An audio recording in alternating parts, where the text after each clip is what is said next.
Barkley. The heart and soul. Hawkins, cool under pressure. And Rick Mahorn.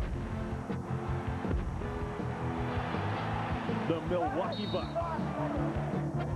Robertson. Sigma. Roberts. The NBA playoff first round game 3. Tuesday only on Prism. Be there.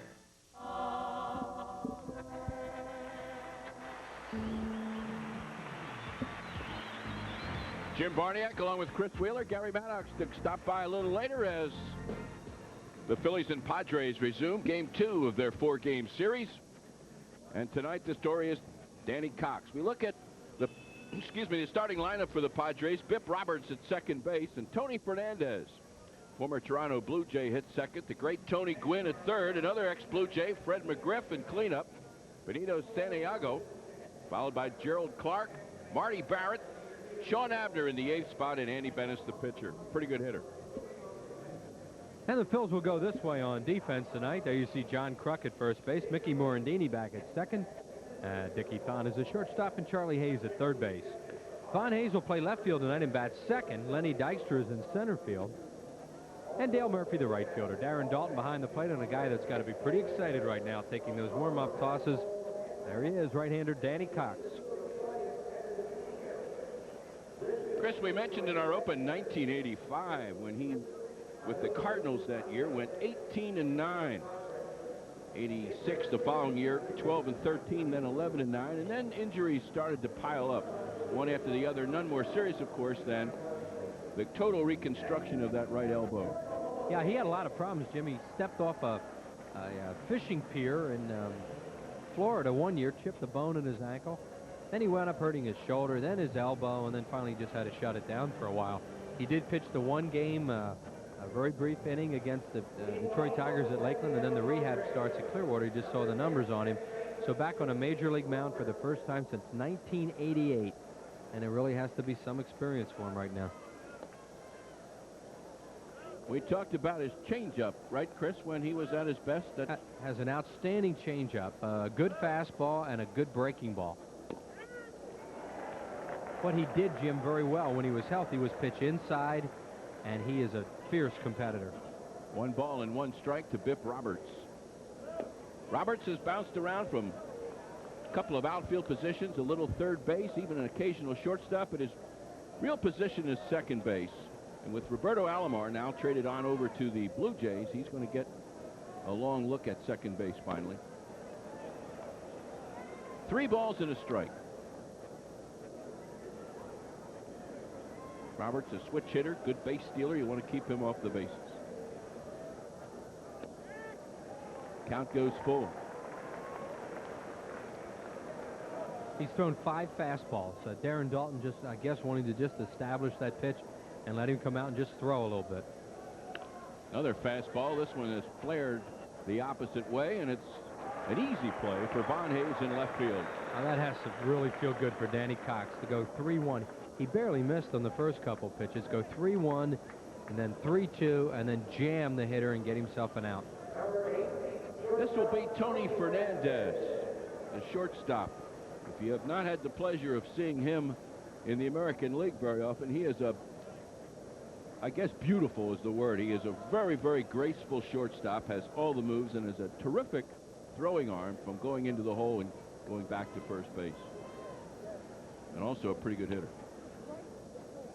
Well, he's an all-star in the American League and is a terrific player, and he came over here with McGriff in the deal for Carter and Alomar. Last time 4 all-stars were traded in one deal. Tries to bunt this one and does. Darren Dalton out in front of the plate to make the play. And down goes Fernandez. If Darren Dalton had hit Tony Fernandez, first of all, he would have hurt him. Second, he would have been out. He had to be 5 feet inside that line running down there. Now, he just tried to slap that ball by the pitcher and towards third base, and he didn't do it. Look how far he's inside that line. If that throw had hit him, he's long gone. Tony Gwynn now. His 3 straight National League batting titles finally came to an end last year when Willie McGee crept up and beat him out. Gwynn had a .309 season, which a lot of guys will take, but it's an off year for him. Right now he's at 373, more like it. Subject of a lot of controversy with the Padres last year. They had some clubhouse problems.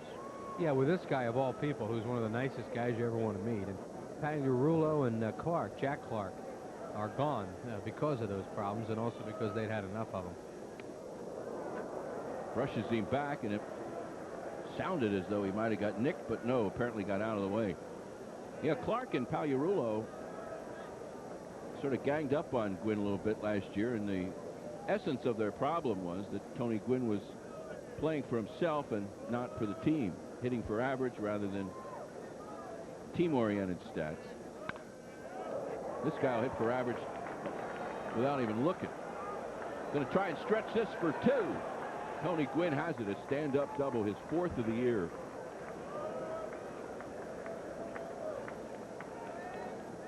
Well, Danny Cox got a couple strikes on him, but that doesn't matter to Tony Gwynn. He got a ball out over the plate a little bit and just laces it in the left center field. Cox just tried to sink the fastball away, goes down and gets it.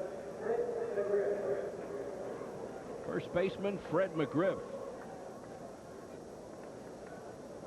In that American League over the last 3 years, he was averaging 35 home runs a year. There's that changeup. Yeah, he will throw fastball, curveball, more than a slider. It's a looping type of breaking ball, and the straight change. Gwynn, a 2-out base runner, leading off a second base for McGriff.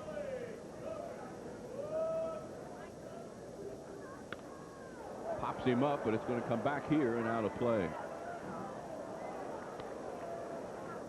Cox had 3 starts at Clearwater in that Florida State League. It did not give up a run in any of the 3 games. Went as far as 7 innings in his 3rd try. Went 5, then 6, and then 7 in the 3rd game. Gave up 1 hit, 3 hits, and no hits. But again, it's the Florida State League. Some of those folks aren't shaven yet down there. And what it did, though, of course, was get him back on the mound and let him throw and get some people out, even though they were A-League players. But this is where you want to be, right here tonight. And Danny Cox is throwing the ball well here in the 1st inning. 1 ball and 2 strikes to McGriff. Oh, yeah. And he gets him. Inside, Jim, that's what we're talking about. He will pitch hitters inside. He comes right after McGriff on the inside corner. Good start. The Padres down in the 1st on 1 hit, and we head to the bottom half with no score. I remember one time Lenny and I were both going after a fly ball, and we ran into each other, and when I got up, my uniform was so dirty I couldn't get it clean for weeks. Disgusting. My name's Dale Murphy, and I would never tell a lie. Celebrate the Fanatic's birthday. Meet the Teenage Mutant Ninja Turtles. Children 14 and under get a tie-dyed neon green Fanatic cap, courtesy of Tasty Cake. Sunday, April 28th, 1:35, when the Phillies play the Padres. Let's take a look at the Phillies tonight. Their batting order, leading off, of course, Lenny Dykstra. And Von Hayes moves up to the number 2 spot in a strategical move here by Jim Fregosi. John Kruk hits 3rd. Dale Murphy back in the lineup in the 4th spot. Darren Dalton drops down to 5th, followed by Charlie Hayes, Dickie Thon, Mickey Morandini, and Danny Cox. On defense tonight for the San Diego Padres, Fred McGriff is the first baseman, Leon Bip Roberts at 2nd, Tony Fernandez at shortstop, and Marty Barrett is the 3rd baseman. Gerald Clark will play left field, Sean Abner in center, and Tony Gwynn the right fielder. Benito Santiago behind the plate. Big, strong right-hander, Andy Benes on the mound. This guy has got a 5-0 mark against the Phillies. In fact, if it weren't for the Phillies, he'd be just another pitcher in the record books. But yeah, well, he's 11-14 against the league, other than the 5-0 against the Phillies. He has had great success so far against the Phils in just his 2 brief years in the major leagues, not even 2 full years. And we talked about the way he will pitch inside, meaning Danny Cox. Fred McGriff likes the ball out over the plate, and he likes to get extended. Fastball, inside corner, struck him out, and that is a terrific pitch. A lot of guys don't like to come in there against left-handed hitters. Won't bother Danny Cox if he's healthy.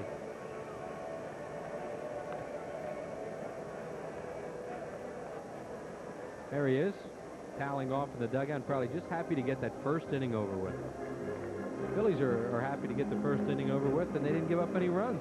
You know, it's been tough lately. Or walks. Or walks. Yeah, it's been tough lately for the offense to come to the plate and be behind all the time.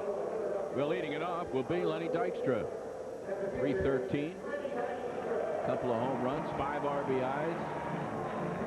Venice is 0-2. This is his 4th start of the year.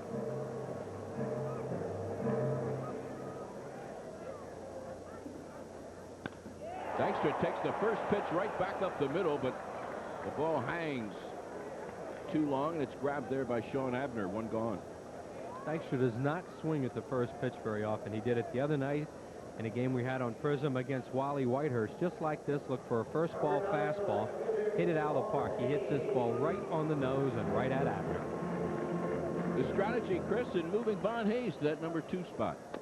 Well, it's a lot like last year, Jim, when they put Dalton in the 2-hole to try and get him going. Vaughn is a left-handed pull hitter, figuring having Dykstra on base, he might get some fastballs to hit, and Venice is a hard thrower. This one hit to right field. Gwynn backs up. Now has room. Takes it right at the edge of the warning track. Well, first 2 hitters. Lenny Dykstra hit his right on the button, and Von Hayes just missed hitting that ball out of the ballpark, just down on the bat a little bit. They hit a lot of balls hard here last night, too. Really didn't have anything to show for it. The replay on it will show you what I mean. See it right out on the end of the bat where he hit it? Hits that ball 2 inches down. 1-0. That's why this game is the way it is. Round object hitting another round object. And speaking of round objects, here's John Kruk. 281 hitter. Former Padre.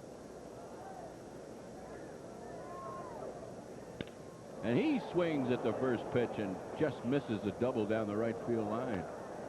You get a feeling these guys are comfortable with Venice right now? These left-handed hitters are just up there wailing away.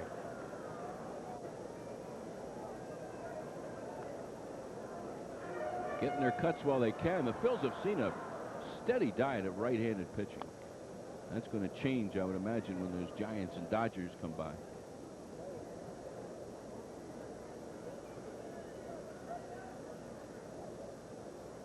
Actually, it'll change tomorrow. Eric Nolte, I believe, going for the Padres. He's a left-hander. Right, saw Hurst last night. Andy Bennis, former #1 pick in the whole country a few years ago. John Kruk trying to hold up. Fouls it away.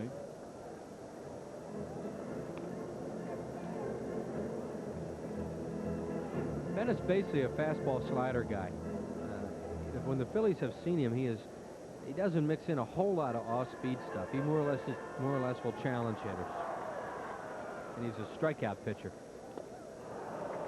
Swing and a miss and a strike 3, and the Phils down in order, though they hit the ball hard a couple of times. And a quick first inning at the end of 1 full. The Padres nothing, and the Phillies nothing. You know, I like what I see. I like what I'm a part of. I think the main thing is the attitude and the approach to the game. I saw some interesting games where we were behind by quite a few runs, where a situation where we weren't really in the race where we wanted to be. But the makeup of this team is good, and it's one that doesn't quit. It just keeps playing. And I know, you know, people hear players say that a lot. Well, this team doesn't quit, but that's important, and it's the most important ingredient, I think. To have a good attitude and a good approach to the game, and I think that's one thing that I've learned about this club, and that I feel you know, this year will be able to carry on that attitude of being aggressive, playing hard, enjoying the game, you know, being thankful to be out there and you know, enjoying it. And I think that's a good place to start, and that's what I'm looking forward to.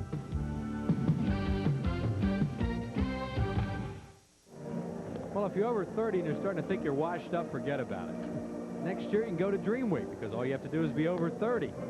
You've heard about this for years. It's your chance to find out right now. 1 full week in Clearwater, Florida. Next February, you will play with a lot of great old big league baseball players. Larry Boa, Greg Luzinski, Dave Cash, Johnny Callison, Gary Matthews. I mean, there's so many of them. They'll stay right on the beach next year at the beautiful Adams Mark Hotel. So don't delay. That roster's filling up already.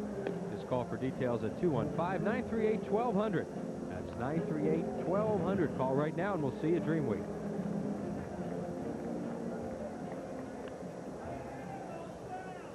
Larry Anderson giving us a little show down there. Bruce Hurst just to his right. Hurst was the left-hander Chris talked about. The Phils have only faced one left-hander in 13 out of their last 14 games. There's Larry Anderson. It's like he knows he's on camera. Oh, well. Is he beautiful? he's one of those guys that plays to the refrigerator when the light goes on, when he opens the door. Great guy. Talking to him tonight about the contest, the burping contest. He won with actor John Goodman last week. Said it was no contest. The guy got down on his knees and bowed to him. That's how good he is. Or bad, depending on your perspective on that art.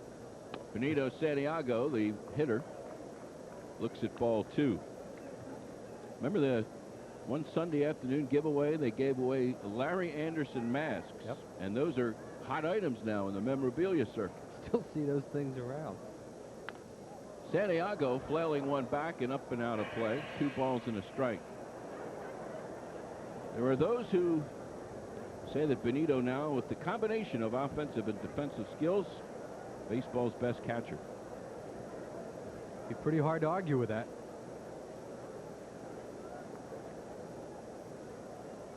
.294 hitter.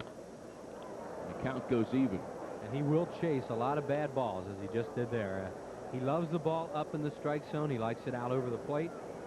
Since the day he's come into since the day he came into the big leagues, he's had very good power to right and right center.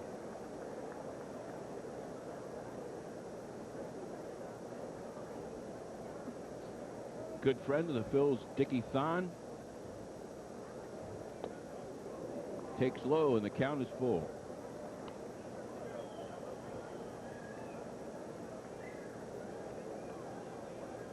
Fellow Puerto Rican. Dickie over at shortstop tonight, feeling a little better. I asked him if he was 100%. He said, no, about 78.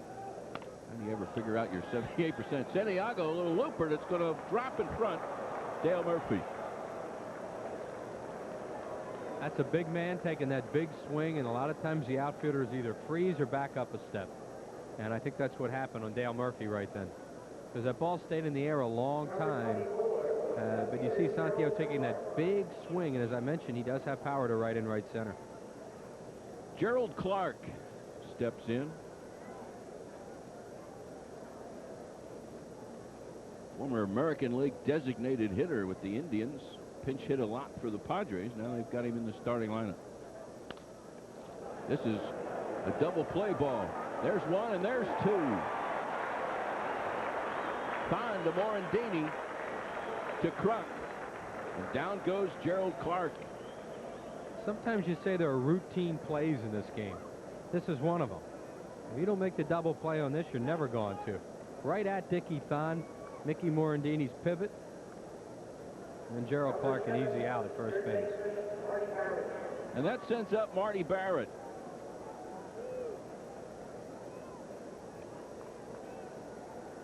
Formerly with those Boston Red Sox.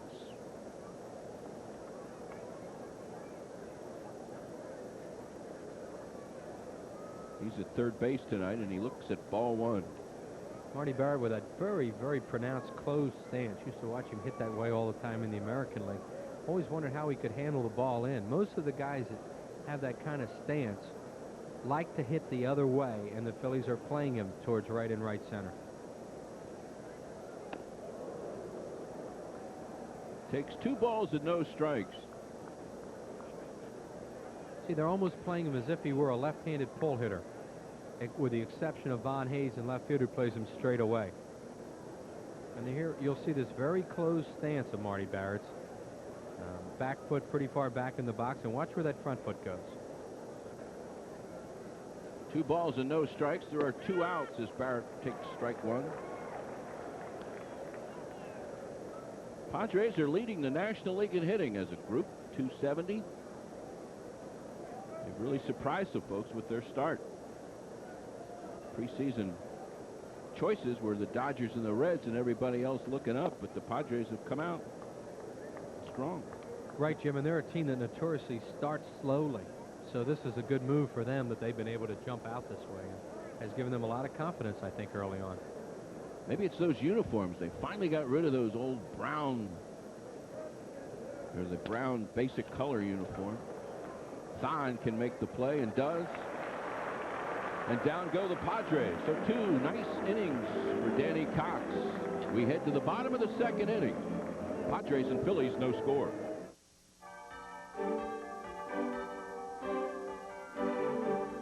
In a recent Car and Driver New Buyer survey, luxury car owners gave one car the highest rating in history for overall satisfaction. Interestingly, it wasn't the most expensive one. It was the Lexus LS400. Maybe saving money has become socially acceptable. See your South Jersey, Philadelphia area Lexus dealer to test drive the LS400. This year, experience the most celebrated championship lineup in the history of figure skating. Jill Trenery, Brian Orser, Peggy Fleming, Christopher Bowman, Elizabeth Manley, Robin Cousins, Midori Ito, Victor Petrenko, Denise Beelman, Todd Eldridge, Christy Yamaguchi, and many other medal winners in the Campbell Soup's 1991 tour of World Figure Skating Champions. See the greatest skaters of all time. Presented by Tom Collins.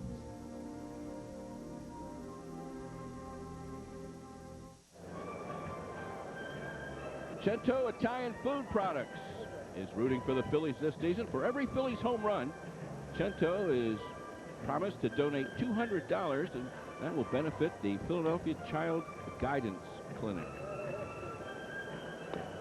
There we see a bunch of folks guests of the Phillies tonight from Fort Riley, Kansas. Know it well. I did a summer camp one year at Fort Riley, Kansas when I was living in Chicago. Not a baseball camp, right? No, it was Army Reserve, 2 weeks in the middle of the summer. A little dusty? Oh, man, it was hot.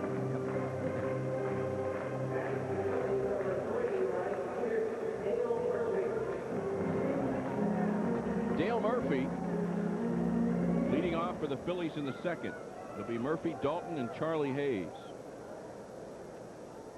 Put it this way, Jim. Fort Riley, Kansas will never be confused with Clearwater. Long way to the beach, huh? Oh. A lot of sand, but no beach, no water.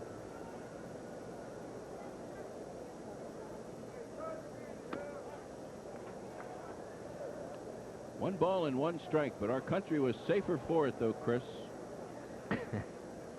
Yeah. Kind of like when Whitey was in Alaska. He said he knew that the Russians were going to be a problem someday, so that's why they put him up there right near the end of World War II.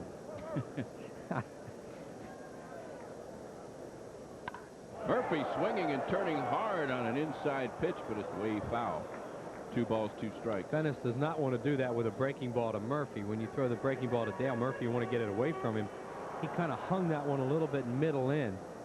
You'll see Dale pulling off it a little bit and middle in, and he hooks it. Bills are getting some early game hacks up here. 2-2.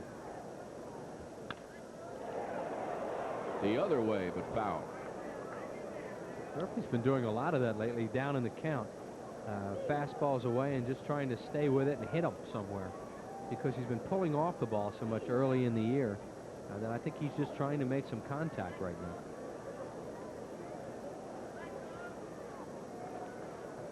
We're in the bottom of the second inning. No score.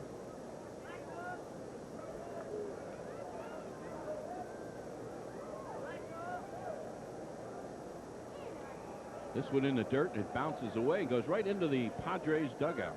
Happy birthday tonight, our good friend Mark Light. Be 64 years old coming up on April 29th. Got a nice letter from his wife Betty, and they're loyal Prism fans and watch all our games, so happy birthday to Mark. Murph's starting to get it going offensively. 4 out of his last 8. Venice took something off of that, got Murph out in front. Kind of surprising. He threw him a 3-2 breaking ball.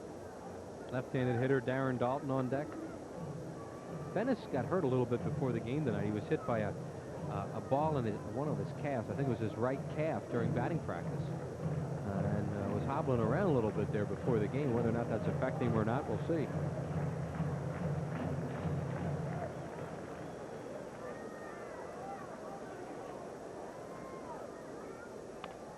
Murphy again fouls one back. After being drafted in '88, Bennis spent only 21 days in the minor leagues. The Padres brought him up in a hurry. He went 6-3 his first year, and last year dropped off a bit to 10-11. He's basically a fly ball pitcher. And guys that hit the ball in the air, he gets them out easier than the guys that hit on the ground. Hot shot, but Barrett at third base right in front of it. One up, one away.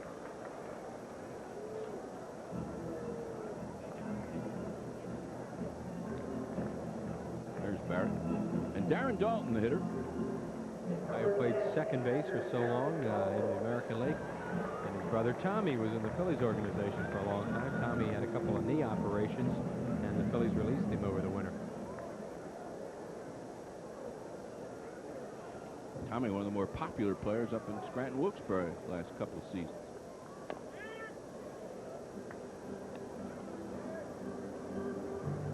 Dalton looks at strike one.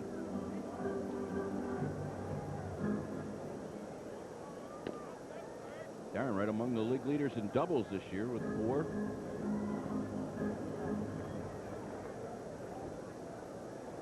Still waiting for that first home run.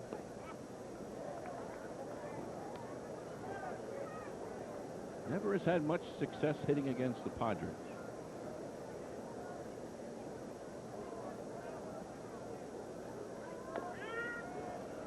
Phillies don't have a whole lot of guys with success against this big Bennis. 5-0. He's pitched 2 complete games in the major leagues. One of them an 8-inning complete game. The other's against the Phillies. 2-2 to Dalton.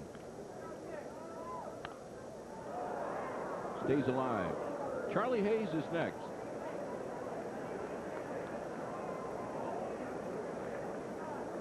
There's Charlie on deck.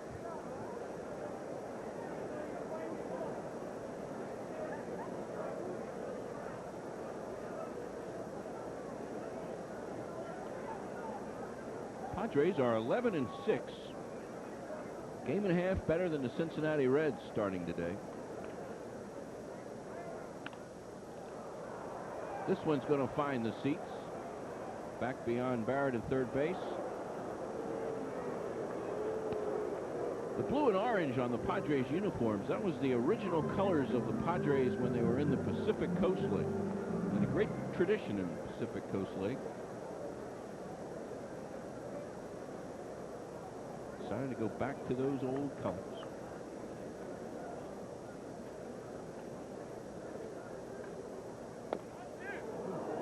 Inside, just missing, and the count is full. There's that sharp breaking ball of Bennis as we were talking about, and almost a strike to Darren Dalton. Here comes again. Darren digging down and bouncing it into the seats along first base. We stay at 3-2. Santiago calling the game kind of interestingly early, calling 3-2 breaking balls. I don't know if he'd do that later on. That just gets that in that header's head, though. Foul tip, strike 3. Santiago hangs on, and Bennis gets his second strikeout. Goes him a 3-2 breaking ball, has that in the hitter's mind, and now here comes a fastball, and Dalton's late on it. Number 18, third baseman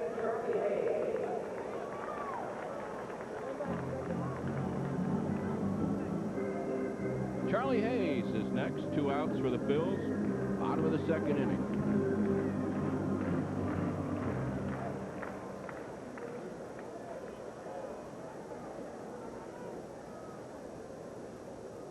Bennis is a guy, Jim, whose numbers are very good through 6 innings, and then he starts to fall off rapidly after that. Mentioned not many complete games, and you don't see that many complete games in baseball anyway. But this is definitely a guy you don't expect to go all the way, and they have a very good bullpen.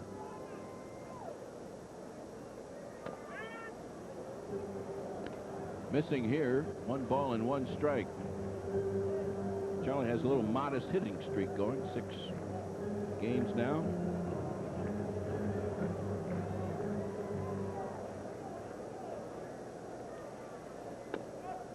Bennis missing.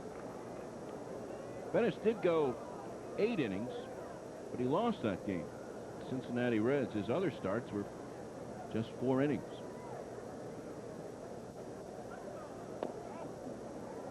Hayes lays off, and it's 3-1.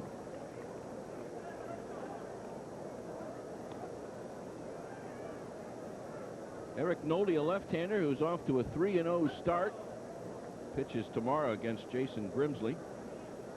And the old workhorse Ed Whitson on Monday night against Terry Mulholland.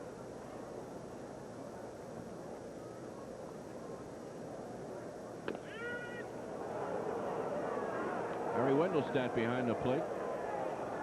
Called strike, 3-2. Charlie Hayes thought it was a little bit outside, and he was on his way to first. Good thing throwing those breaks, though, when you got that veteran umpire back there. Here it is. On the outside corner, according to Harry. Not much doubt about this one, and the Phils have a base runner. First walk of the game for Bennis, the first Phillies base runner. And Dickie Thine will be next.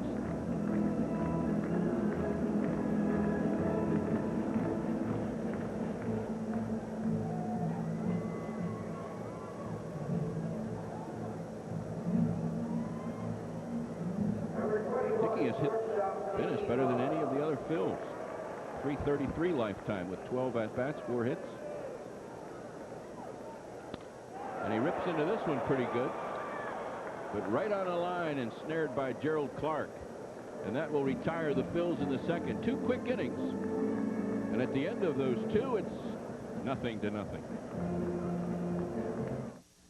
Even after 16 years in baseball, I can still get excited about the idea of playing in the same outfield with Lenny Dykstra and Von Hayes.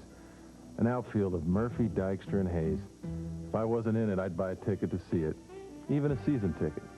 Get in on more of the Phillies action, more of the Phillies fun with season tickets. They start at just $84.50 for 13 games. Hear the details and advantages of 11 different season ticket plans. Call 463-5000. That's 463-5000.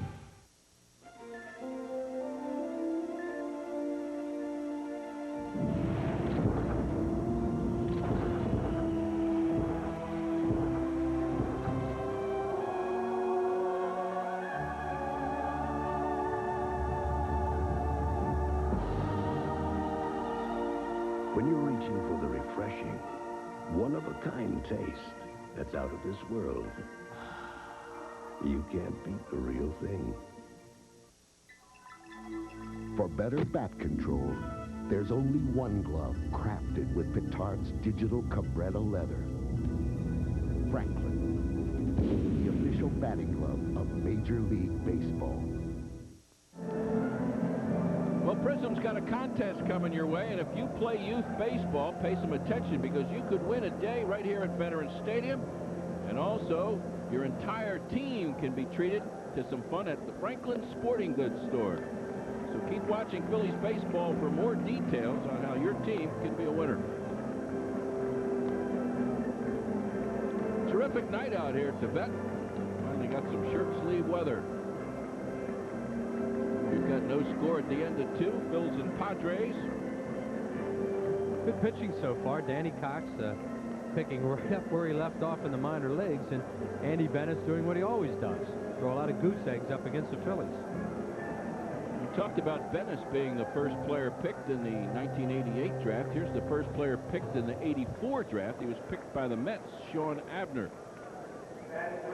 An outfielder who has never really hit up to expectations, as evidenced by he is batting 8th in the lineup. One would think of a #1 pick. Here's a high chopper that comes down to Hayes, who makes the play. One of the reasons Jim Fregosi wants Danny Cox here, besides the fact that they hope he can pitch and get people out, which he's doing tonight, is that maybe some of the younger pitchers, there's the Phil's manager, will take a look at him and see what happens when you throw the ball over the plate with something on it. And, you know, there you go. First ball, fastball, moving a little bit near the plate. You get an out on one pitch. Now the pitcher, Andy Bennis, with one gone.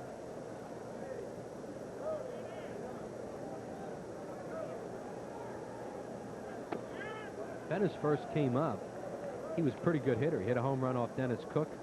Last year he was just 6 for 60, so they caught up to him a little bit. It was his only home run, and now he's got 2, I believe. This one deep to left field, and right off the Steve Carlson number. So Bettis now with his 2nd career homer, both against Phillies pitching, and the Padres lead it 1-0. How about that? Another home run for Bennis, both of them off the Phillies. Danny Cox threw a down and in fastball to him. And what a that looked like the ball that Sean Bosky hit today for the Chicago Cubs against the Reds at Cincinnati. It was the same kind of line drive home run. Watch where this fastball is. It just runs right into him. He's pulling off it. Big, strong guy, and he hits it right out of the ballpark. This is the leadoff man, Bip Roberts.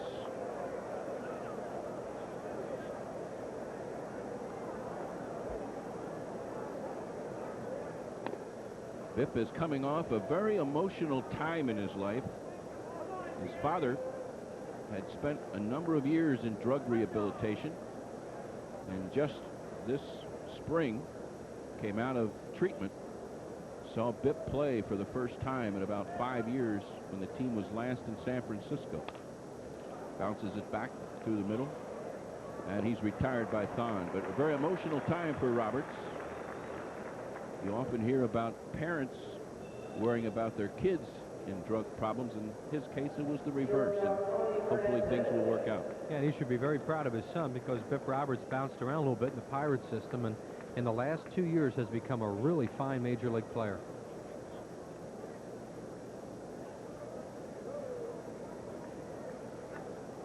Tony Fernandez hitting much better from the left side this year. 357 compared to 188 as a right-handed batter. That Bennis is amazing. I mean, he just loves to play against the Phillies, both pitch and hit. Telling you. Danny Cox is out there shaking his head like, how could I throw a pitch? I could have hit that pitch. He's thinking. I don't mean me. No, you might have got a piece of it. No. Morandini charges and puts down the Padres, but they do a little damage. The home run by Bennis. And at the end of 2.5, the Padres won and the Phillies nothing.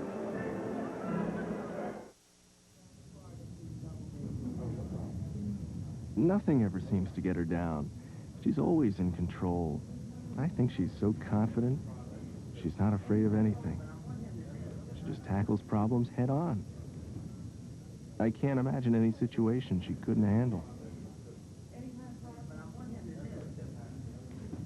What you can't insure against, we can. The card from Independence Blue Cross Pennsylvania Blue Shield. Carry it for life. We believe in the power. When I lost my sight, the last thing I worried about was balancing my checkbook. But Donna at Core States had an idea that made it easy. Hi, Margaret. How you She doing? This is Donna. recorded my statements for me at home. Check number 5031. You cannot imagine how much it means to me. 1122. I look forward to talking to you again next month. We believe in the power. We believe in the power of relationships. Well, if you just tuned in and took a look at this swing, you'd never think it was the pitcher. Yeah, well, Danny Cox got careless here. He's really pitching well tonight, but just throws his fastball. See it tail? Was up and tailed right into Andy Bennis, and he hit it right on the nose into the bullpen for a home run. So the Phils now will try and catch up here in the bottom of the 3rd inning. Mickey Morandini, Danny Cox, and then Len Dykstra. There are those 2 home runs, and we've seen them both. Just picked up 10 points on his career batting average with that long one.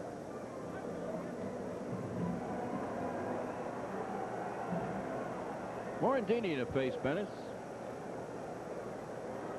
These guys know each other very well, Jim. Mickey Morandini almost made the Olympic baseball team that year, or he did make the Olympic baseball team, of course, that year, and Bennis was on that team, so they competed together, and they had a nice chat on the field the other night.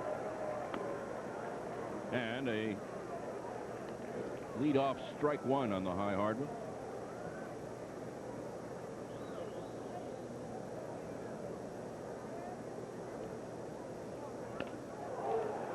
off the handle, stays up in the air, and Biff Roberts takes it.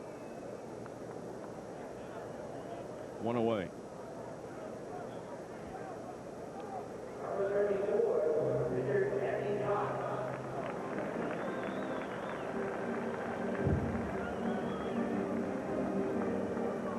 Danny Cox has never had a home run, and he hasn't been up at the plate here in the major leagues since back in 1988.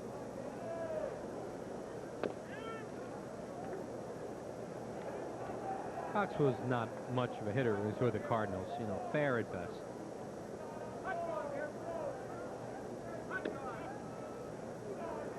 One ball, one strike on that Olympic team. Venice won a game. That was the year the games were held in Seoul, Korea.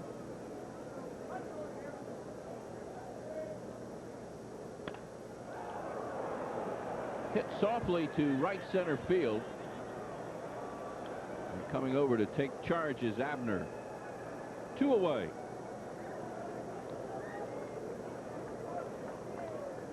Len Dykstra is next. He flew to center field his first time.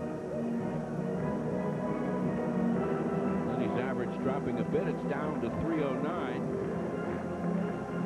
Well, he hit a couple balls hard last night for outs. One to left, one to short. Started the game tonight with a rocket to center. He'll be in a padded room before long if that keeps up.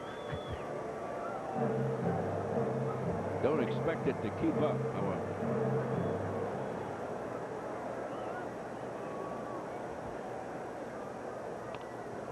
First ball hitting again. Pops it out of the play. Fort Riley never had anything quite like that. It's his birthday tomorrow, too.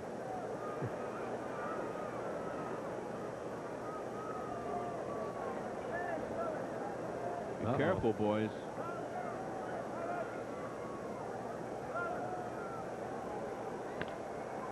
Then he waits on a breaking pitch and bangs it softly to second base, and the Phillies are out 3 up and 3 down here in the 3rd inning. At the end of 3 full, the Padres lead it 1-0. Gary Maddox is getting set to join us, and we're getting set to visit with Larry Rosen, who will take us around the National League scoreboard. That is right, Jim Barnack. There is a new resident of the penthouse in the National League's Eastern Division. The team that closed out the season there a year ago, the Pirates of Pittsburgh, are back on top. They blew away David Cohen and the New York Mets today. Here, they're already up 1-0 in the second when Orlando Merced, a 2-out clutch single, drives in 1 run. The boot by Hubie Brooks allows Mike LaValliere to score as well, 3-0. They were up 5-0 when Randy Tomlin faced Howard Johnson. Low and away fastball, but Johnson turns on it and drives it out of the park for his 3rd home run of the year. At that point, it was 5-1. But from there on, Bobby Bonilla would drive in 4 runs with 3 hits. This 7th inning single brings around Curtis Wilkerson to score. Andy Van Slyke tries for 3rd. He is safe there, and Bonilla takes 2nd on the throw. So they're both in scoring position for Mike LaValliere, who takes it the other way. Base hit.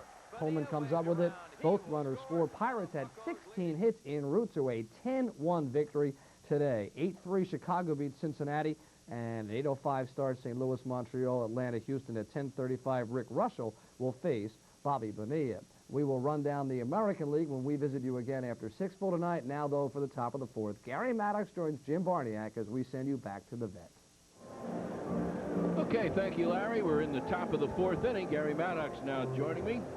What do you think now? Saturday afternoon. Weather is not quite up to barbecuing level yet. I would say today was a big tennis day for you. Tomorrow morning's tennis. This is a golf day. Golf day today? I know you got some tough choices on the weekend. Could pass it up.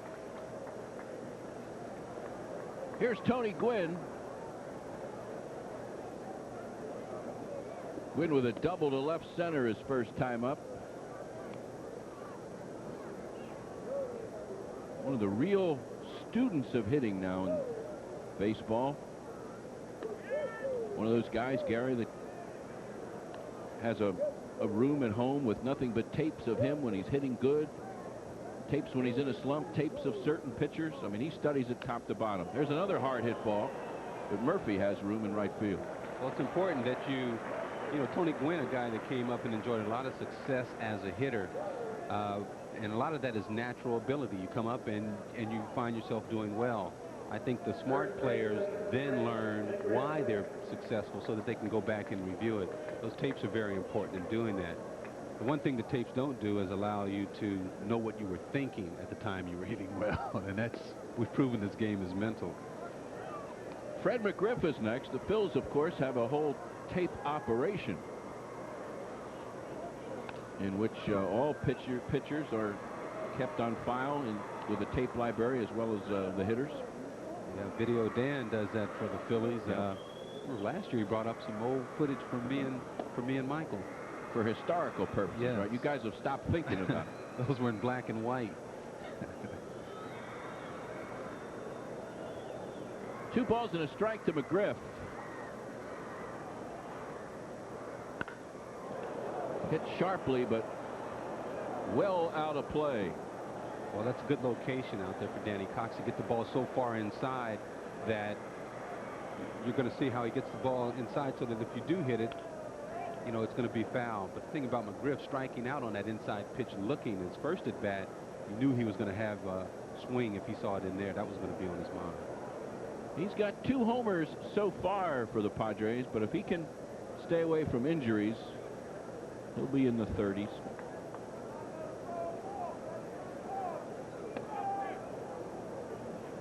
Joe Carter and Roberto Alomar went from San Diego to Toronto for Fernandez and McGriff in what was really a blockbuster trade when you consider the talents of all 4 players. Here's a base on balls.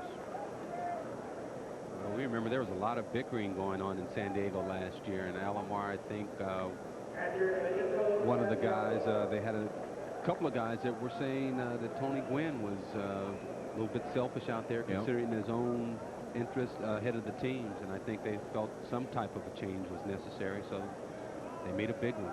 First one they made was, of course, change managers. Jack McKeon was replaced midstream. Benito Santiago looks at ball 1 as McGriff leads away from first base.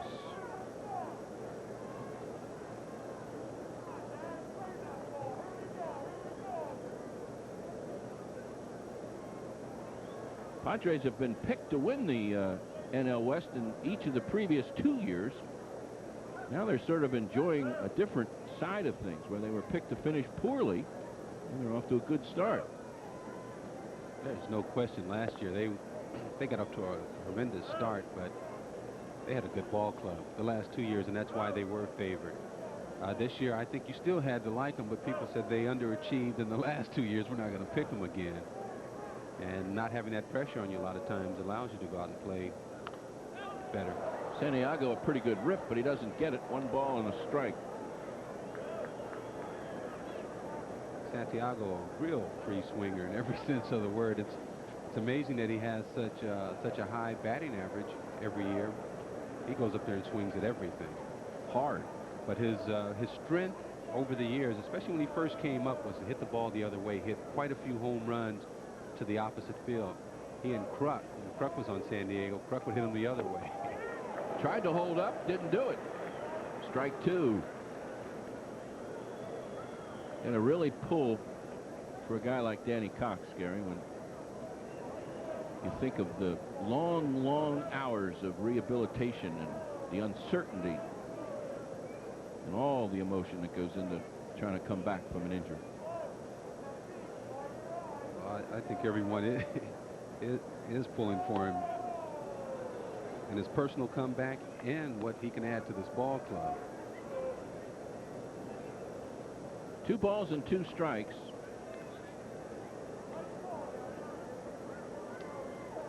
Cox attended Troy State University down in Alabama. The baseball coach there was a scout by the name of Chase Riddle, as Santiago fouls one away. Chase Riddle is the area scout for the Cardinals and was the man who signed Steve Carlton to his first contract. I remember when Cox made his debut pitching against Steve Carlton. We played against him in St. Louis, and everyone was talking about how he was signed by the same guy. I think he took like a 1 or 2 hitter into late into the ball game against him. Could be a little fuzzy on exactly what took place there, but I remember making that comparison. 2 balls, 2 strikes. Fly ball deep to right center, but it's going to hang for Murphy, who waves off Dykstra and makes the play. Hit well, but balls are not carrying like they will in about another month. Well, I think that gives you an indication of what kind of power Santiago has, because he really reached for that ball and still hit it deep to right field. Now Gerald Clark. Watch him reach across there for that. See how his arms are just like he barely gets it out on the head of the bat, and it goes a long way.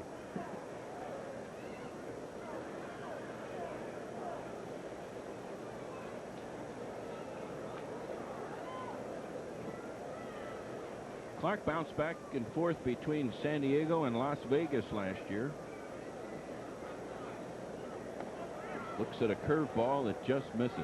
That was awfully close. This kid has some power, so whether McGriff is going to run down there or not, you know, we don't know, but you don't want to take the bat out of this kid's hand.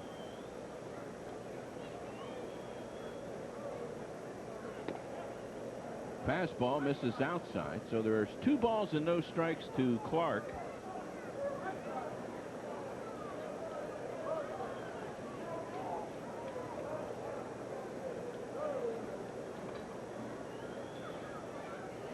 There you see the base runner, McGriff.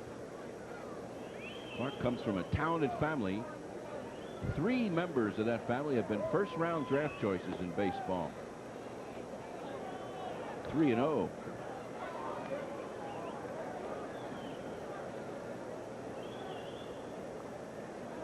Fourth inning. Padres leading it 1-0 on a Andy Bennis home run. Who? Yeah, right.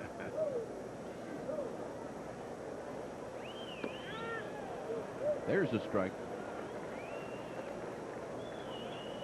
Nothing shabby about the homer, though. It was hit like a rocket out of here into the bullpen in left field.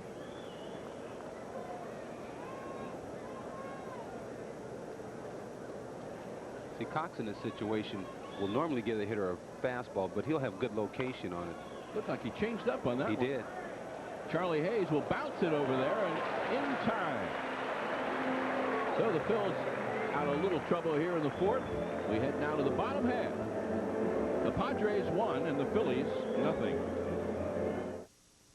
You know, it's nice to be thought of as a Philly type of guy, but I just play baseball the way it's supposed to be played. I play hard and I play to win, and that's all you can ask for from a player. You're not going to be able to succeed every time, but if you're out there giving 110%, you know, that's all the fans want to see. The main thing is for the people on the field is you have to set examples by the way you play, and I think that is something that I've done this year. And you know, it rubs off. You can feel it. You can feel it on the field. You can feel it in the dugout. You can feel it in the clubhouse. So it's something that's important. It's something that people don't realize. It's something you don't read in a box score. Well, I really believe that in the next couple of years, the team's definitely going to compete for the division title.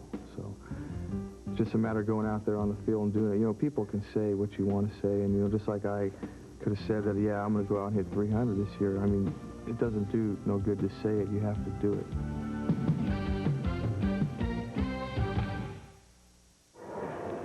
Gary, I want to pick up on something you were talking about. We're all rooting emotionally for Danny Cox, but you said that his success may have a big effect on the rest of the pitching staff. Well, I think so. The Phillies players themselves have heard a lot about Danny Cox. He's a no-nonsense type of guy. Even in spring training, he was leading the charge. He was showing them work habits and the importance of work habits. But he's going to go out there and he's going to have good control. He's going to be ahead of the hitters.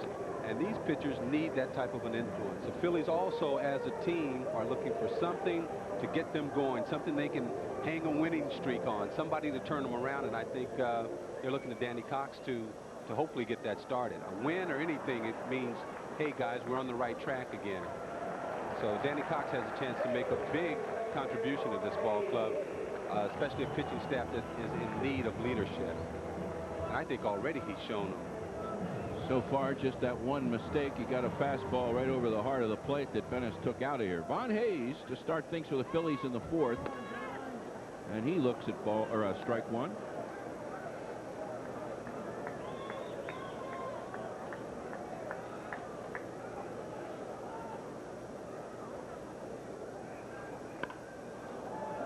Vaughn out in front. Seems like Vaughn and Darren Dalton get in a little rut sometimes where anything on the inside part of the plate, they're fouling away, turning too much on the ball. I think with Vaughn, it's definitely a case of, just being able to get focused and concentrate on what frame of mind he should be in as a hitter. Sometimes you go up there and you say, okay, I'm going to see the ball and swing down on it. You do that and then you forget to, to really swing the bat. So you have to really get your thoughts together, what's working for you, and keep that in mind and concentrate on it, and then things will start to work for you. Vaughn seems like he's working on too many things and hasn't really gotten it together where he wants to be with his approach to hitting. Certainly not happy with his start, hitting at 182. Just a little bit out in front again. He has a career home run against this guy, Venice.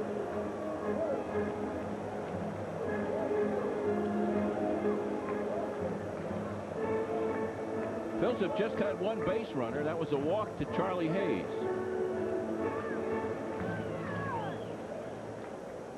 And if you're not swinging the bat, you get 2 strikes on you, then you really become defensive up there. 2 balls and 2 strikes. Wide of first. McGriff flips underhand. Bennis covers.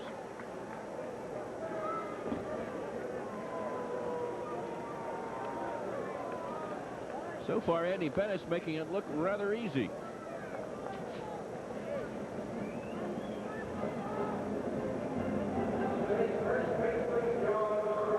John Kruk is next.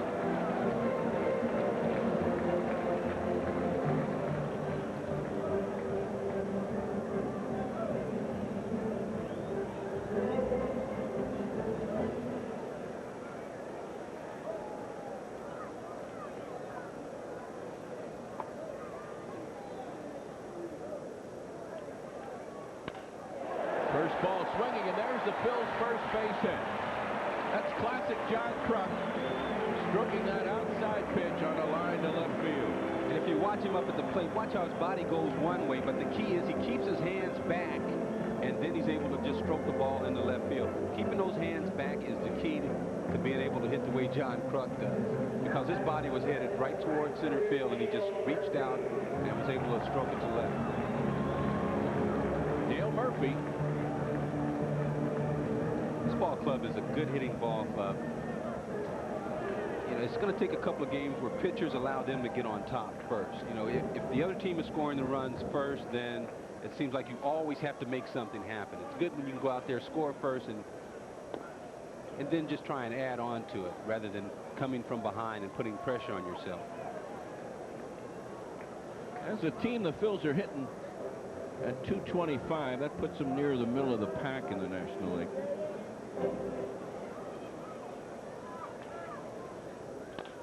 High chopper. Here is Fernandez. One play, and he makes it. And down to second base goes Kruk.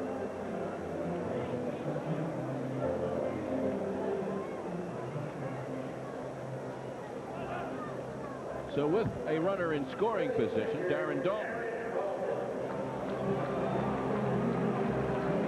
gets a chance for an RBI. He's second on the team in that department behind John Kruk.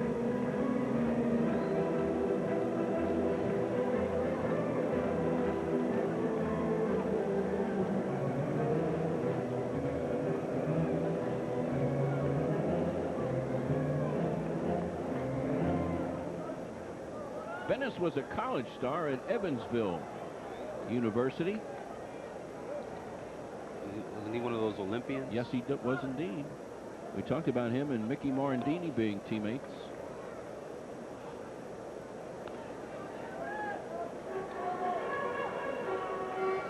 We're going, in basketball now, we're going to send over the best of the pros. The Magic Johnsons and Charles Barkleys of the world. I wonder. No, we'll never could do it. Never send Major League ball players to the Olympics. Seasons conflict for one thing. To center field, Abner cruises and makes the play. And we're through 4 full innings with the Padres and this man doing it all, leading 1-0.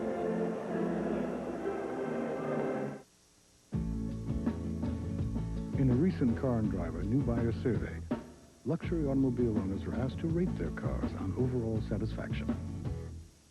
We were flattered when they gave the highest score in history to the Lexus LS400. After all, there's no one more discriminating about automobiles than their owners, except perhaps the people who decide where to park them. See your South Jersey, Philadelphia area Lexus dealer. He'll help you find a better place to park. Need a plumber? You'll find more ads in the Bella, Pennsylvania Yellow Pages. But what good is a book full of plumbers when you just need one? Who works at night? Who takes credit cards? Who can come right now? Odds are you'll find the best choice in the book that gives you the most choice. The genuine Bella, Pennsylvania Yellow Pages. No other book can match it. The Bella Atlantic Company. Say you needed a room for the night where they take credit cards. Well, there's still plenty of time to get in on plenty of Phillies action by way of a season ticket. The plans start as low as $84.50. That's for the 13-game plan, and there are 11 different plans in all to meet all types of schedules and budgets.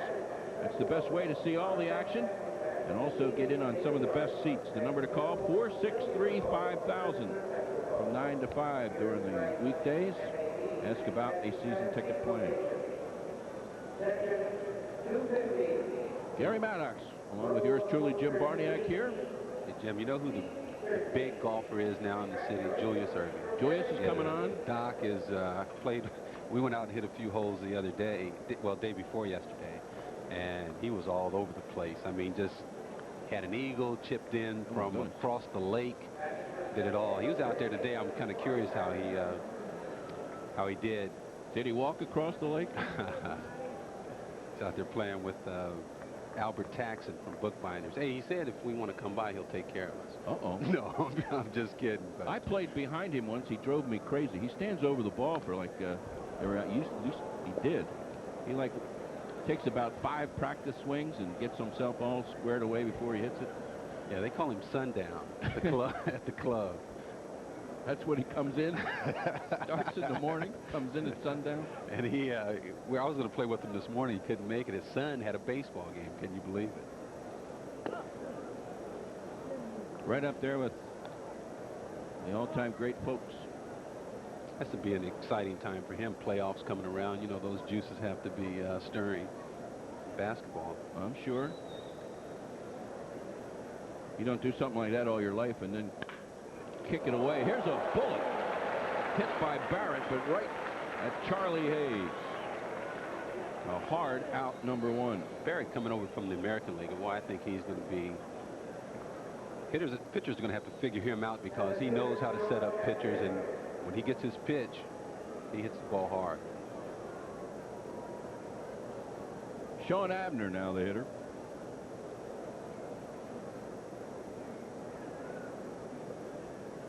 Grew up in Mechanicsburg, Pennsylvania, up in the Harrisburg area. Good football player. Was he one of the guys that came over in the McReynolds deal? That I remember San Diego got a whole bunch of people from New York in that deal. Yep, Kevin McReynolds, catcher by the name, or a pitcher rather, by the name of Gene Walter, and Mac, someone never to be heard from again, infielder by the name of Adam Ging. They came to the Mets. This guy was highly touted as an outfielder when he was in the minor leagues. Bounces one slowly to Thon. He juggles. Will not get him. One thing Abner can do is run. That'll be an error charged to Dickie Thon.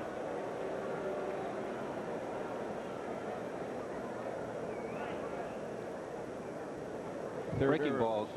Got in on him a little bit. Coxey kind of hung that ball, but he got away with it because he kept it in so much. Now Bennis, who accounted for the game's only run when he hit one out of here, will now be up there to sacrifice. You think? Yep. Charlie Hayes thinking a little bit along those lines as he starts to creep in from third. First attempt is fouled away. Bip Roberts is the on-deck man.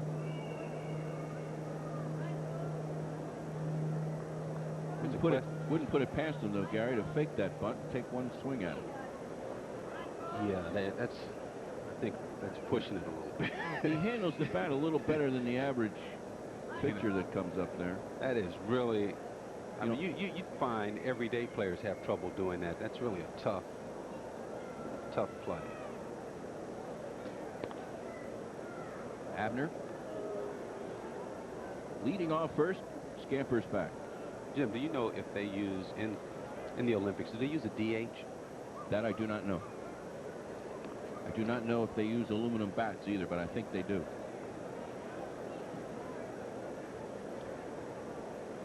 Why is that? Well, he hit that home run. He's hit a couple home runs against the Phillies. I was wondering, you know, if he had any exposure swinging the bat way back then. He certainly didn't get much in the minor leagues. As we said, he only put in a total of 21 days in the minors after coming out of Evansville. Stepped right off the campus. Brief stint in the minors in Wichita and Las Vegas, and then right on up.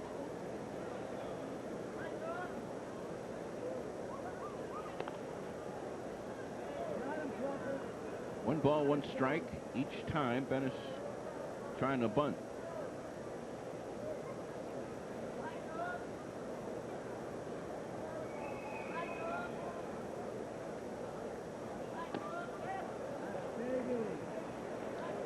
Forget what I said about him handling the bat. He's having trouble getting a piece of this one. One ball and two strikes. See, he just stabs at it. Look, watch that. Boom. You don't stab at it. You square around. Everyone knows you're bunting. You square around, face the pitcher, get the bat out in front of you. And then. No, not real classic form up there. He's going to try it again. And he stabbed at it. And he's out of here. Foul tipping the third strike. It'll be a strikeout the second. He's saying, I just hit a home run. Yeah, how come he got me up there bunting? Look at how close his hand is to the top of the bat there. Not giving himself much room to work with. A couple of final scores today. The Pirates jumped all over the Mets 10-1, and the Cubs beat Cincinnati 8-3. Bip Roberts. Well, we saw Abner's speed, so we can look for him to run. Roberts walked 4 times last night. Tied a record for the Padres. The ball's loose. Down to second base goes Abner.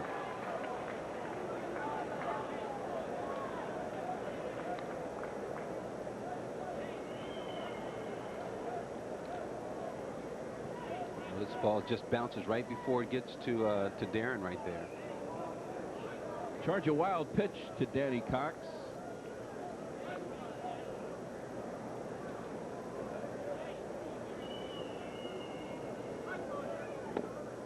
Low, 2 balls and no strikes.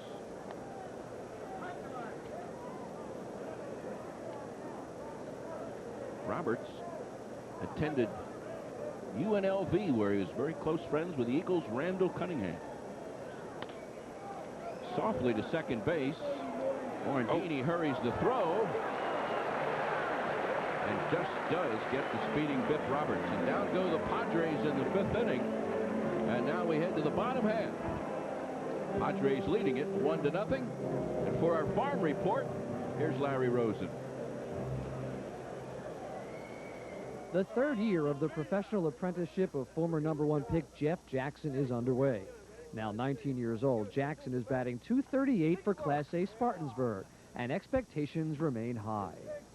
Jeff Jackson is somebody that I think finally started enjoying the game last year in his 2nd year at the ripe old age of 18, and is talented. The last 2 weeks of instructional league, I think he finally started to show us why he's a #1 choice. And, he had the good speed. He has a lot of cockiness and confidence when he's going good, and those periods were too few and far between. But then at the end of FIL, he started really swinging the bat and driving the ball, and this is the thing that we had not seen.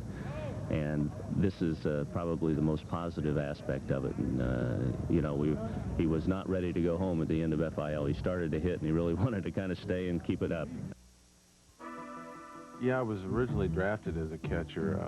My tryout here with the Phillies was as a catcher. And I caught for a while in the minor leagues, and eventually, you know, I endangered the lives of so many of my infielders that they thought it might be a good idea to get me in the outfield. I wasn't throwing too good, so let's get you as far away from home plate as possible. So eventually I moved to the outfield.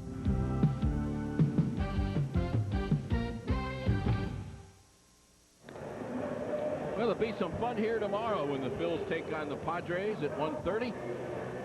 It'll be the Philly fanatic's birthday, and he's going to have plenty of folks helping him celebrate, including the mutant Ninja Turtles. And if you can say it better than I can, they're also going to give you a tie-dyed neon green cap with the Fanatics picture on it. Mutant. It's cowabunga, dude. Yeah. Charlie Hayes to the line, and this one curves foul. I think Dykstra has a little mutant ninja in him, doesn't he? Calling everybody dude.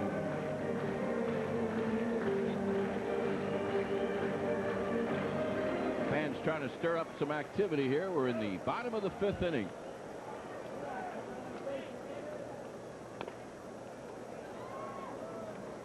Spent a week with that Harry Wendell stat, Gary, back in one day. January. No, as the story goes, little rim shot there, down in umpiring school. I have a whole new respect for umpires.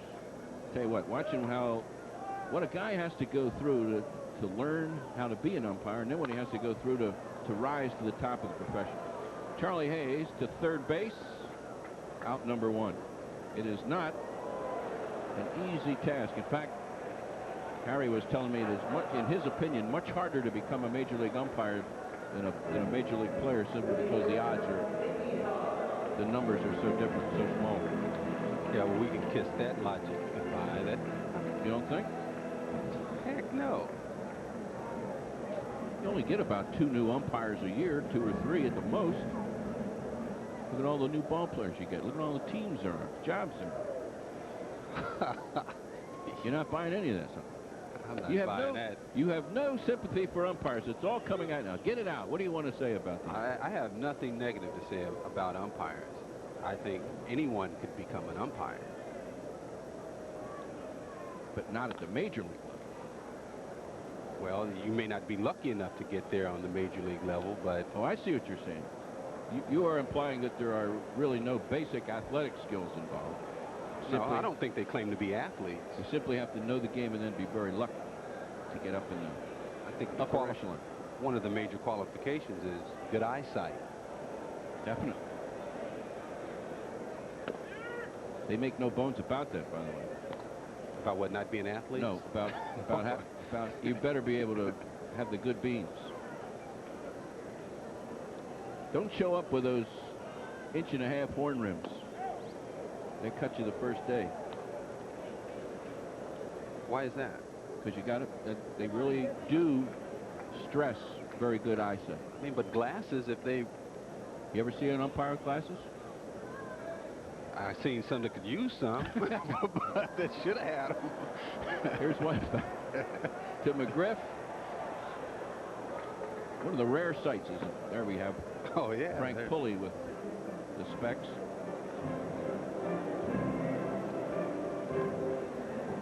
Two away, and here comes Mickey Morandini. The biggest thing that they emphasize in teaching an umpire is being able to handle stressful situations. That, and then comes rules of the game, and then the third thing is proper positioning on the field. Put all those 3 elements together, you got something going for you. Yeah, I think you'd find a lot of big league players that say they're not learning that handling stressful situations very well. You know, I never argued with an umpire. I guess I said some things to him on a couple of occasions, but I looked at him as guys doing the best they could. for that reason, I never argue. 2 balls and 1 strike. Your record bears that out. What were you tossed out of just 1 game in your long career? Yeah. But plus, I never see him change the call. Morandini right back through the middle. Phillies now with their second base hit.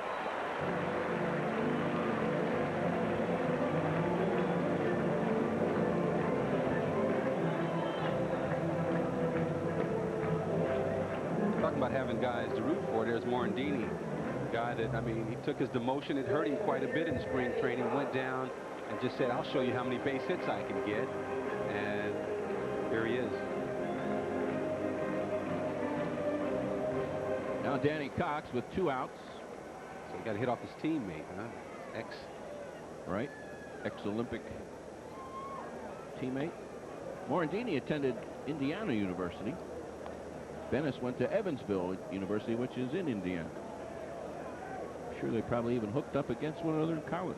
That makes sense.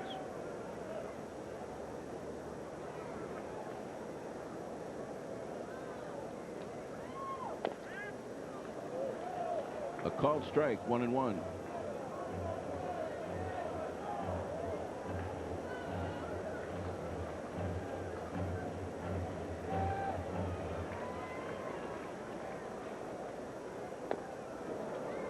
Breaking pitch. Cox out in front of that one. 1-2.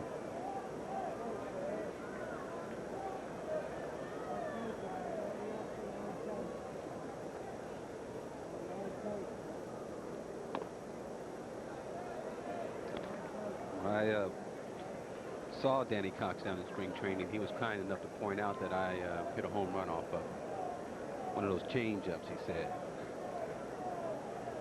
Most pitchers can probably rattle off all the home runs that have been hit off them. Who did it? Things like that. Did you remember it? No.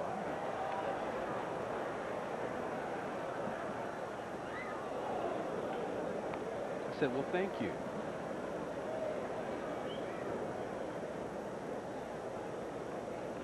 It's 2-2. So I really felt proud of myself when I heard you and Chris say this changeup was his best pitch. Is that the one you conked out of there, huh? Yeah, that's what he told me.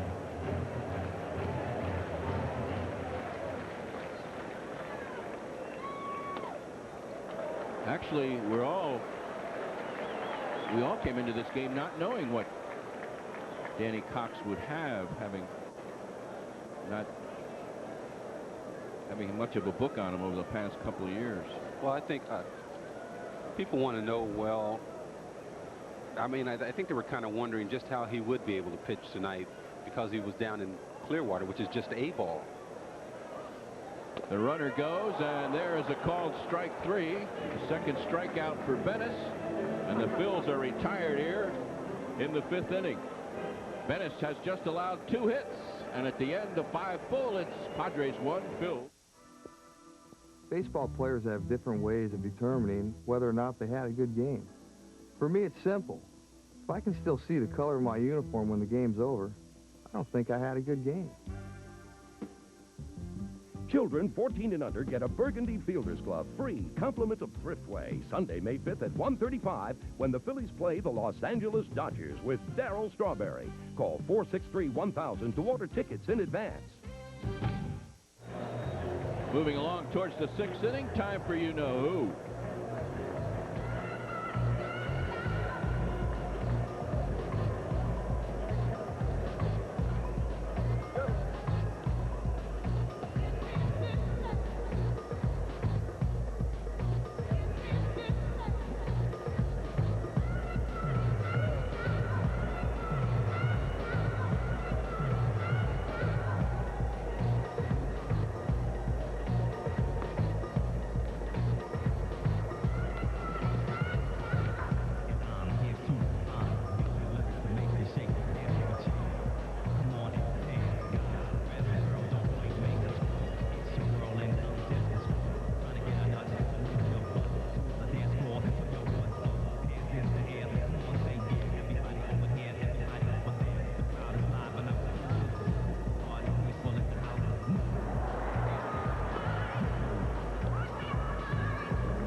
something very important in this game is the pitch count as it applies to particularly Danny Cox, although the count is almost even, but through 72 pitches.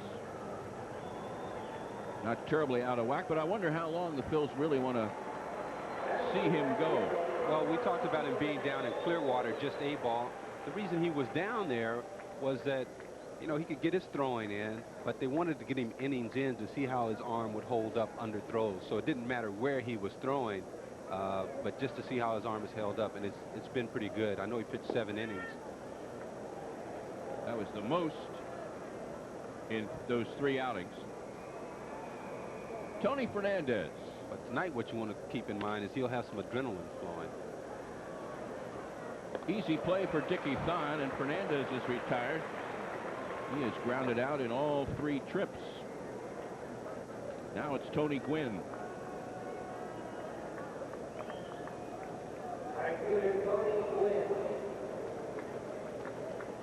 Gwynn having another typical year. Leads the league in hits.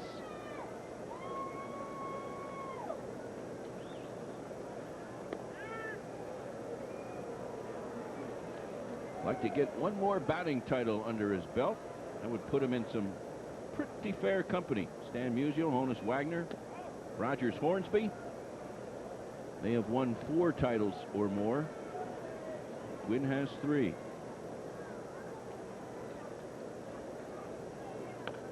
This one might have got his foot. Yep. Ball and 2 strikes.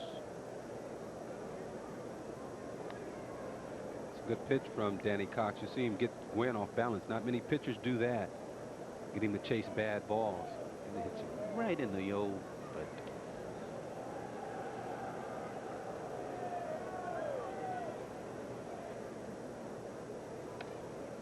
Outside.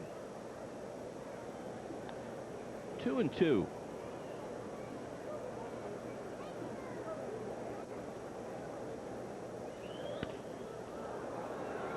Playable for Von Hayes in left field. Gwynn is out, number 2. Danny Cox is a good example and what moving the ball around can do for you and how you set up a hitter. Breaking balls inside, fastballs away, then finishes off Gwynn with the changeup there.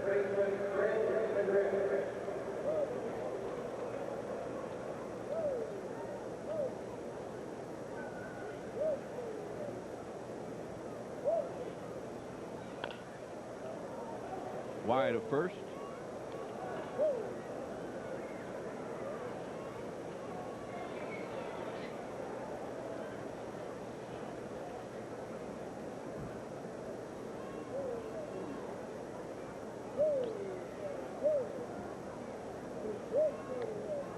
One ball and 1 strike to McGriff. As you can see, pretty selective at the plate, and boy, what terrific power he has. Well, I think National League pitchers are aware of his reputation, his ability to really hit the long ball, and they're being careful how they pitch to him.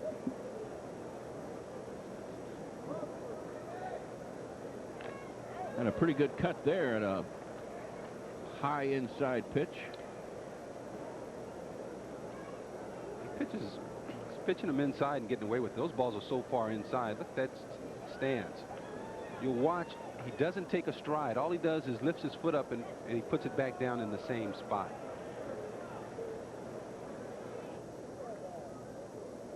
Phil's got shut out last night. Shut out through 5 tonight.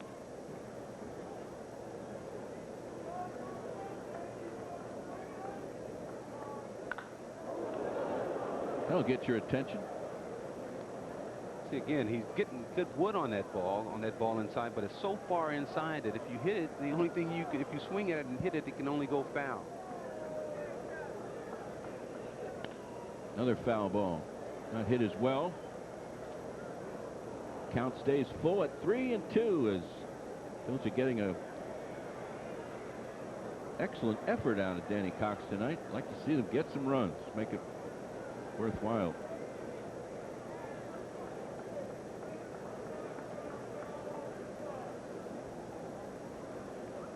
Danny Cox aware that McGriff is going to hurt you if you allow him to get his arms extended. And a called strike 3. Cox, one of those guys that loves to run off the mound, heads into the Phillies dugout. And we head to the bottom of the 6th inning. The Padres 1 and the Phillies nothing. As cars get older, they may need higher and higher octane to perform like they used to. But there is a gasoline specially formulated to control this higher octane need while providing the highest level of engine cleanliness. Texaco System 3. You'll get great performance in every octane grade. Still think all gasolines are the same? They charged me $120 for the sneakers. What's this, the crybaby hotline? That's brutal. You go to some new guy in town sporting goods store and now you're crying. Hey, pal, let me give you a tip. Next time, give Gold Medal Sporting Goods a try. They're the largest locally owned sporting goods chain. At Gold Medal, you get professional service, top brands, all at guaranteed lowest prices. Gold Medal is a choice of the Phillies, Eagles, Wings, and yours truly. Hey, I've been shopping there for 11 years. So when it comes to sporting goods, stick with the home team, Gold Medal Sporting Goods. Well, it's Phillies Dream Week time again. You've heard about it for years, and now here's your chance to find out even more. You're over 30 years of age. It's 1 full week next February in Clearwater, Florida. Play big league baseball with the big guys. Larry Boa, Greg Luzinski, Dave Cash, Johnny Callison, Gary Matthews, and many more. This year, the whole gang will be staying at the beautiful Adams Mark Hotel right out there on Clearwater Beach. I can attest that that's a great place. So call now for details. 215-938-1200. 215-938-1200. Book your reservation for Dream Week. And right here we head to the bottom of the 6th inning.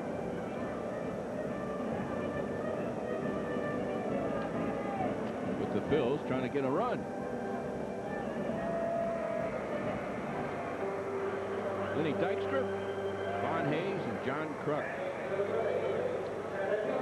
Venice has been tough. He's allowed 2 base hits. Couple of singles, one by Kruk, one by Morandini. Lenny Dykstra 0 for 2. Hit the ball hard his first time up, right on the button, but straight to center fielder Sean Abner. And then last time, he's retired on a soft grounder to second. Looks at ball 1. Now, Gary Bennis has had a reputation of kind of running out of gas in the 6th and 7th innings, so we might be looking for something here from him.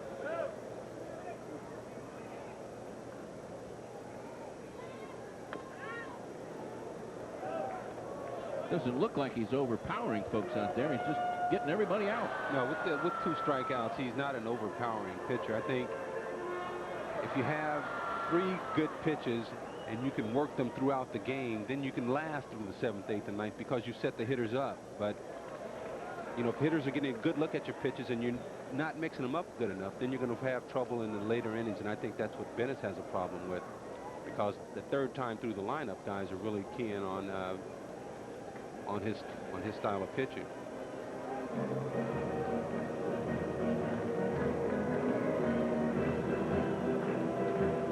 2 balls and a strike to Lenny Dykstra.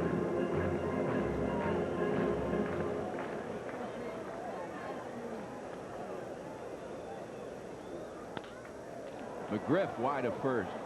Knocks it down and throws on to the covering Bennis. 1 up, 1 down.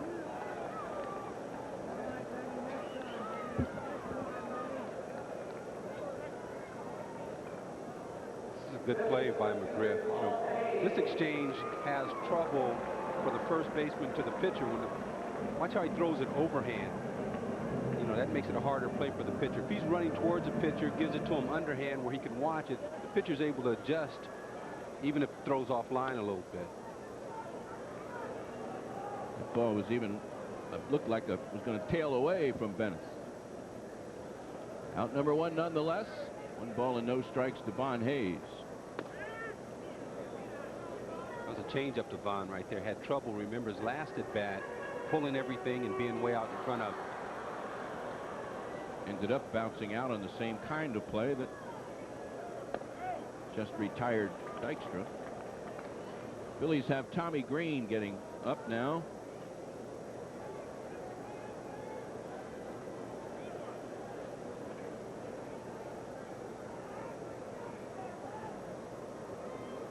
Danny Cox toweling off. Well, it doesn't look like he's going anywhere.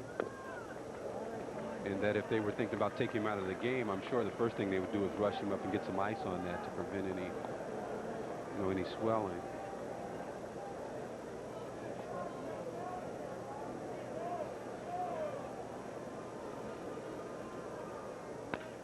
Von Hayes lines this one, but just foul. Jeez, almost took her head off down there.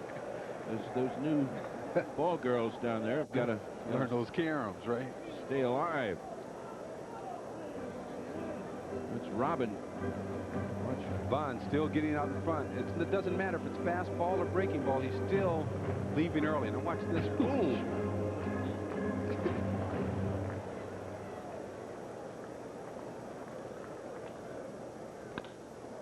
Hit sharply, and it dips away from Biff Roberts. Dips from Biff. It's a base hit for Vaughn. Had a little luck there. But you'll see, this ball just continues to dive into the turf, and that's why Roberts doesn't get there. He thinks at first he has it on without diving, then tries to dive for it at the last second. You see it just eats him up. Vaughn hit the ball hard that time, but I would be concerned if he's just hitting everything to right field and foul. He's not using the whole field, and when he's a good hitter, he's spraying the ball all over the ballpark. Like this guy. John Kruk has one of the three. Sprayed one to left field his last time for a base hit. Takes a strike. John has been with the Phillies for a couple of years now. You can bet he's still keyed up of playing against his old teammates. Some of his old teammates. There's been a lot of changes over there. They sure have. I was just going to say, this team put some names in a hat, threw them up in the air. Not all of them came down. Well, you still think of it. Now a balk is called.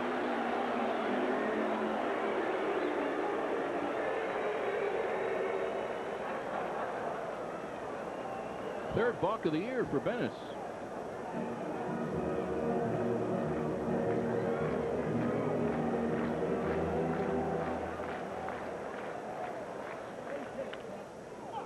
And a foul.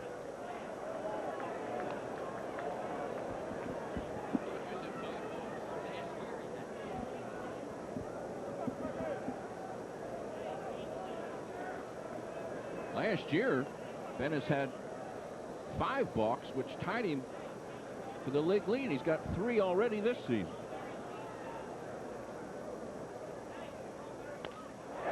Sharply to right field. Hayes around third is going to catch Wynn's arm and makes it with room to spare. We're tied at 1 and down to second base with another RBI. John Kruk.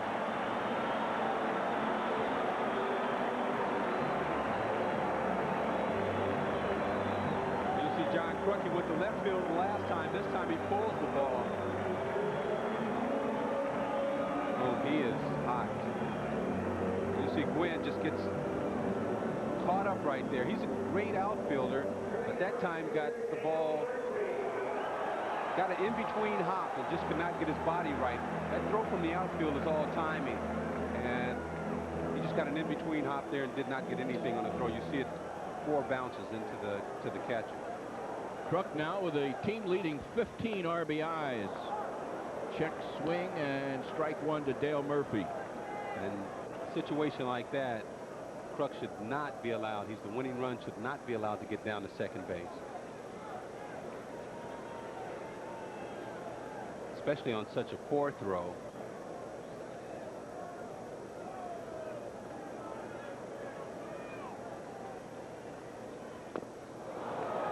Breaking pitch for strike 2. We're tied now at 1 apiece. Phil's batting in the bottom of the 6th inning.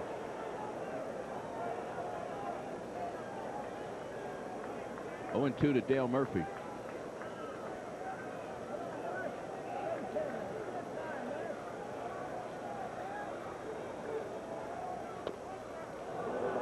Just misses outside with that slider.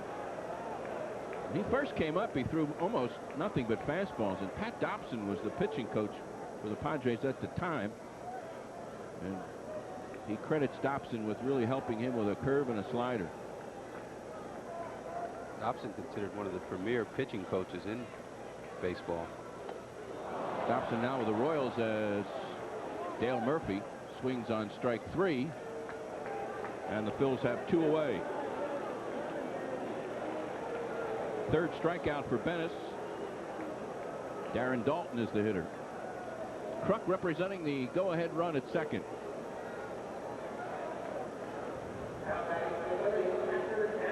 Pitching coach now for the Padres is a former catcher by the name of Mike Rourke.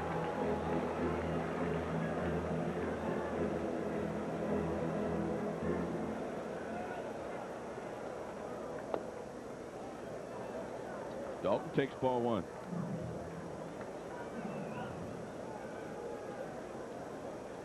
Mike Rourke was in the early sweepstakes for possibly a candidate for pitching coach here in Philadelphia at the end of last season.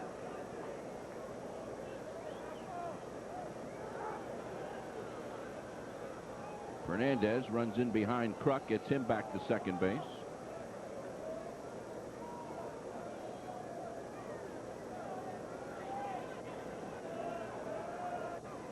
Phil's trying to grab the lead here for Danny Cox in the dirt.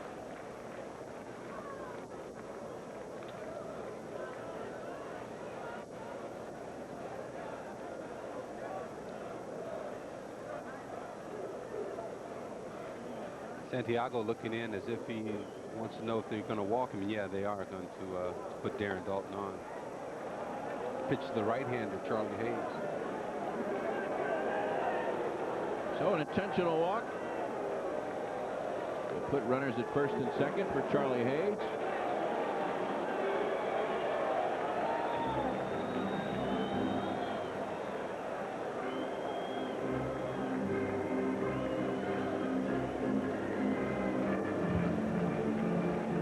Hayes trying to keep that 6-game hitting streak alive. This would be a great chance to do, or a great time to do it. He has walked and bounced to third tonight.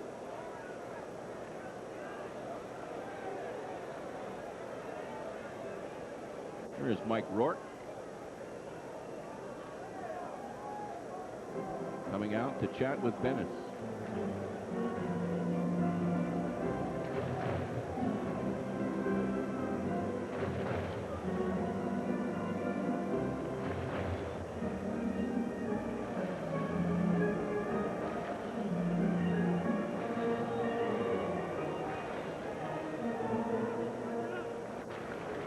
This is a meeting where I'm sure he's talking about how he wants to go after Charlie Hayes as opposed to trying to correct something fundamentally.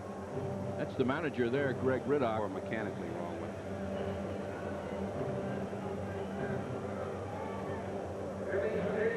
Probably the least known of all major league managers. Took over last season.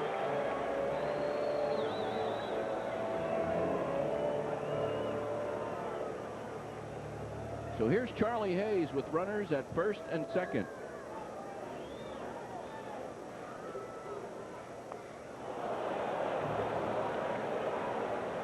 Fooled on a breaking pitch down low.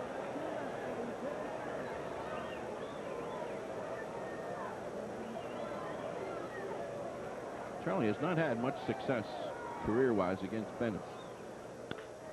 This ball hit to left field. Now it's starting to come into range for Clark, who makes the play. Charlie gave it a ride, but got under it a bit. The Phils do get 1, and we're through 6 with this game all tied at 1.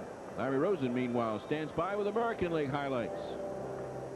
All right, thank you, Jim. The Oakland Athletics have moved back into a virtual tie with the Chicago White Sox. For first place American League Western Division, they did it with a grinded-out victory over California today. Fell behind early. Dave Winfield against Mike Moore, first inning. Ground ball base hit, runner on the move. Dick Schofield scores 1-0 Angels. And then Dave Parker follows with a ground ball that just squirts on through Wally Joyner comes in to score off the glove of McGuire, 2-0 in the first inning. Still in the first inning, the A's at bat. Terry Steinbach rips one to the gap.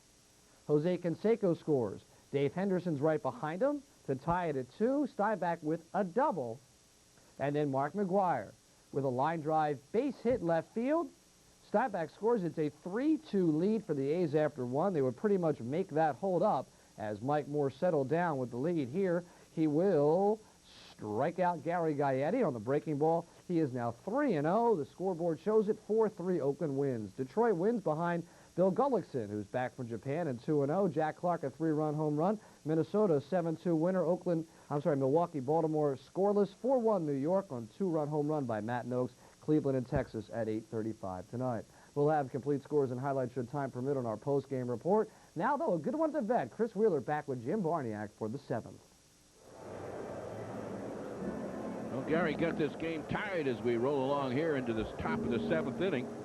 Santiago, Gerald Clark, and Marty Barrett, the scheduled hitters for the Padres. And Chris, the question I was throwing out to Gary, we can continue on here. What do you think there's a pitch count for Danny Cox tonight, or are they just going to kind of play it by ear here? You know what? They told me there wasn't, really. They really weren't going to go on a pitch count. They were going to go on a feel. You know, watch him, see how he's doing, seeing if he looks like he's laboring, and also hoping that, you know, he'll tell them if he needs to get out of there.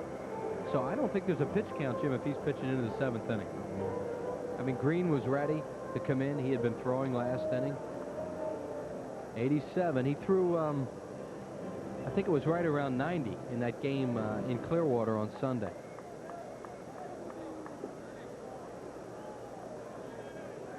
He'll face Benito Santiago to start things. Santiago 1 out of 2 tonight. Hitting at 300.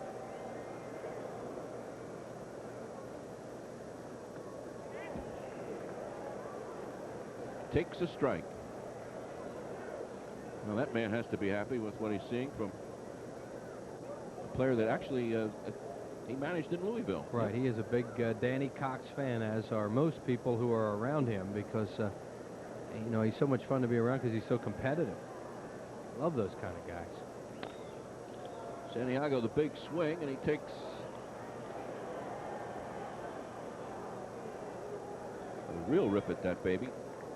No balls and 2 strikes. Well, there you see the numbers on Danny Cox. When he was healthy, what he did, and when he wasn't healthy, what happened. Santiago had some designs on being a pitcher at one time. In Little League ball, he was through 9 no-hitters. That arm, I guess he could. Any guy can throw people out of second base from his knees.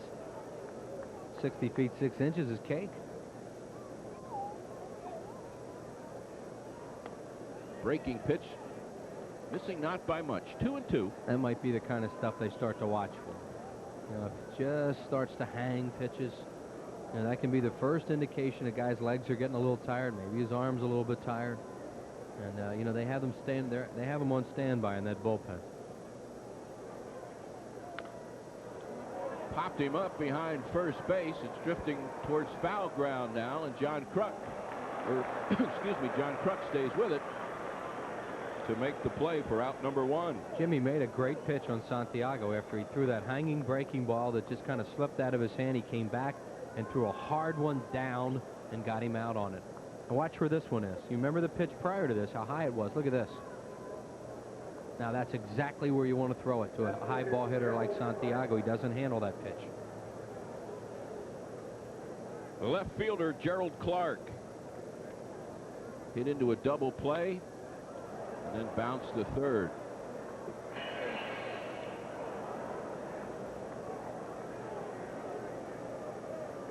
The famous memory lane Clayton bungled that one, I believe, over there. Yeah, it sounded like something crashed and really hit his glasses. Big swing by Clark.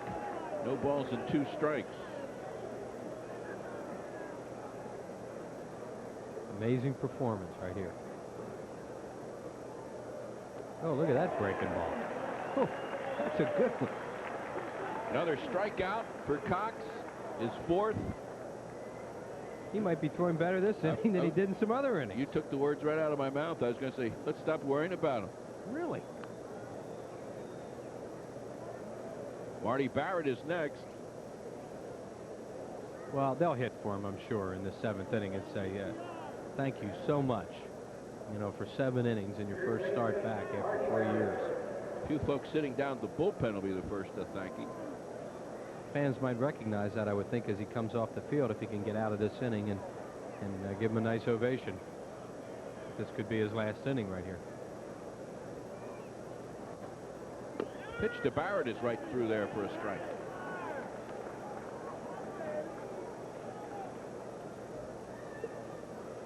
Padres are here tomorrow afternoon, and then they're going to hang around and play one again on Monday night. He got Barrett reaching as well, and he pops the ball back of second base. Morandini squeezes, and the Padres are retired in order in the 7th inning. We go to the bottom half. This game tied 1-1.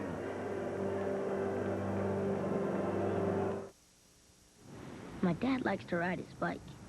He wears a helmet, and he looks at his bike real careful before he rides it. He says you should always be careful in traffic, stop for red lights, and watch when you cross the street. He says you should always be prepared for anything. Don't worry, you'll be okay. What you can't insure against, we can. The card from Independence Blue Cross Pennsylvania Blue Shield. Carry it for life. As cars get older, they may need higher and higher octane, or they can't perform like they used to. But there is a gasoline specially formulated to control this higher octane need while providing the highest level of engine cleanliness. Texaco System 3. You get great performance in every octane range. Still think all gasolines are the same? Get in on more of the Phillies action, more of the Phillies fun with season tickets. They start at just $84.50 for 13 games. Hear the details and advantages of 11 different season ticket plans. Call 463-5000. Well, Chris was mentioning the effects that Danny Cox would have on the team, and we're going to get a close-up look of it. And here's the manager telling him, thank you so much. Great job. You're done for the night. And here comes Hal Lanier and Johnny Padres. That is one remarkable performance for a guy that hasn't pitched in a long time. I'll tell you what, that last inning, he threw 3 nasty breaking balls and got outs on all of them. 7 innings, just 3 hits, only 1 walk. He had 4 strikeouts, gave up that 1 run, and ironically, it was a home run to his opposite number, Andy Bennis, the pitcher for the Padres. Dickie Thon, Mickey Morandini, and a pinch hitter. And Roger McDowell in the Phillies bullpen.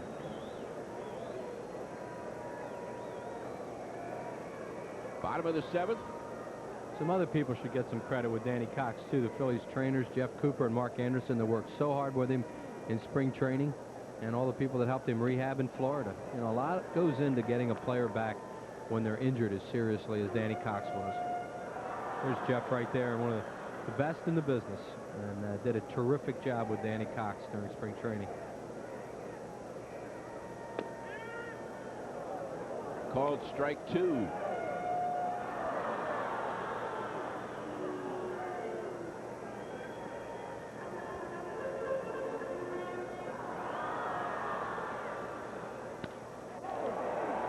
This one to center field, but not deep enough. And Abner makes the play. 1 gone. Bennis also, you would think, is about ready as Rich Rodriguez starts to warm up. The left-hander, number 42, down there in the Padres bullpen. And Bennis is due to bat second in the 8th inning, so this will probably be his last inning of work also. We mentioned the numbers on Bennis, how he starts to go from the 7th on, and they, of course, know that.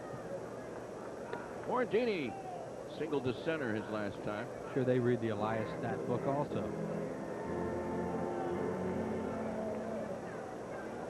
Getting set to come out to hit John Morris. He'll bat for Cox. There he is.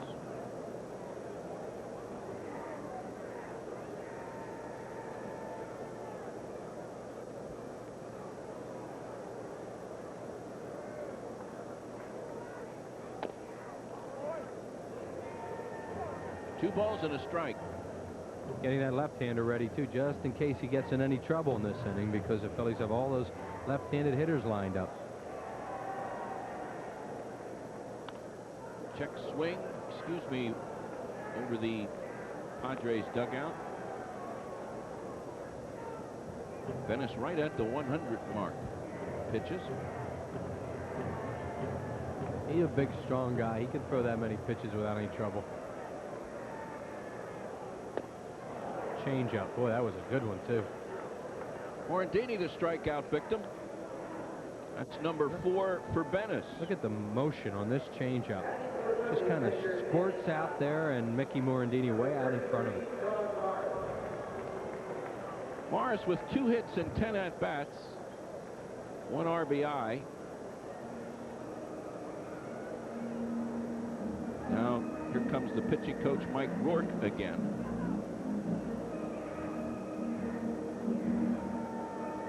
Only thing this could be, Jim, is here's our reports on him. You haven't seen him for a while. He's been hurt and out of baseball, and you probably never faced him. You've never faced him. So here's what we want to do with him. Who was the famous coach that every time he went to the mound said the same thing? Joe Schultz, smoke him inside and let's get out of here. Go pound the bud. I'll tell you what, smoke him inside. We talked about pitching Fred McGriff inside in the first inning. Did he see a ball off his thumbs all night from Danny Cox? I mean, if that didn't show every scout sitting behind home plate how you pitch Fred McGriff, I don't know what does. Kept the folks sitting in the box seats and first base alive. Well, the balls that he could hit, all he could do was pull them foul. You know, that's, in my opinion, what you have to do to every guy that comes over from the American League. That's what they did to every player the Phillies got, because they're not used to hitting that ball in the American League.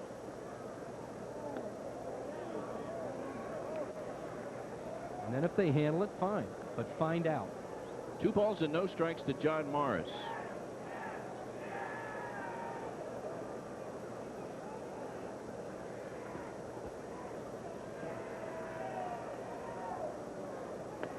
Looks at a strike. Padres with just 3 hits, the Phils only 4. Now we're at 2-2.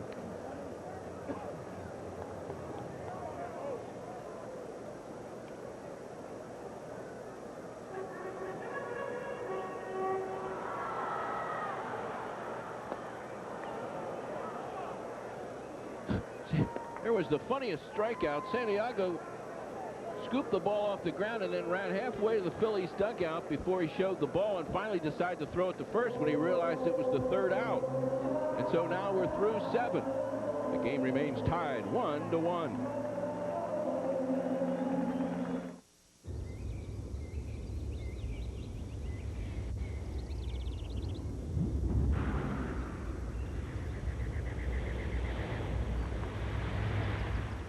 If you're in a Lexus LS400 and a tree falls in the forest, does it make a sound?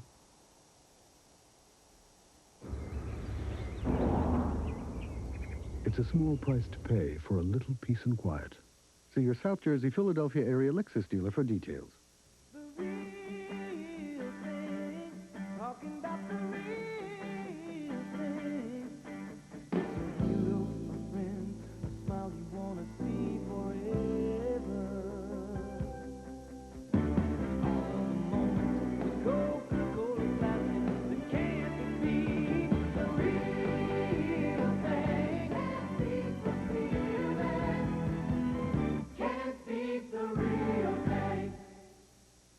Celebrate the Fanatic's birthday. Meet the Teenage Mutant Ninja Turtles. Children 14 and under get a tie-dyed neon green Fanatic cap courtesy of Tasty Cake. Sunday, April 28, 1:35 when the Phillies play the Padres. Sunday, May the 5th, the Phillies will be playing the Dodgers, and that'll be Burgundy Fielder's Glove Day. Perfect Little League glove, or excuse me, perfect glove for Little Leaguers. It'll go to all fans 14 and under. Sunday, May the 5th, Burgundy Glove Day. And here comes Roger McDowell. Takes over for Danny Cox in the 8th inning. Both starters did a great job tonight. They're both gone now because Templeton is in the on-deck circle to bat. for Bennis, who was outstanding as always against the Phillies, and Danny Cox. We have documented what he did tonight. A tremendous job. 10th appearance now for McDowell. Excellent earned run average. Under 2.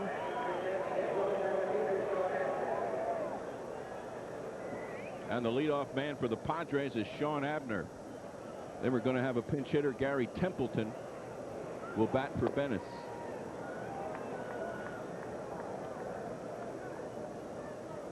Roger McDowell had 4 saves and a win against the Padres last year as we look at Templeton, the pinch hitter. Abner reached on an error.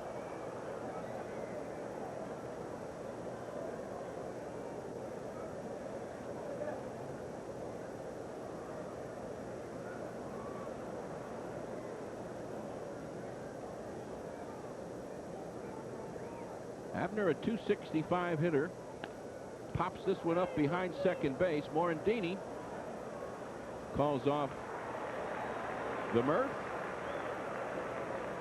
1 away. A left-hander now in the bullpen, not Rich Rodriguez anymore, but Craig Lefferts. And Gary Templeton, who has always done well against Roger McDowell. .400 lifetime batting average.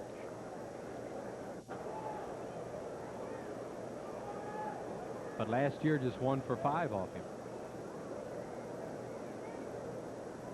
So Rogers caught up to him a little bit.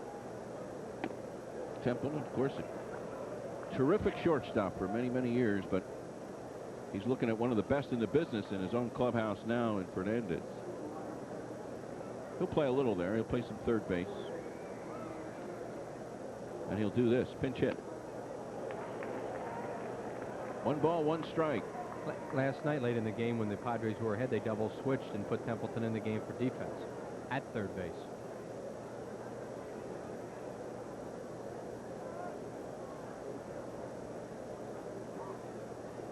Biff Roberts, the on-deck man.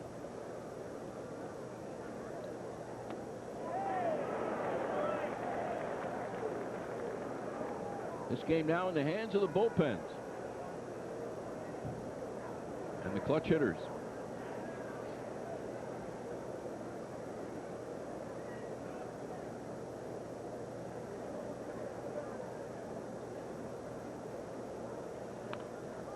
Off the fist and out of play.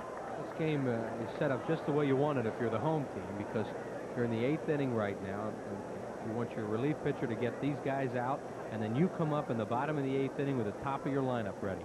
Of course, Greg Riddick is aware of that, and he's getting that left-hander ready for those 3 left-handed hitters at the top. To deep right center field. Dykstra way back, finally runs it down. A long out. Then he has this ball all the way. You'll see right about now he's going to put that hand up, meaning Dale Murphy can stay away. I got it, and he's coasting when he catches up with it. And Templeton did hit it pretty hard.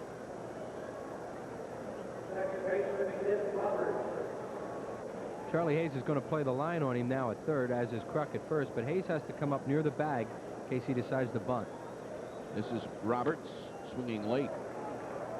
Maybe he's trying to bounce one by Charlie Hayes. There you'll see Charlie now. That's exactly right. You know, you see the third baseman there, you try to slap it by, maybe just slap it in the hole for a base hit, but to play the percentages now and take the extra base hit away. Just what he's doing. Same strategy and the same result. And you see Kruk is off the line a little bit more than Hayes because Roberts is less likely to pull a ball from the left side down there.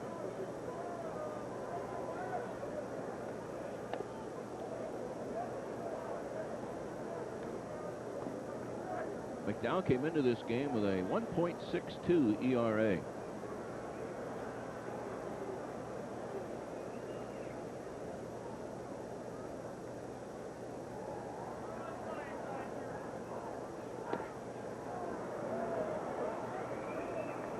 Phillies are getting Mitch Williams ready now, Jim. An 0.62 ERA. Yeah, not bad. There is Williams. I knew what you meant. That's in case they can get ahead in the 8th inning. Okay. Found that one off the cotton candy. Yeah, if you're eating it, put it up in the air when those things are coming at you.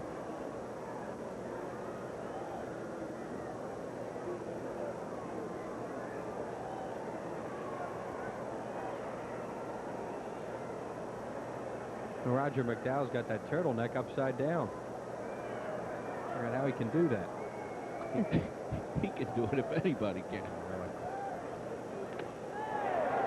Well, Roberts was intent on slapping one the other way, and he missed 3 pitches trying to do it and fouled off another, and he is out number 3. We go to the bottom half of the 8th inning. Padres won, Phillies won.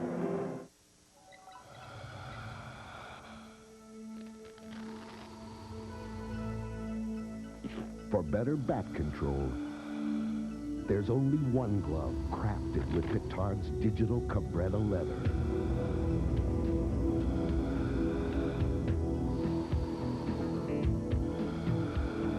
Franklin, the official batting glove of Major League Baseball. Where do great painting projects start? At an MAB paint store. MAB uses only the finest ingredients and blends them with utmost care. Painstaking attention to quality goes into every can of MAB paint, so you're assured of getting a superior product. Plus, MAB personnel have the training and experience to offer expert advice on how to prepare surfaces and what type of paint to use. For quality paint, quality service, and guaranteed satisfaction, visit your local MAB paint store. Well, another reminder about Dream Week. Make that call right now. You see the number on your screen, 215-938-1200. And head on down to Clearwater, Florida next year in the week of February and play Major League Baseball for a week. All you have to be is over 30 years old and want to have a great, great time. You'll meet guys like Larry Boa, Greg Lazinski, Dave Cash, Johnny Callison, and lots more. And you'll stay right on the beach at the beautiful Adams Mark Hotel. So don't delay. That roster's filling up rapidly. Call now for details, 938-1200, area code 215. Well, this is the guy Greg Riddock refers to as my John Franco, or at least wishful thinking, hoping that he'll be that kind of guy. He throws that over-the-top breaking pitch. Came up with the Padres last year, won a game, lost a game. Yeah, we mentioned Lefferts was up there. The Padres were thinking the same way the Phillies were. If they had gone ahead in this game, they probably would have brought Lefferts in. In a tie game, they're going to go with Rodriguez. The Phillies did see him a little bit last year, and he turns the ball over pretty well. He has a decent breaking ball. He's a nice pitcher.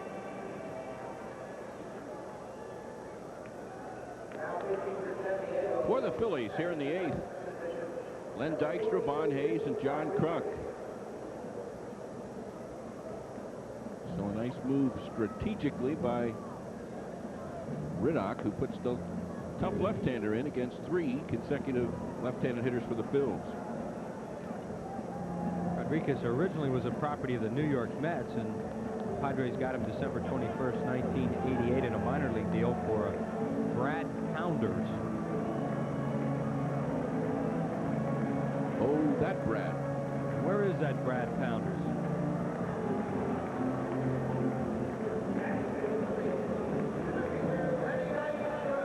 Lenny's still looking for a base hit tonight. And he 1 for 2 off Rodriguez last year.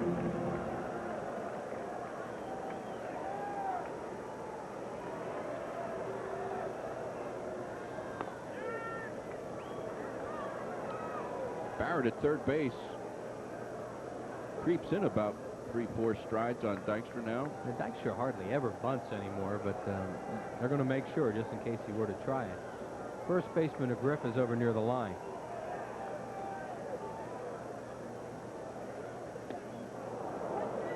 Breaking pitch that Lenny fans on. Nothing in 2. There you see McGriff now. He backs up almost to the white line.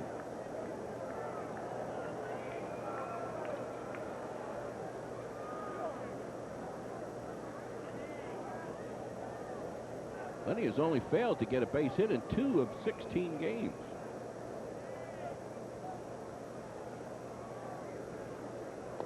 In the dirt. Surprised they did move him back. There goes Barrett now. He was still up there with 2 strikes. You know, couldn't figure out why he would stay up with 2 strikes.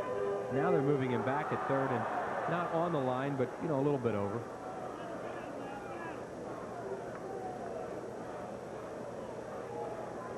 Rich Rodriguez.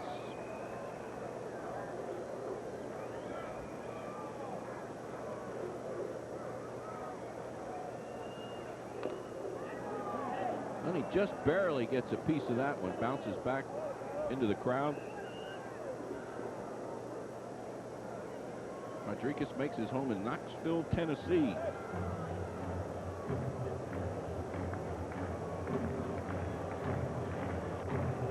Although originally a Californian.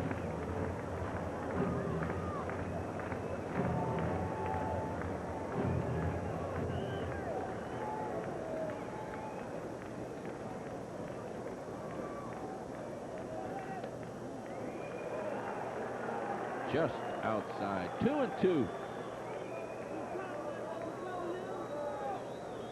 Astros. Greg Biggio's off to a terrific start for them. Offensively, he's their main man right now. National League's top hitter. Well, Lenny hasn't seen many left-handers this year, and he's 0-2 right out of the chute, and really battling Rodriguez as he's throwing in those breaking balls away from him. He has not gone after them. We are at 3-2.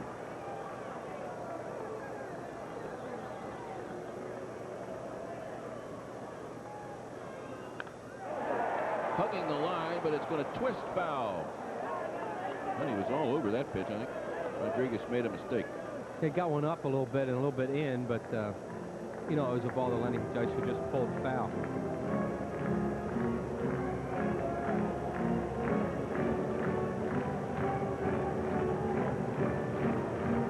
Try to really wait on that left-hander right now as a left-handed hitter, because you don't want to commit on the breaking ball if at all possible. Because he showed it to him in the dirt a few times in this at-bat. Fastball. Ball 4. So Dykstra, that is what is called coaxing a base on balls. Another outstanding at-bat too, Jim. You know, he just gives you so many of them, it's amazing. To go 0-2 that way and then come back and get a walk in the 8th inning in a tie game, exactly what you want. And this is a nasty pitch too. It's a fastball and must just miss. Just misses outside. Rodriguez didn't think so. Look at him. So Von Hayes.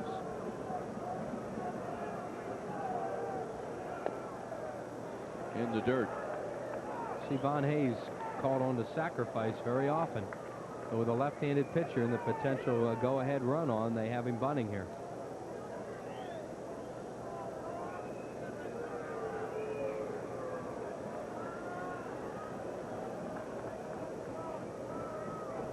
Dykstra represents the go-ahead run in the 8th inning.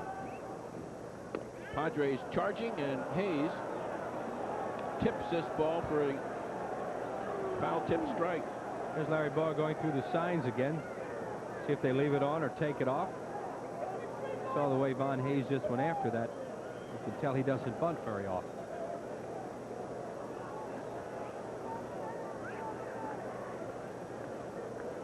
See if the Padres charge as menacingly as they did the last time. McGriff was really coming down the line. Hit and run. Little looper to short center field, but it's going to hang in there for Abner. And that'll be out number 1. Last year, Von Hayes sacrificed exactly 0 times. You know, it's a player that just does not bunt. Fergosi saw that after the first attempt, so he went to the hit and run. Phillies have 4 hits, and this man has 2 of them. He also has the lone RBI for the Phillies.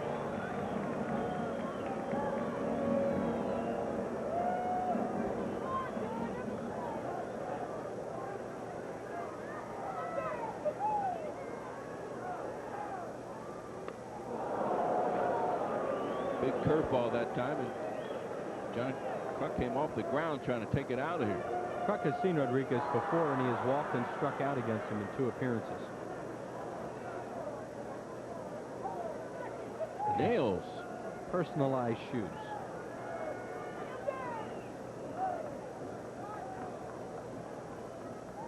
And he's trying to get Rodriguez to show him a move. Now that doesn't even count. He just kind of lottie-dod one over there. It wasn't even a move. He wants to see his move, and whether or not they put a on your own on, I don't know, against a left-handed pitcher like this.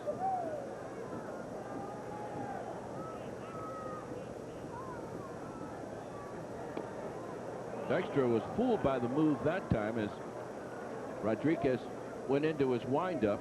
Lenny went barreling back to first. Right, Jimmy. Threw him the high kick, and Dykstra had the one-way lead going back. So that will show right there that Rodriguez can hold him on pretty well, and you're less likely to be able to steal a base that way. One ball and one strike to John Kruk.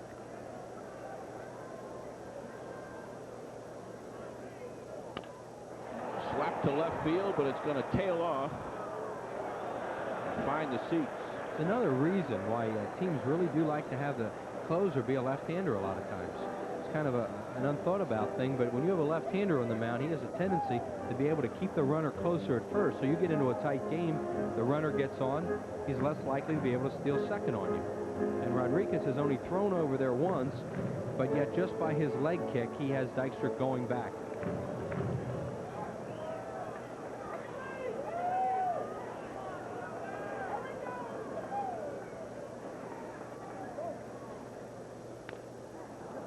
Oh, he had one to hit then. He's been keeping everything away from Kruk, and he made a mistake inside that. Breaking pitch, too, that seemed to hang for a moment. Watch it again. You see, Kruk will have a little bit more trouble reaching the ball away from a left-hander. But this one, see, Santiago was he was almost like, oh, I want to get that before it gets here. Yeah, before he hits it. Yeah, and Kruk fouled it off.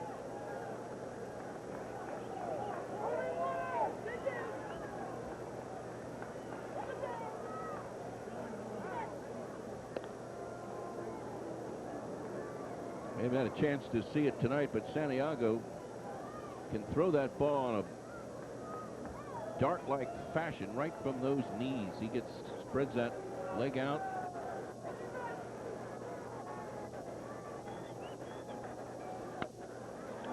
To second base. This should be 2 and is.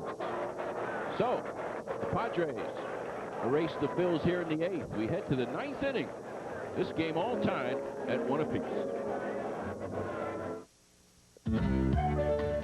As cars get older, they may need higher and higher octane to perform like they used to. But there is a gasoline specially formulated to control this higher octane need while providing the highest level of engine cleanliness. Texaco System 3. You'll get great performance in every octane grade. Still think all gasolines are the same? Hey, Phillies fans, be a celebrity bat boy or bat girl this season. Milk Duds Candies and the Phillies are teaming up to offer kids 6 to 16 this once-in-a-lifetime opportunity. Winners receive a jersey, bat, and ball and go on the field to meet a Phillies player before a home game. Winners also receive 4 tickets to stay and enjoy the game with family and friends.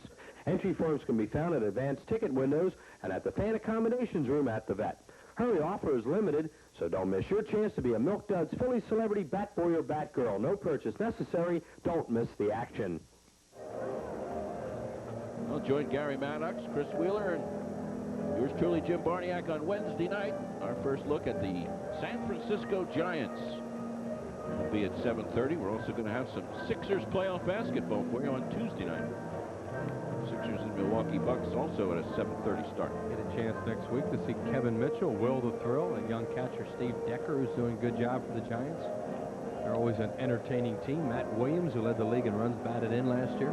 Will the Thrill leading the league in RBIs this year. And Kevin Mitchell and dingers.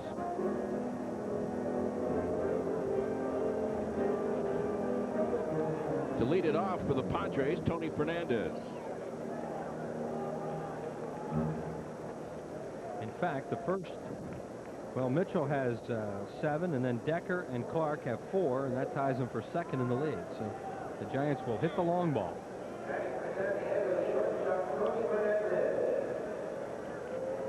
Phils have kept this guy quiet tonight. He came in here hitting over 300. His average down to 307.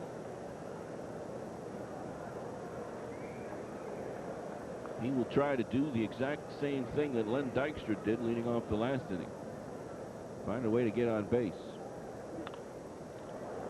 Fernandez, though, much more of a free swinger than the more patient Dykstra.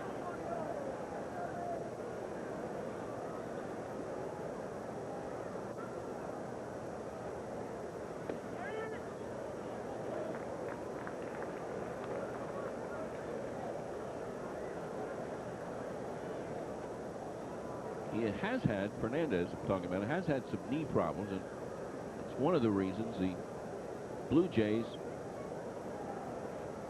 were able to convince themselves to give up what is renowned to be a premier shortstop.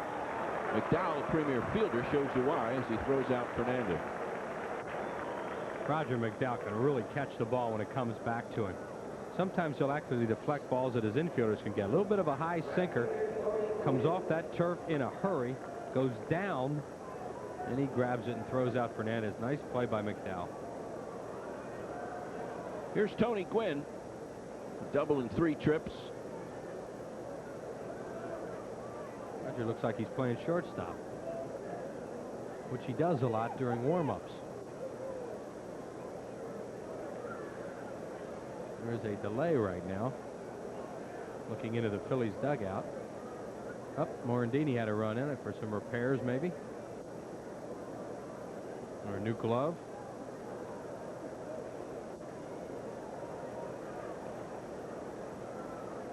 Now we're set to go.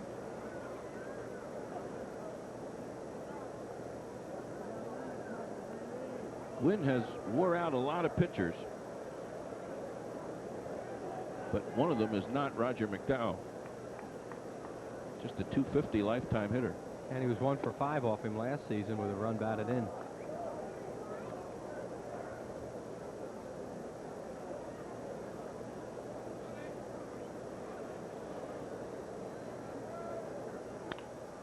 Roger couldn't get this one. It took a big high hop right in front of him. He was there in position to catch the ball, but the ball just skipped right over his head. McDowell helps himself so much with his fielding because he throws so many ground balls. So guys hit ground balls back at him too. And this one, as Jim said, just took that big high hop and he couldn't quite get it. McGriff, a dangerous man in this situation. Gwynn with his second hit leads off of first base.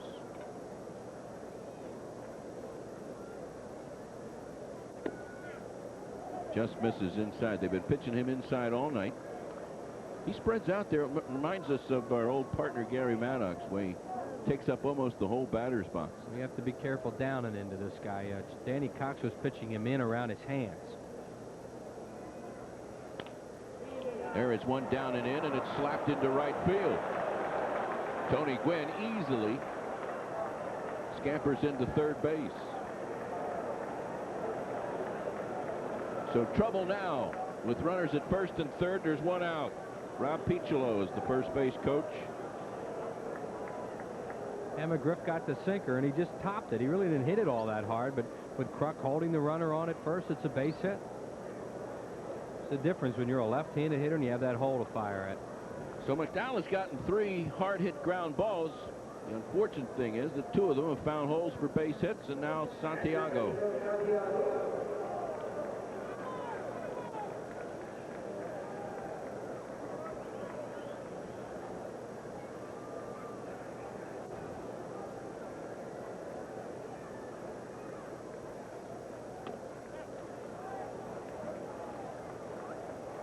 The Padres are getting their real good left-handed relief pitcher Lefferts up again in the bullpen.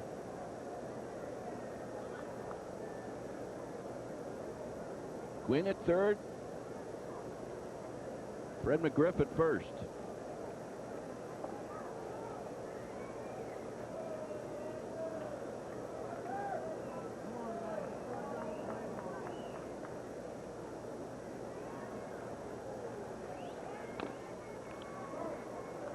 Santiago takes that big swing. Phillies are playing for the double play right now. The only guy up, of course, would be Kruk, who has to hold the runner on at first base. But the infielders, you see them in the middle infielders are at double play depth, and Charlie Hayes is all the way back. So anything slowly hit that they can't get a double play on, the Padres will go ahead. Santiago has hit into 3 of them so far in this young season.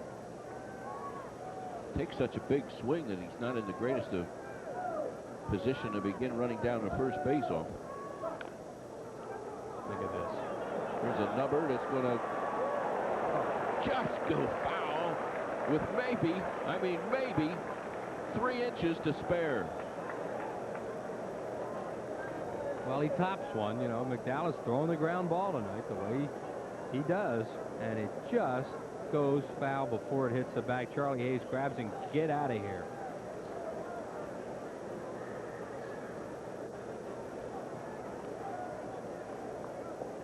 The count is now 1-2 to Santiago. Santiago can fool you too. He's not the easiest guy to double because for a catcher he still runs very well. Those wheels will start to go in a few years after all those years behind the plate, but he's still pretty frisky.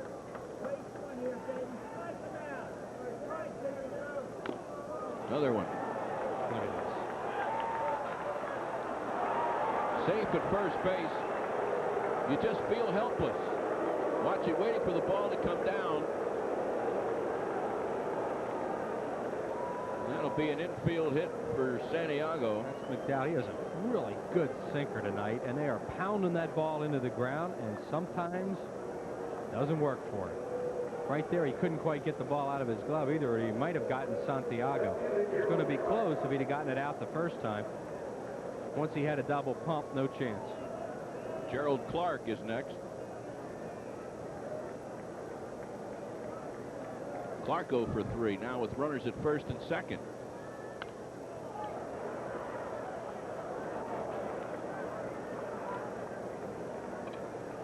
Padres with 3 hits in this inning. They came into the 9th with only 3 hits.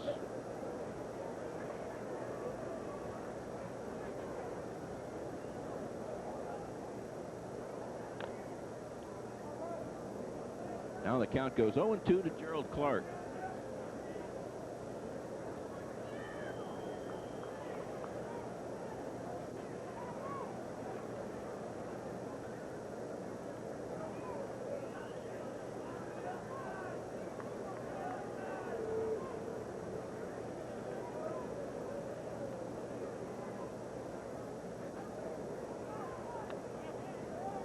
Make it 1-2 outside.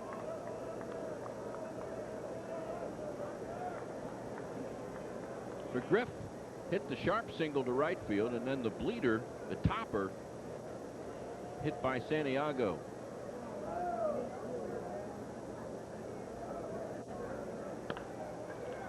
Clark to Thon for 1. And Morandini will just put it in his pocket, not risking a wild throw with another potential run at third base. But there are 2 gone for Marty Barrett. Not a double play ball, it was a slider, and he just topped it to shortstop. Exactly right. What Mickey Morandini does is make sure you don't throw it, because the only thing that can happen when you throw that ball is something bad.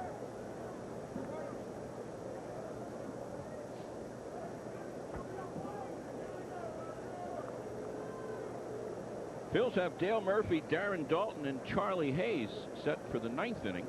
Their half of the 9th. Phillies just dying for hits right now, and they're watching the Padres in this inning go with those Easter Bunny hits. But that's what happens a lot of times with McDowell when he has a sinker that he has tonight. He has a good one, and they're just popping them, hitting those high hoppers.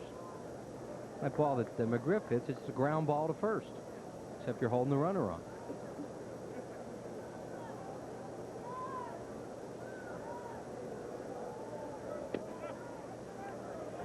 One and 1 to Barrett. Morandini and Thon, Jim, are talking it over right now, and they have signs, of course, with the catcher Darren Dalton, who gives it to them, what they would do if the runner at first should break, whether he's going to throw through. First thing he has to do is look the runner back at third.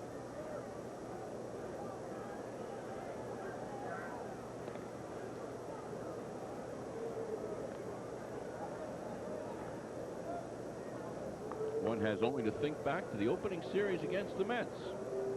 Yep.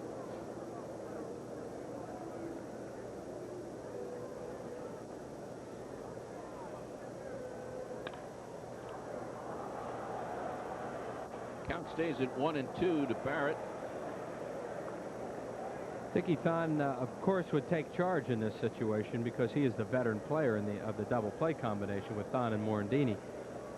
Darren Dalton lets them know what's going to happen, whether or not they would throw through or not.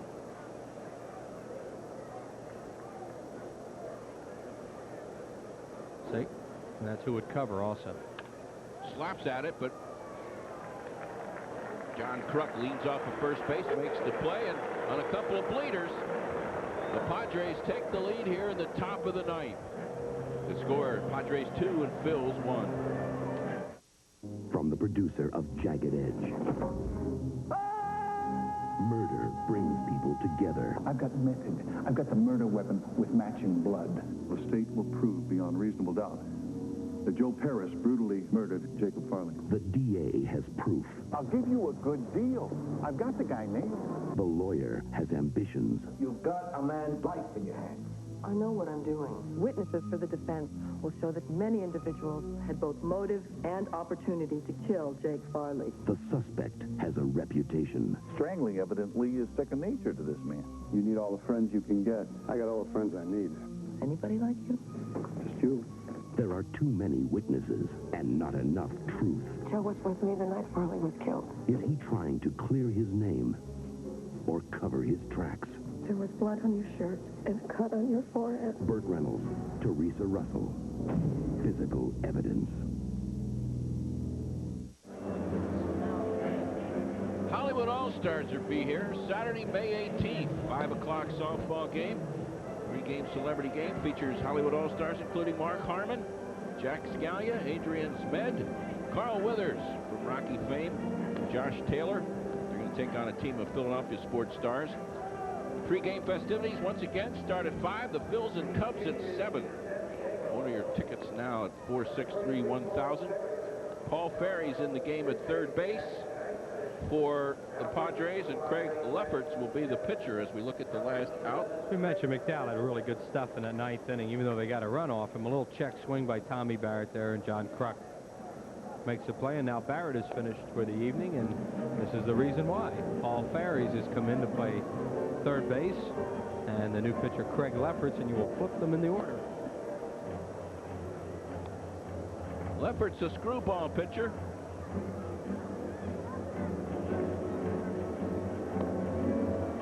He inherits the closer job, and he picked it up actually last year when the Padres lost Mark Davis, their Cy Young winner. Lefferts was in pretty good bargaining power when that happened, and he ended up signing a 3-year contract for $5.2 million. And he gets paid to get folks out in the ninth inning, and starting it off will be Dale Murphy.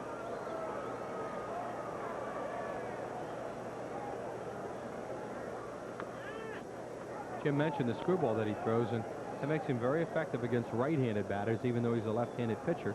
And he also has an above-average breaking ball for the left-handers.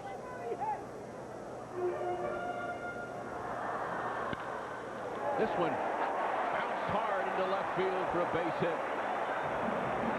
So you have to play the line, I guess, in the ninth inning, especially with a left-handed pitcher up there. So Ferries is playing the line. Dale Murphy hits what would be a routine ground ball to third base, but it turns into a base hit. Watch. Breaking ball. Now watch where Ferries is. You can see here on the replay, you'll see how far over he is. See that? So now he can't come over and catch that ball. Pinch runner for Murphy. They're going to put Rod Booker in. Could be a bunt situation also. You bunt for a tie at home. Darren Dalton.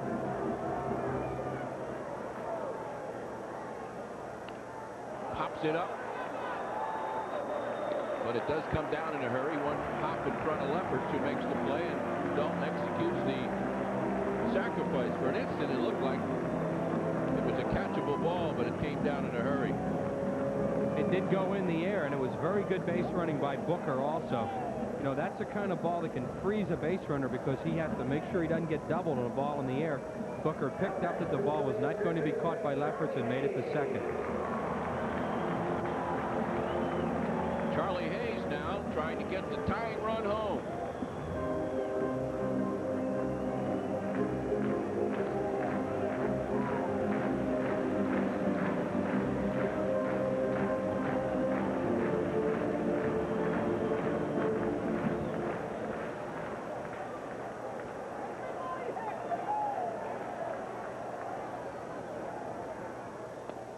That went in the dirt for ball one. The Scroogey.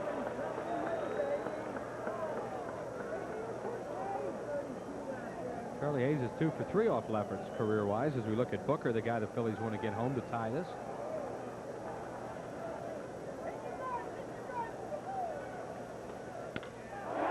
Hit deep to center field. But Abner, here comes Booker tagging up and sliding head first in the third as Abner went all the way to the warning track. Booker able to tag and go on into third base. Charlie Hayes by surprise. Yeah, excuse me, Jim. Charlie Hayes hit this ball hard. It was a screwball out over the plate, but he hit it to the deepest part of the ballpark, and Abner had a lot of room to run it down. Good play by Booker to tag up and go to third, because now, you know, a ball in the dirt that might bounce away from Santiago, which is rarer. But should it, have a chance to tie the game on a wild pitch. Santiago wants to go out and talk with Lefferts. Ricky Jordan is coming out on deck. The Bills can keep things going.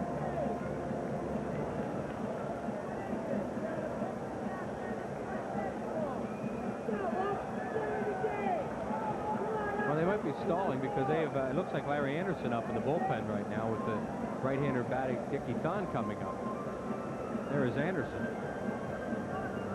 They were thinking about a change or not, but he hasn't been up very long.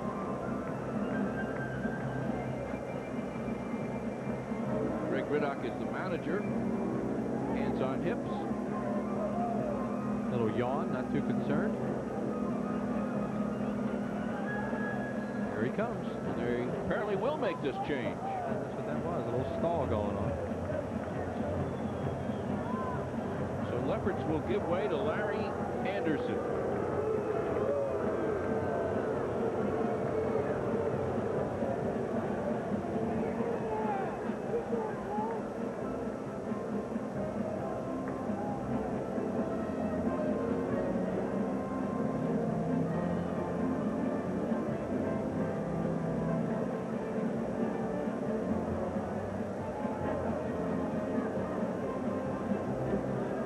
Your buddy coming on to pitch. A lot of our buddies when he was around here. There he comes.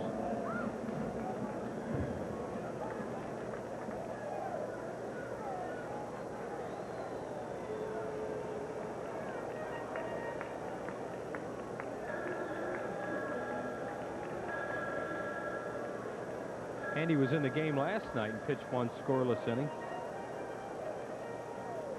And he struck out Dickie Thon last night. So another one of the reasons why Greg Riddock is comfortable in making this change.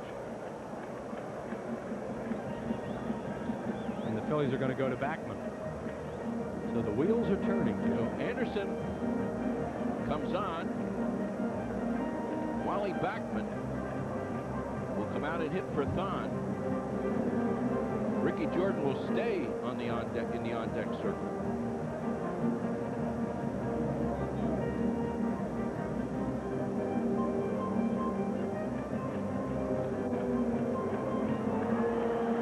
Wally Backman's a .500 lifetime hitter, too, against Larry Anderson, 7 for 14.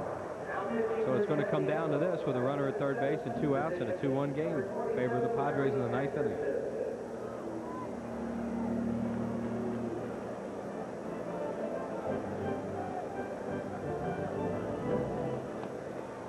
Anderson throws sliders.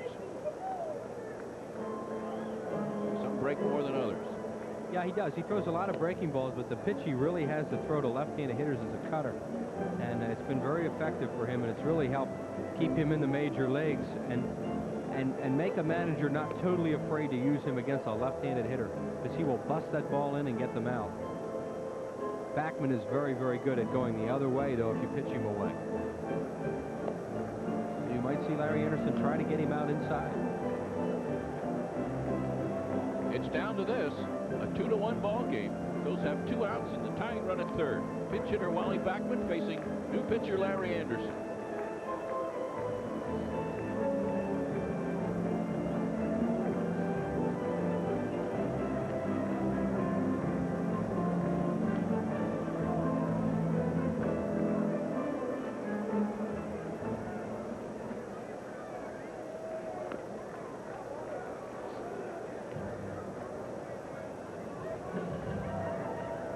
Ricky Jordan, who had been on the on-deck circle, goes back. Mickey Morandini, the scheduled next hitter, goes back out. But the key situation now, he bombs around this man, Wally Backman.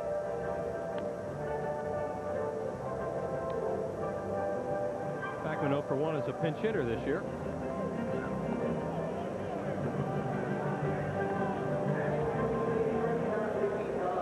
Booker, who came in to pinch run for Dale Murphy, represents the tying run.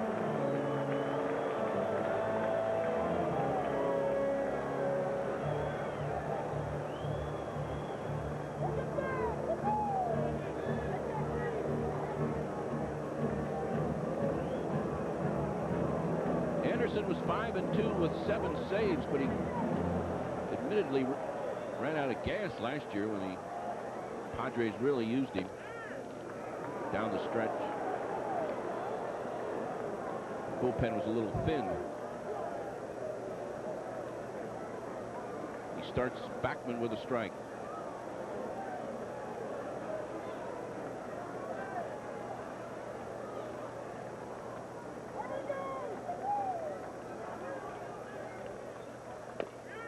And a strike 2. As a manager, that's all you can ask. Guy comes in, goes strike 1, strike 2. He doesn't like it. The other side does. So Backman now digs himself into a big hole.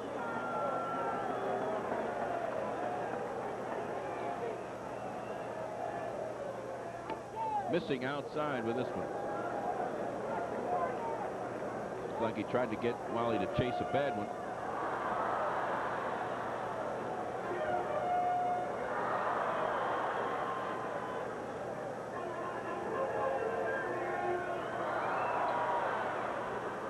One and 2.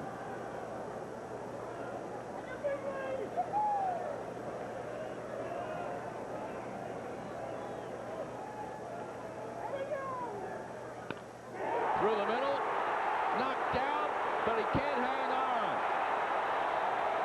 A great effort by Roberts. And he might have had a play had he been able to bounce back up on his feet with the ball in his hands. Watch it again. This is one terrific effort by both guys. Backman gets a pitch up and rips it. Look at Vic Roberts. Oh, you bet he would have had a play if he was able to hold on to it. But he wasn't. Tie ball game, Jim. And let's go back as we look at Backman again right here on what good base running Rod Booker gave the Phillies in this inning. There's Vic Roberts, can't make the play.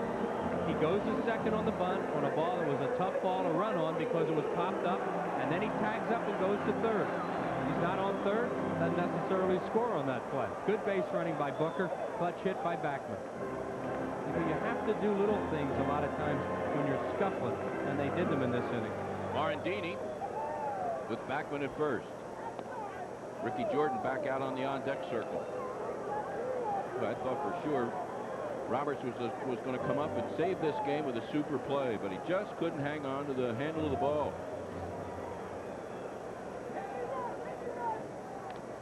Foul back.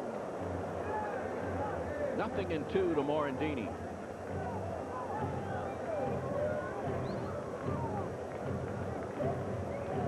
Vukovic and Wally Backman having a little conversation, and Santiago got nailed with that foul tip. He's on his way back to the dugout for some help. Watch this. Oh, baby, right on the bare hand. Yaha.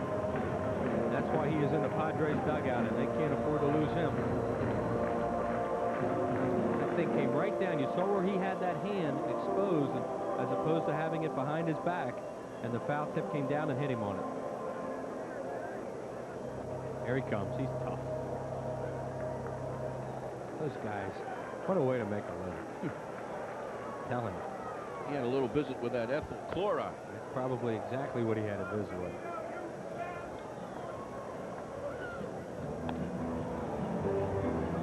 If you're ever thinking about running on him, it's right now. Here's the foul tip. Misses the glove right off the bare hand. I'm not saying he can't run or he can't throw, because he can always throw, but if you think about it, go. Backman is the runner. Maybe not with 2 strikes, but maybe if he gets a strike on Morandini. Anderson is a tough guy to run on because he has such a good slide step. He's about a 1-1 to 1-2 guy to home plate. That is really fast. 1-2 now. Morandini slaps the other way. Mickey has a base hit tonight. And a single to center in the 5th inning. You can watch at home how quickly Larry Anderson gets the ball to home plate. And that's a catcher's delight. Doesn't lift the leg up hardly at all. And the ball's gone. So I guess that's going to keep Backman at first.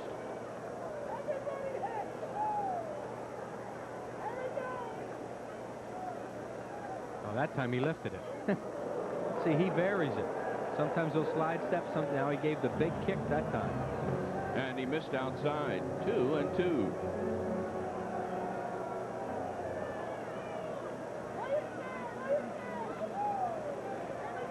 There goes Backman. There goes the ball. Base hit center field. Backman has to jump over the shortstop. Now he cuts back to second base. It was like Wide World Wrestling. Backman went streaking around second. The ball was hitting so hard, and Abner was right on top of it, that I didn't think Backman had a chance for third, but what made it real scary was that he had to hop over the shortstop twice. That's right. Morandini does hit this hard. A slider out over the plate.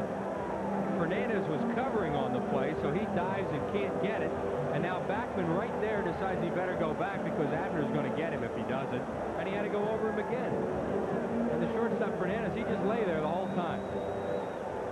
Larry Baugh is out there wanting to know if maybe there might be a little bit of interference involved there. I don't think so. I mean, the shortstop, all he did was just lay there.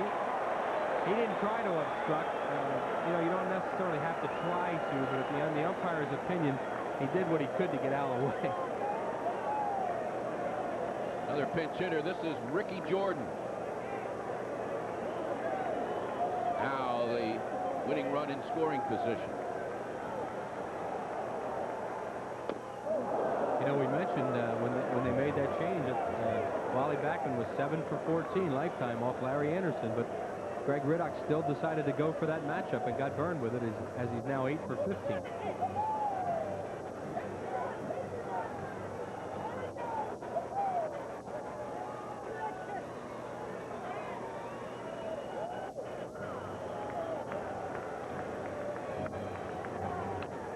Anderson and Backman eyeing one another, stare down, and Anderson steps off the mound. Here we go. No balls in the strike. Center field. Abner makes the play, and we go to extra innings. The Phils, however, do come up with one here in the bottom of the 9th. We're heading for the 10th. All tied at 2.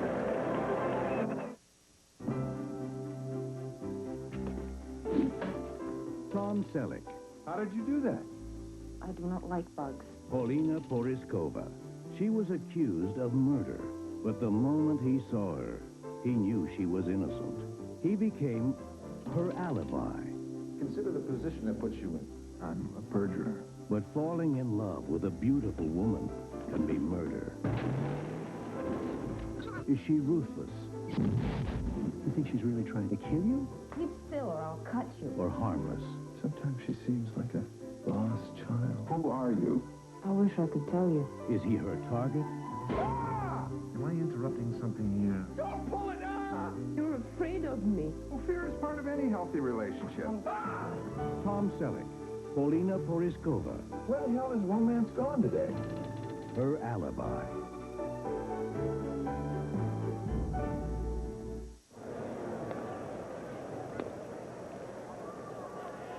Phil's now with plenty of changes.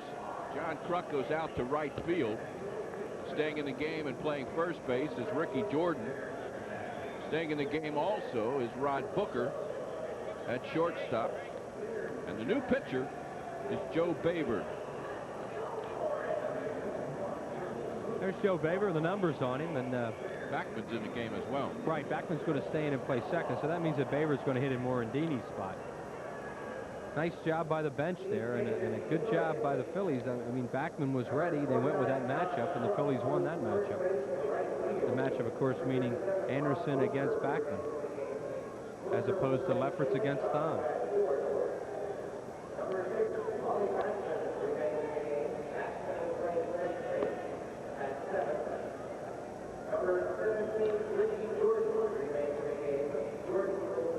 Wally Backman, who got that big base hit off the glove of Biff Roberts, who almost made a spectacular play. Phillies are the kings of extra innings already. They've been in 5 of them.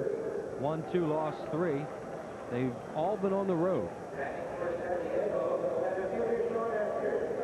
Yeah, it is. One of those nights. Yep. That's why you got to get Mitch Williams in this game. Might have to check this, Wheels. Could it be that Booker is going to hit in Morandini's spot? We shall see. Now, Booker's got to hit in Murphy's spot because he ran for him. Okay, correcto. The leadoff man is out, number 1. Sean Abner popping to Ricky Jordan.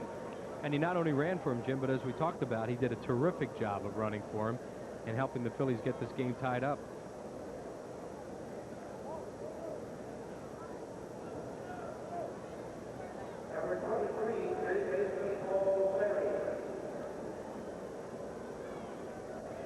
Here's Paul Ferries. Now the third baseman, popping it out of play. Padres are 1-1 in extra inning games. Both of those were home games for San Diego. As we mentioned, the Phillies 2-3 already. All 5 of them on the road. First time at the Vet this year.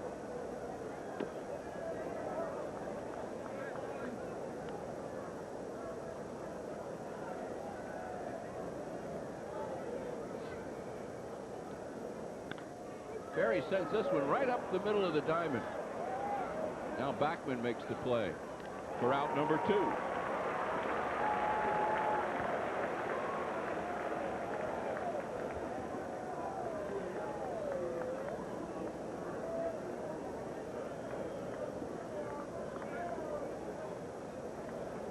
Two gone, Biff Roberts. We're in the 10th.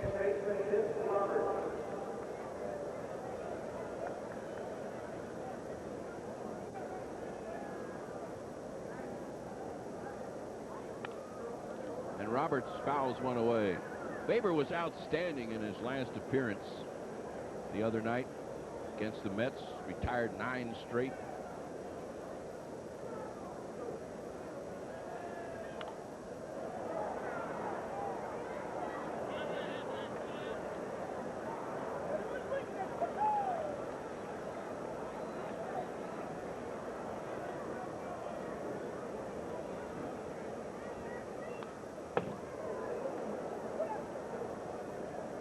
Count stays at 0-2 for Roberts, who has had a tough night.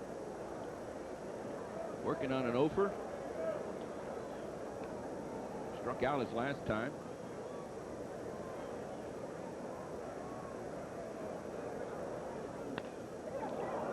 Backman can't get this one, and so much for the offer.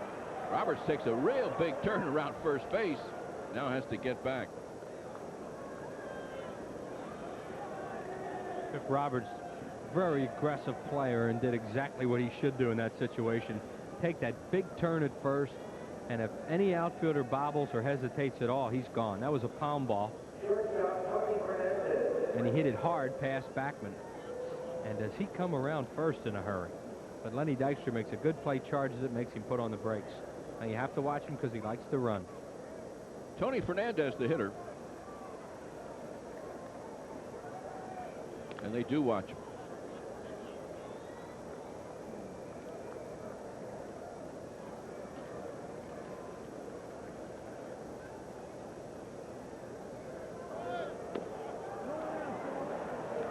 That's the 6th of the year now for Roberts. Got a great jump. Dalton threw the ball one hop, no chance. No doubt that Bip Roberts is going to run early. Maybe not necessarily the first pitch, but that's what he went on. Looks like he's hurting a little bit. You know, he was all hunched over at first after he got that base hit, and now he's doing it again. It was a hard slide he took for sure. Whatever he had, he didn't help it any with that slide. He's not running like he's hurt. 1 ball and no strikes to Fernandez.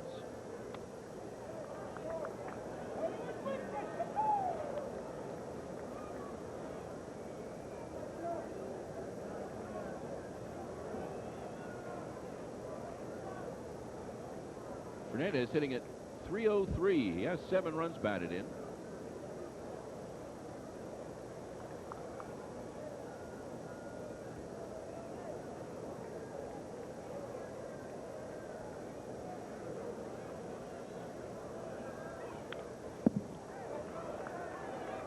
Joe Baber had that one chest high. Fernandez would like to see it again. 2-1.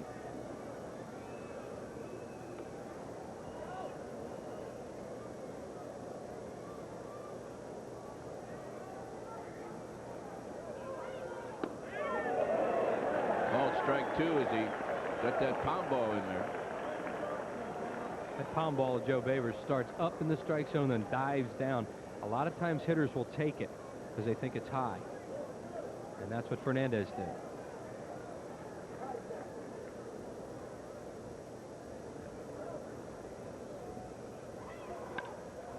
He lofts this one to right center. Kruk is back there. John Kruk has room and puts it away. And the Padres are gone in the 10th. We go to the bottom half. This one's tied at 2.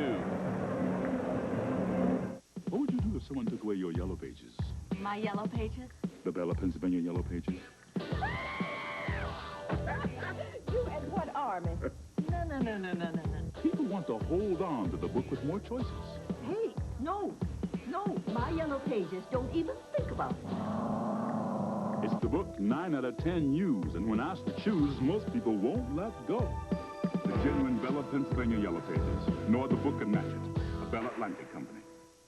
We believe in the power. Annie said that there was no way in the world anyone would open a bank for us at 7:30 in the morning. I did say that.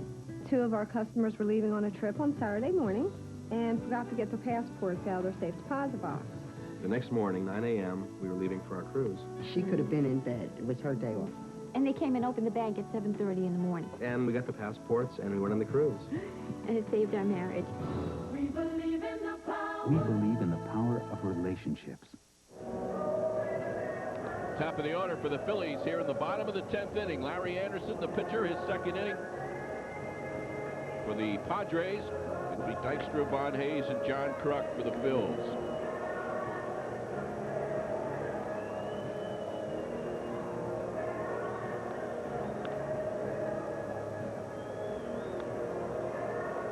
Cubs beat the Reds 8-3 this afternoon. Pittsburgh 10 and the Mets 1. Also played this afternoon. Houston and Atlanta, the Astros lead it 1-0. They're in the bottom of the 6th. St. Louis 2 and Montreal 1. They're in the top of the 6th. A couple of finals here in the American League. Oakland defeated California 4-3. Boston 6 and Kansas City 4. Detroit 4 and Toronto 2. Minnesota 7 and Seattle 2. Baltimore and Milwaukee are in the 7th. The Brewers lead that one 2-0. The White Sox 7 and the Yankees 5. They're in the 4th inning.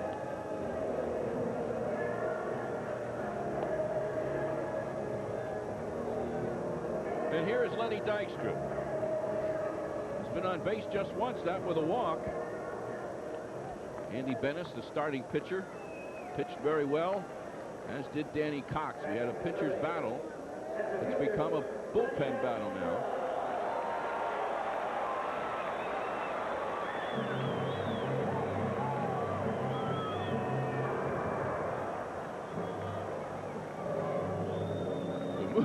A following us, following Wheels and myself. It's called Down the Drain. A message there if I ever heard one. That's a real commentary. Dykstra just misses down the right field line. Well, you see where McGriff is playing, Jim, as that ball went by him. That's why you play the line in the late innings, because you can't hit a fair ball by him. Unless, of course, you hit it over his head.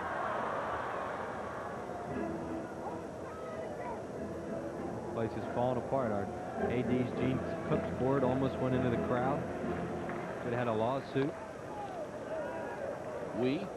He would have. And rightly so. The guy sitting there watching Dykstra hit. Conk. Gene does require a defensive replacement from time to time. Well, you never know. One of the drop-ins might have gone on top. The guy could have read it, gone to Dream Week or something. There he goes. Ronnie Dykstra running the count again and getting ahead. 2 balls and a strike. He did that back in the 8th inning when the Phils needed a run, but John Kruk ended up bouncing into a double play.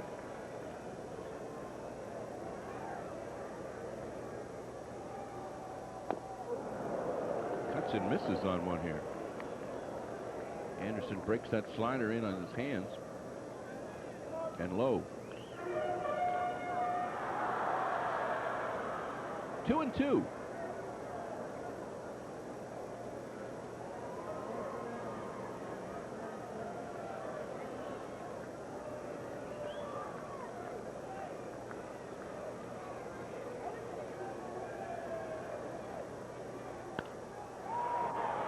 Fly ball to center field that Abner has in his sights. 1 away.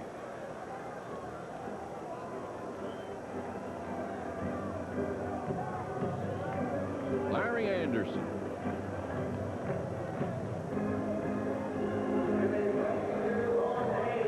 One of baseball's all-time free spirits. Here's Von Hayes. He has 1 hit now, 4 trips tonight.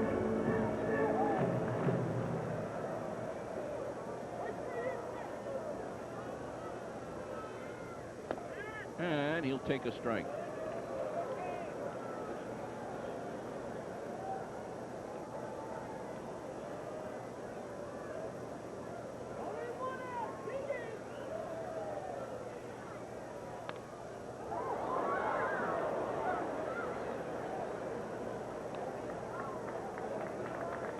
That one jumped back into the crowd in a hurry.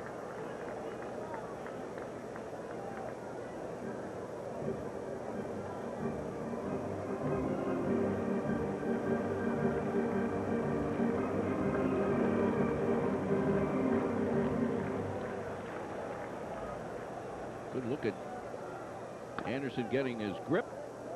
One of the all-time guys at that was great to watch was John Denny when he was here. He was a real, he would really twirl that ball around, just a little nervous habit.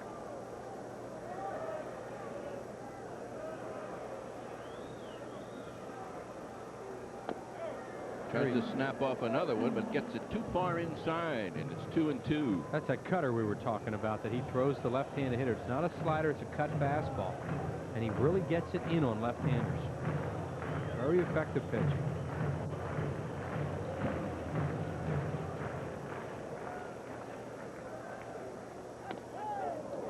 Now the count runs full. Hayes still looking for that first homer of the year. What a time this would be for. And McGriff right over on the line again at first base. Hayes has a huge hole on the right side. There's the first baseman.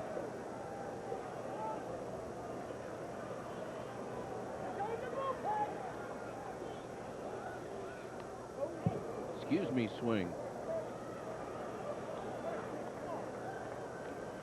Von Hayes needs anything, Jim, to get him going. I mean, he is really messed up right now offensively. I mean, a blooper, anything would help him. An error?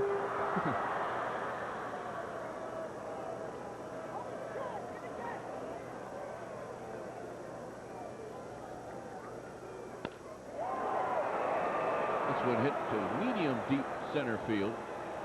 And Abner is there, and there are 2 away.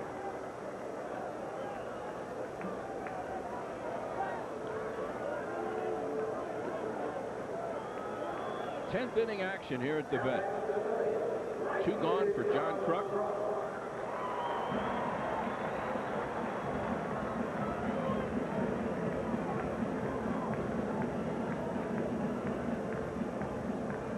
Kruk has an RBI, 2 hits.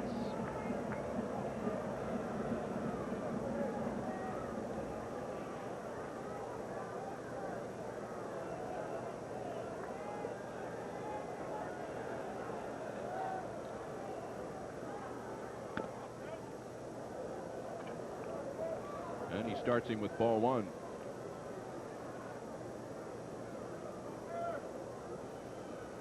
McGriff stays put, hugging that first base line.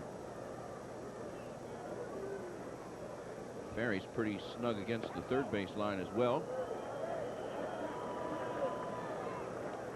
Notice Anderson staying away from Kruk, even though he career-wise has hit more home runs the other way. They know he's pulling a lot more balls right now. There's the third baseman off the line a little bit, but they don't want to give him a ball to pull. At least it would appear that way. See, that one, even that one was away. It was on the outside corner. So the basic feeling here is if you're going to beat me with a long ball, you're going to have to really muscle up and hit it the other way. And McGriff taking anything away that might go down the line.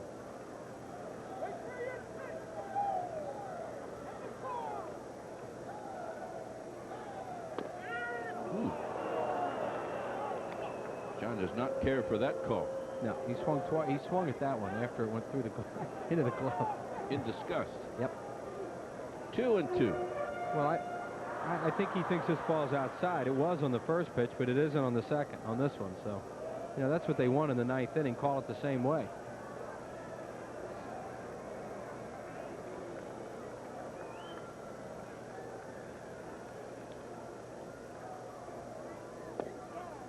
Full count. Santiago, just see him turn his head. He wanted to see who's in that on-deck circle. There he goes again. He's just making sure he knows who's there, and that will determine the pitch and the location. And it's Booker. It looks like a breaking ball. Not going to challenge him here. It was a backdoor slider. See, his feeling there was he was not going to let Kruk beat him with a fastball when Booker is on deck, who he considers a less likely guy to do that. And this is a backdoor breaking ball that they both wanted. It's a pretty good pitch. This might have been closer to being a strike than the last. It might have been high when it came over the plate. I don't know.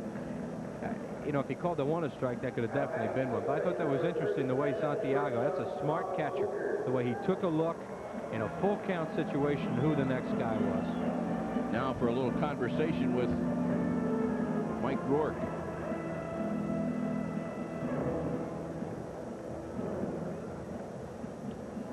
Booker came in as a pinch runner for Dale Murphy and ended up scoring as the Phils needed one to tie in the 9th and got it.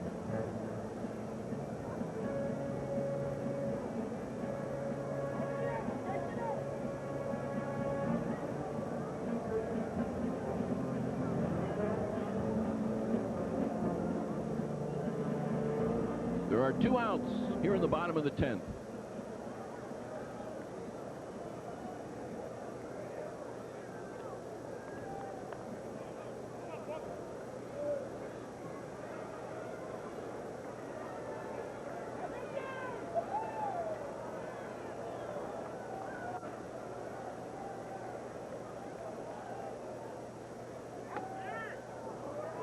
And a called strike.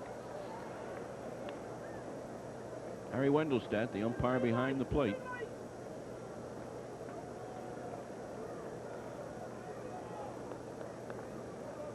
Booker at 158, just 3 hits so far this season.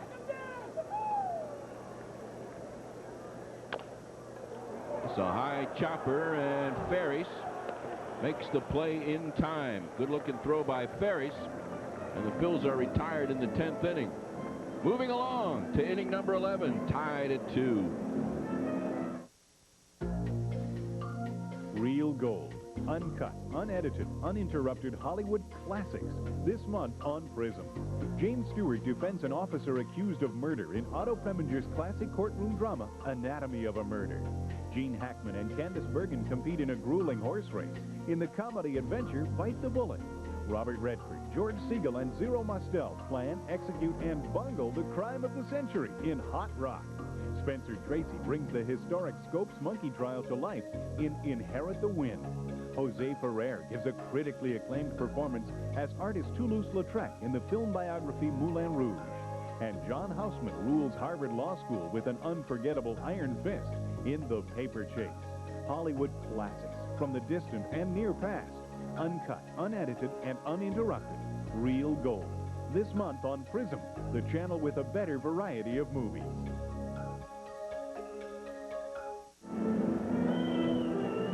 When the Phils meet the Cubs on Sunday, May the 19th, it will be Women's Sports Cooler Day. Soft-sided insulated cooler bags in pearl gray with burgundy trim and the Phillies logo P. That's for all women 15 and over. Compliments of MAB paints. Phils and Cubs on May the 19th. And a cooler for the ladies.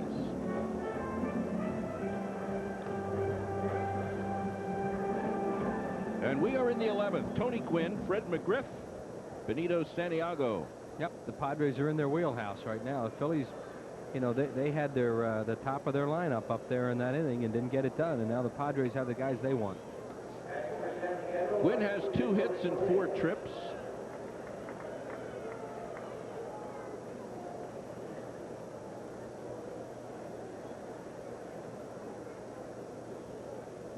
Wonder what he costs in those rotisserie legs. Gotta be one of the big items, doesn't he?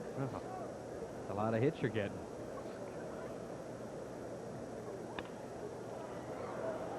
It's almost impossible to defense. I mean, the Phillies are showing that by the way they play him in the outfield. They're playing him straight away and have him bunched. See that? Just try and take the gaps away.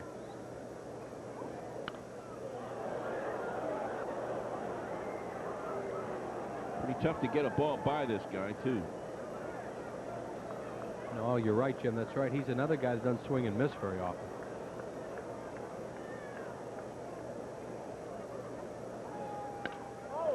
This one is hit deep to right field. Carrying well to the wall. Caught by John Kruk. I had to wait. We saw one bounce off a glove here the other night. Hit similarly. John Kruk stays with that baby. It looked like a high pound ball, and Tony Gwynn almost hits it out of the ballpark. Kruk going up against that new padded wall, and ice cream cones a little bit. He had it in the pocket, and then the momentum of hitting the wall started it to squirt out a little bit, but he didn't let it go. Nice play by Kruk. And it is a long out, number 1. Boy, that Tony Gwynn, I'm telling you, he is so tough to pitch it. There he got a ball up in his eyes and tomahawked it and almost hit it out. This young man with tremendous power, if he can get his bat on a similar pitch, there won't be much doubt about it.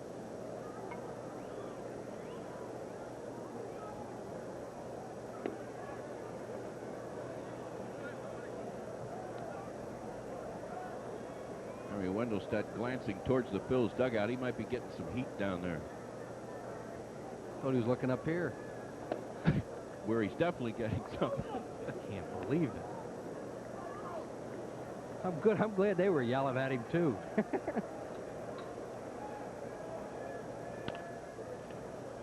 Tough job back there though, and he's a good umpire. Just a little overreaction here on my part. I apologize, but one thing they see from the bench is they can see high and low. You know, they can't see in or out, and you know their basic feeling on that one.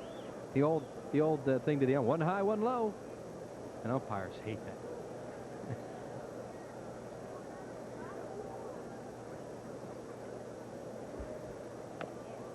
This one is wide. 3-1 to Fred McGriff.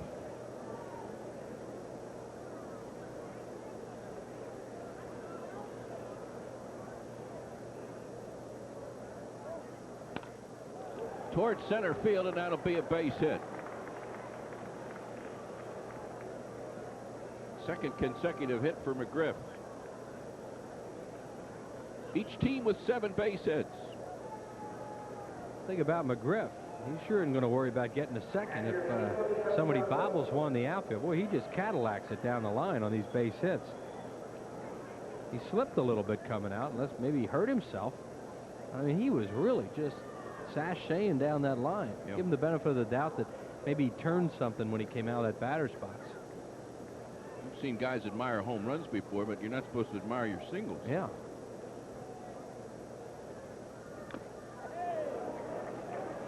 Santiago with that big sweeping swing.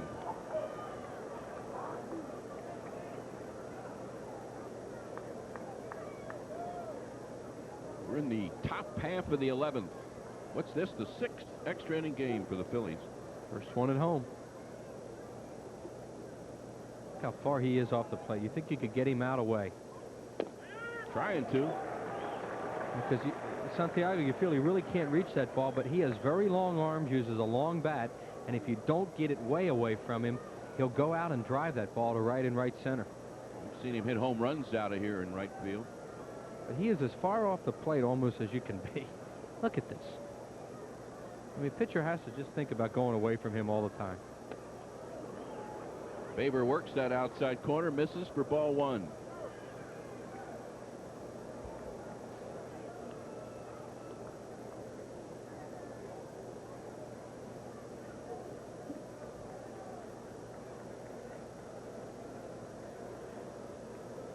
Padres got their second run, and here's a fly ball to short right field. John Kruk puts it away. Padres scored their run on an infield hit by Santiago. They hit 2 bloop singles and then an infield single to score it. Padres, in case you're thinking about changes, have 2 left-handed hitters left. One is Aldretti, the other Lampkin, a catcher, and they have 2 right-handed hitters, Presley and Jackson. Gerald Clark.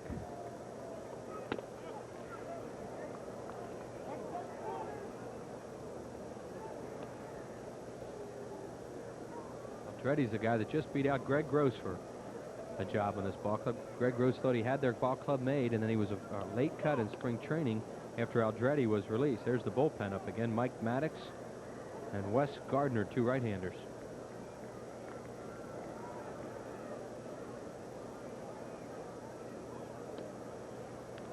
Clark lays off the low pitch. 2 balls and no strikes.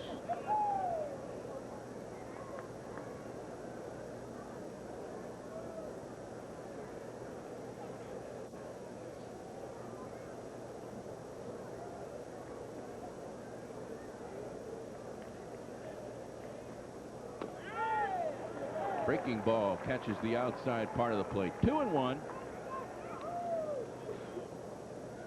Here's the guy we just talked about, Mike Aldretti, former San Francisco Giant and Montreal Expo.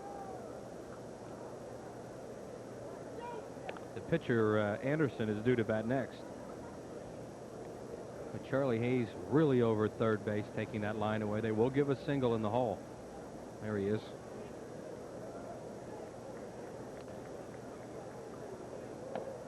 Brushes him back. 3-1. Andretti can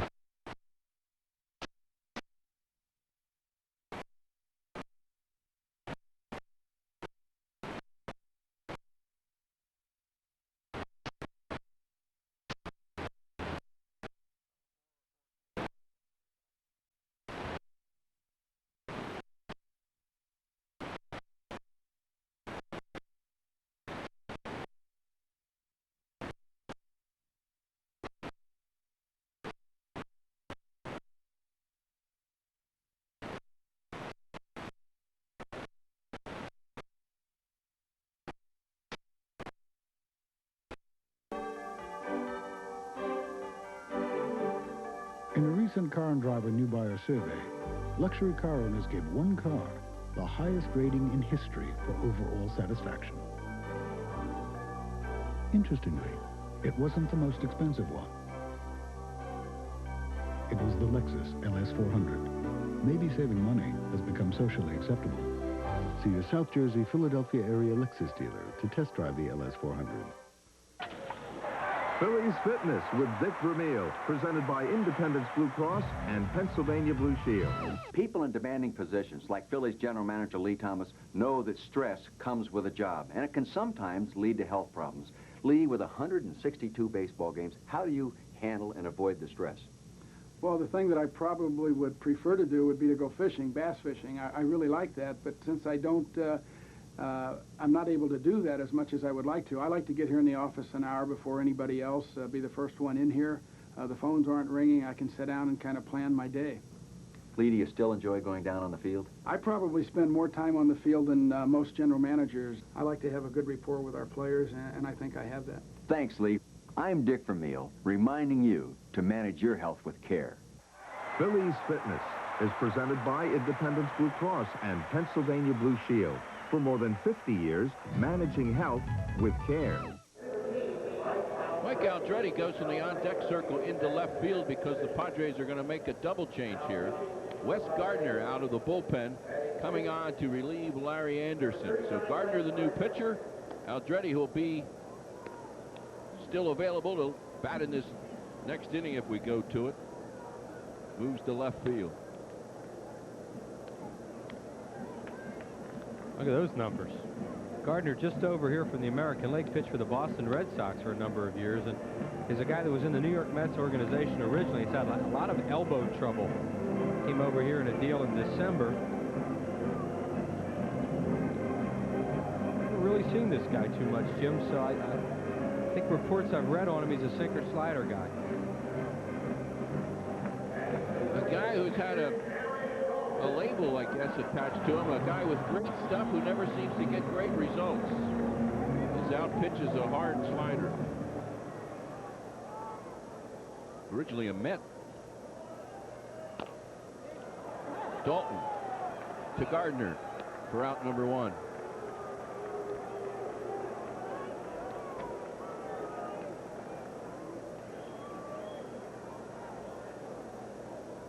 Charlie Hayes on deck. Gardner was 3-7 with the Red Sox.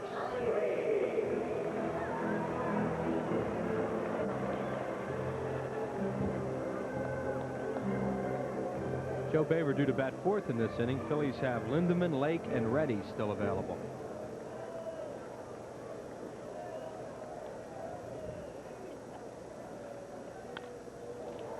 The other way. Long run for Gwynn, and he catches up to it knee high. 2 pitches, 2 outs, and that's a terrific play by Tony Gwynn. He had a long run for a ball that was slicing away from him. Tony Gwynn is a Gold Glove outfielder as Charlie Hayes pulls off the slider and hits it down the line. Gwynn right here at full extension has to reach for that and catch it. Nice play. I tell you, all kinds of fun things could have happened as that ball got in front of him. Because his momentum would have carried him almost over to the tarpaulin. Here's Wally Backman. And a pinch hit in his first appearance. Mandatory to take a pitch after the first 2 guys go out on the first pitches, and Backman did. Backman got the big hit of the game for the Phillies. A 2-out base hit to tie it in the bottom of the 9th inning.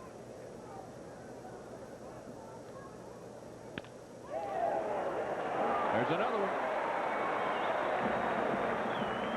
2 for 2 now for Wally Backman.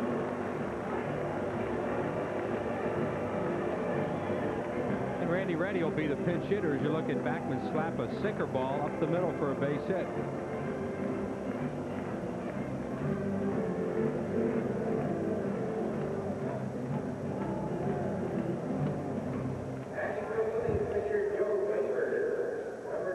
Randy Reddy off to an excellent start, 286. Couple of clutch hits, a game winner the other night.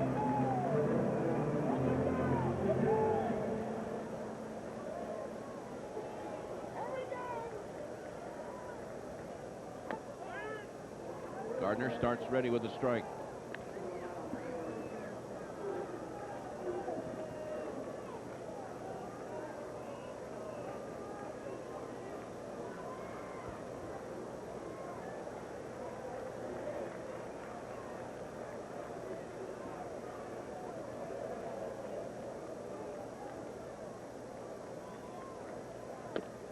Big swing and a miss.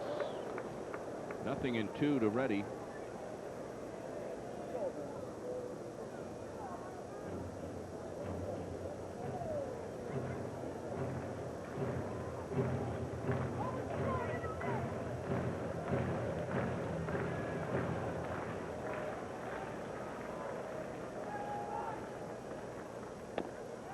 That was close. That slider just misses with it. Phillies' new pitcher is going to be Darrell Ackerfelds. Joe Baver gives him 2 good innings.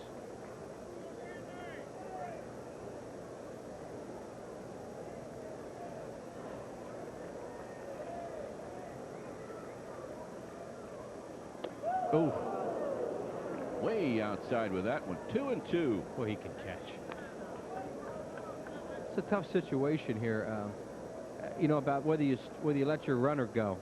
Here's Santiago making the play. The reason I say that is if in fact Backman doesn't make it, then you lose Randy Reddy, because he's probably not going to stay in the game.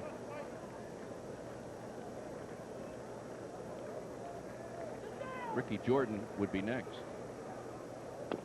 And a strike 3. So Gardner comes on and does the job, and the Phillies are retired in their half of inning number 11. We keep rolling along, deadlocked at 2. The channel with the best variety of movies presents the movies the critics loved. Critics' Choices this month on Prism.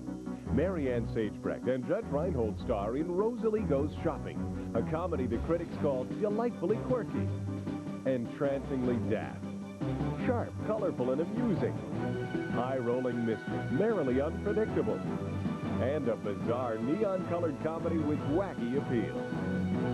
Robert De Niro and Jane Fonda star in Stanley and Iris, a touching drama that Vincent Canby of the New York Times called honest, direct, and entertaining. The Today Show's Gene Shalit said it was touching and uplifting, while Pat Collins of WWOR-TV called it a must-see, with powerful performances by Fonda and De Niro. An all-star cast spreads its comedic wings in the oddball comedy thriller In the Spirit, a charming, funny, intelligent, and perceptive satire that brings together women who have mastered the art of kookiness. Marlo Thomas is hilarious. Elaine May is the funniest woman in America. And Blair Brown and Bridget Fonda star in Strapless, a teasingly provocative drama that The Hollywood Reporter called a warm, sweet movie, well-crafted, acted, written, and directed.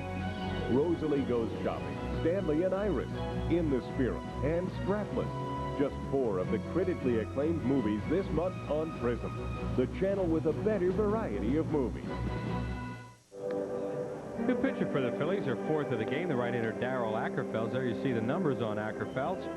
He was in the game last night, pitched 2 innings, a walk and a strikeout. Phillies bullpen is really beleaguered right now. Tonight, they get an outstanding starting job from Danny Cox, who goes 7 innings, but now wind up in an extra inning game that is now going to the 12th.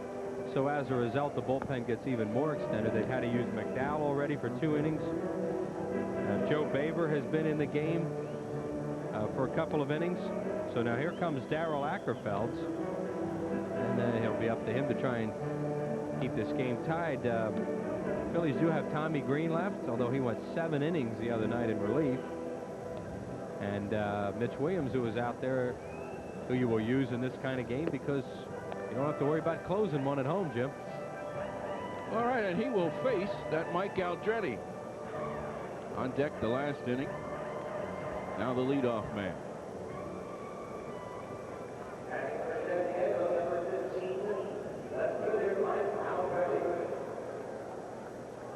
We're in the 12th.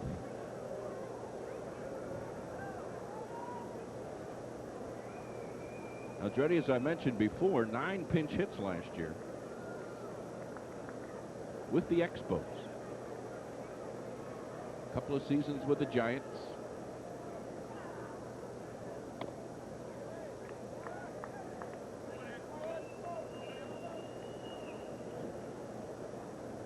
So Darrell Ackerfelds now with a chance. Darrell doesn't get too many chances to win ball games. He's kind of a setup guy, middle guy.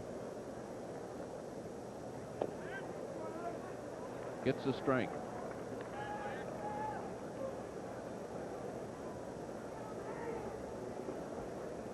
One and one.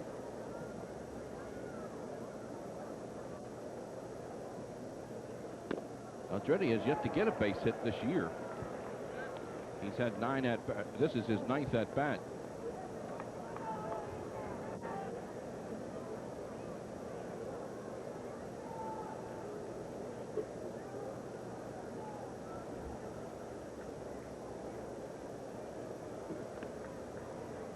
Now it's 2-2. Sean Abner is on deck.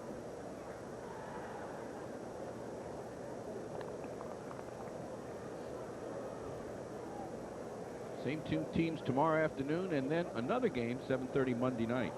Our next Prism telecast is next Wednesday night. San Francisco Giants will be here.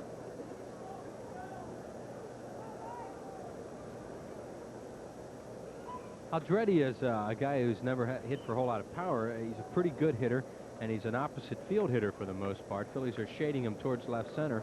Ricky Jordan is playing him on the line at first just in case he pulls a ball. 3-2. See the positioning of Jordan, and then Dykstra shading towards left center.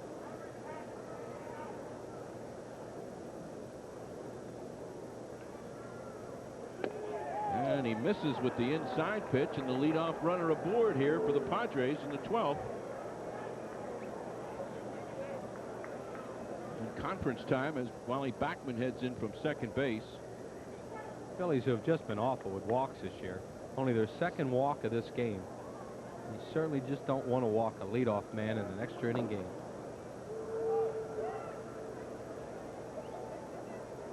Way back when, it was a terrific pitching duel between the starters. Danny Cox of the Phils was superb. Andy Bennis, the starter for the Padres. Abner, perhaps looking to lay one down here.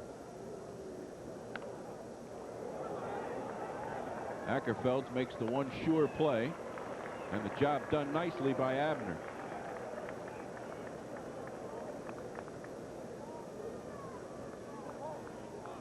Paul Ferries, who came in to play third base for Marty Barrett, as we watch this bunt again.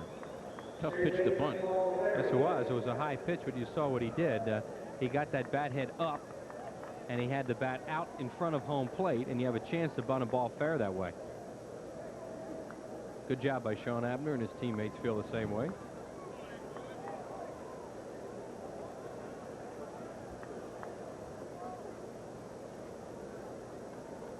Ferries, who can play second base, a little shortstop even, bounces this one back through the middle, heading around third with the go-ahead run. The ball gets by Dykstra. Ferries can really run. He will make it easily to third, and they're going to hold him there. So Dykstra will pick up a 2-base error. In to score is Andretti, and Ferries winds up at third base. So a single and a 2-base error. Well, Lenny Dykstra trying to make a big play here as Ferries hits a AstroTurf single right up through the middle, right over the glove of Ackerfelds. Lenny thinks he has a shot at the plate, and he just overruns the ball for a 2-base error. Johnny Padres is going to make his way to the mound.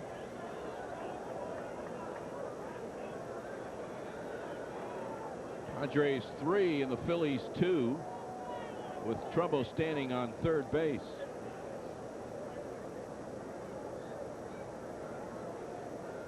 Now you got all kinds of things building up here, and the Phil's trying to go over most of them. Roberts not above squeezing. That's right. You're going to have to play the infield up right now, and they have a combination out there that if in fact they want a suicide squeeze, they have a good one. Roberts can bunt the ball well, and Ferries is a very good base runner.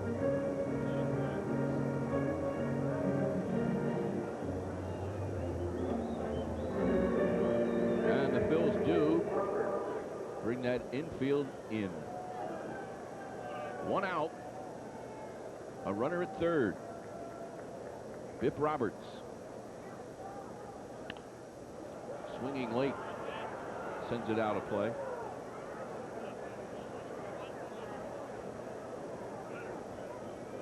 Third base coach, when you're in a suicide squeeze situation, they give the sign, the hitter, they give the sign, and then they go give a word sign to the runner, and then the hitter must answer. a certain way. It's a very complicated play. Fans love the suicide squeeze. And I'll tell you what, you mess it up more times than it works. 9 times out of 10, I always say, try and hit the fly ball. Too many things go wrong with a suicide squeeze. Bruce Kim. Unless you really have a good combination to work it. 0-2. The count to Roberts. Flinched on that one, wanted to slap it the other way, but held off a ball. Padres 3 and the Phils 2 here in the 12th.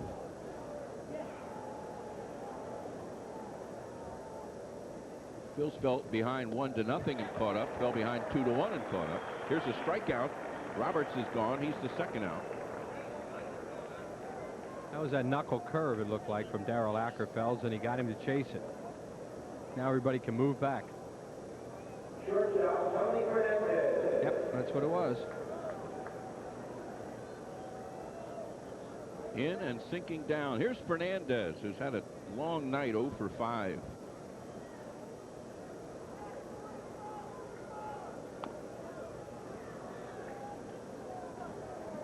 One ball and no strikes.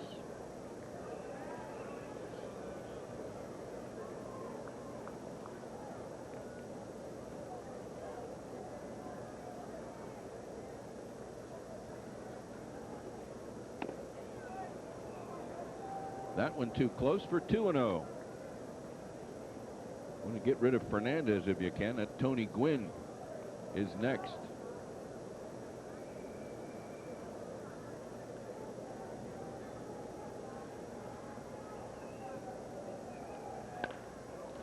That should do it. Backman, a couple of easy hops, and the Padres are done here in the 12th, but they do score the go-ahead run, and we head to the Phillies half. San Diego 3 and the Phils 2.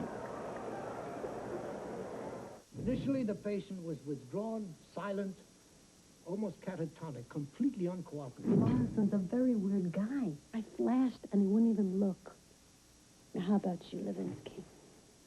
You weird, too? It must be okay. I'm looking. My child is ill. She's sick. She's impossible to talk to. She needs help. Claudia, the nuts! Well, I won't play that part, you hear me? That's enough. I will be nuts for you. From the producer of Jagged Edge. Murder brings people together. I've got method. I've got the murder weapon with matching blood. The state will prove beyond reasonable doubt that Joe Paris brutally murdered Jacob Farley. The DA has proof. I'll give you a good deal.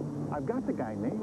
The lawyer has ambitions. You've got a man's life in your hands. I know what I'm doing.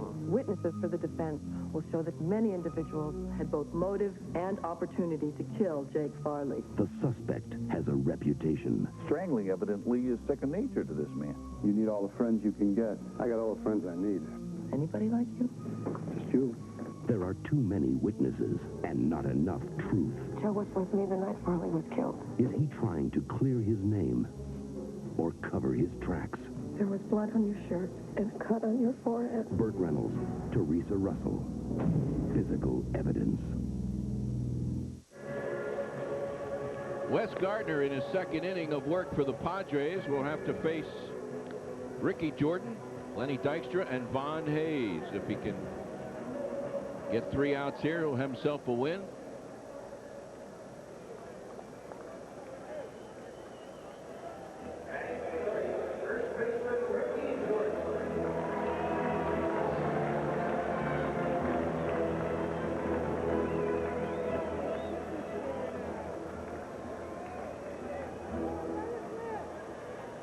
Jordan has had 1 plate appearance. He flied out to center field.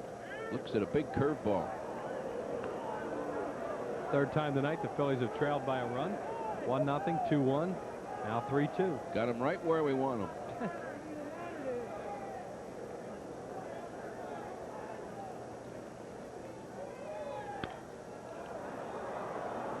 McGriff looking for room, and he's right there, but the tarp gets in his way. He might have had a play on that had that tarpaulin not been rolled up right there. Oh, absolutely. If he could have gone to the stands, he could have reached in and caught that ball. So new life for Ricky Jordan. No balls and 2 strikes. Down the drain.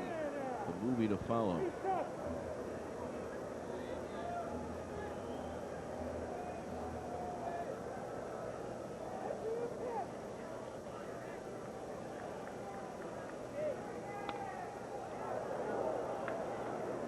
Looked like another one of those sliders. Hung up there a bit. Jordan bounded away.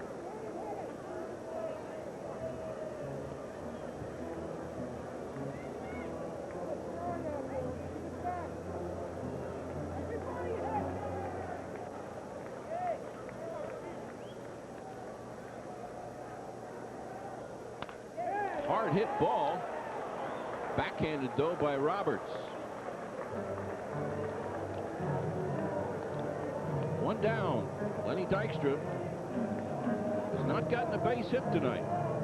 This would be only the 3rd game all season that he didn't get a hit, but he's got another shot at it here in the 12th.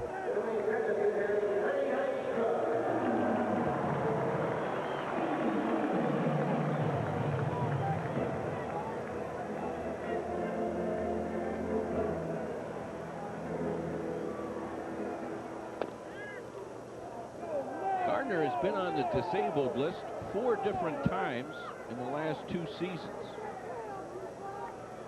Biggest problem is a sore right elbow. And speaking of right elbows, Danny Cox started this game for the Phillies and was excellent through 7 innings. Dykstra goes the other way and gets a base hit.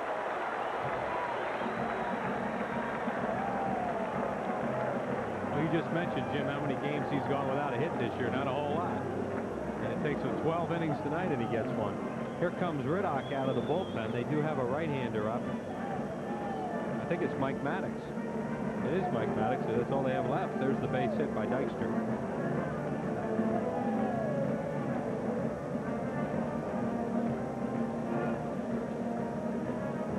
Von Hayes is due next for the Phillies.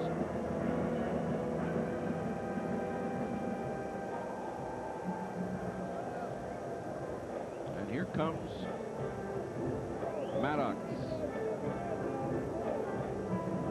Mike Maddox to face Von Hayes when we come back.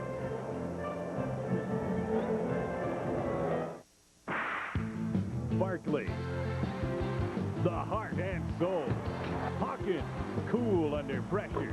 And Rick Mahorn, the Milwaukee Bucks. Robertson, Sigma, Roberts. The NBA playoffs, first round, game 3. Tuesday, only on Prism. Be there. The best titles, the brightest stars. Prism has the movies you want to watch. Kevin Kline, Tracy Ullman, and William Hurt in I Love You to Death. Whoopi Goldberg and James Belushi in Homer and Eddie. Nick Nolte and Timothy Hutton in Q&A.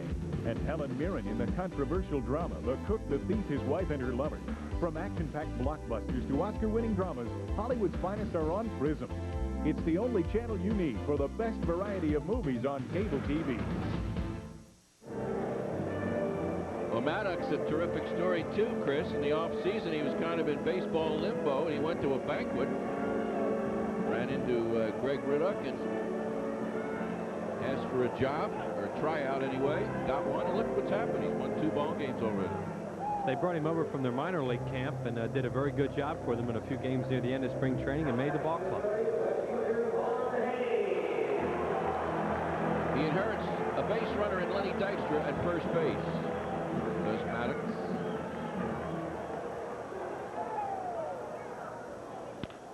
Hard hit ball to the right side, and it's through. Here comes Dykstra to third.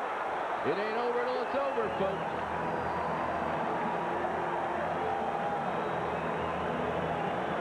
Well, there's that left-handed hitter's delight. That hole on the right side, and you don't have to hit it that well.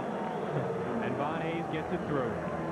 Good base running by Lenny Dykstra. Almost held up at second. They kept going. A high fastball off the end of the bat. Just squirts it through.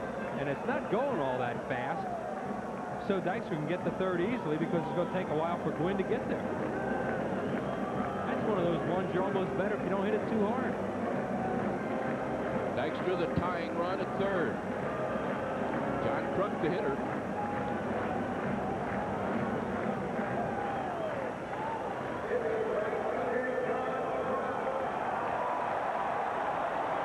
Philly fans have stayed with us the whole way, and they're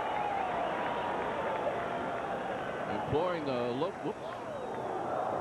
Trying to catch Hayes off at first with a fake move to third. Once a year that'll work. See it somewhere. Harry Anderson used to do that a lot, but his neck's bothering him too much to do it now. Kind of sore necks around here. Kruk looks at a breaking pitch inside for a strike. Padres are playing the infield at double play depth.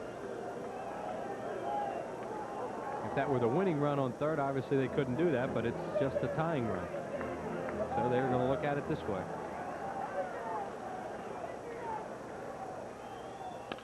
Back through the middle. This one's tied once again. Von Hayes pulls up at second and stays there. And it's a 3-3 ball game here in the 12th. We may never go home. You know what? This team has some character tonight.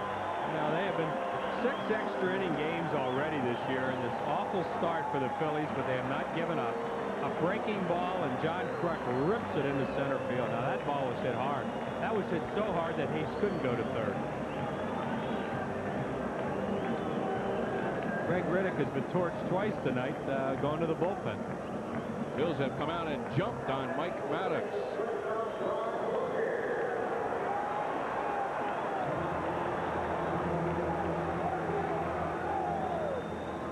Phils like to get one more of these base hits. Rod Booker, the hitter.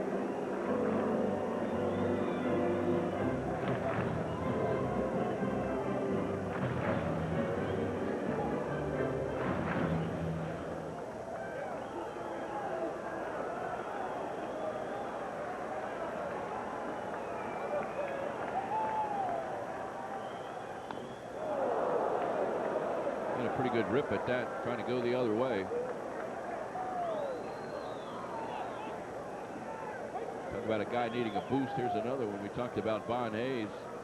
Rod Booker could sure use a morale boosting base hit here. Booker has won a couple games for the Phillies in his career by hitting balls to right center in these situations. If he does it now, you can go home, Jim, because it is wide open out there. Even I could score from second. Is that what you're saying?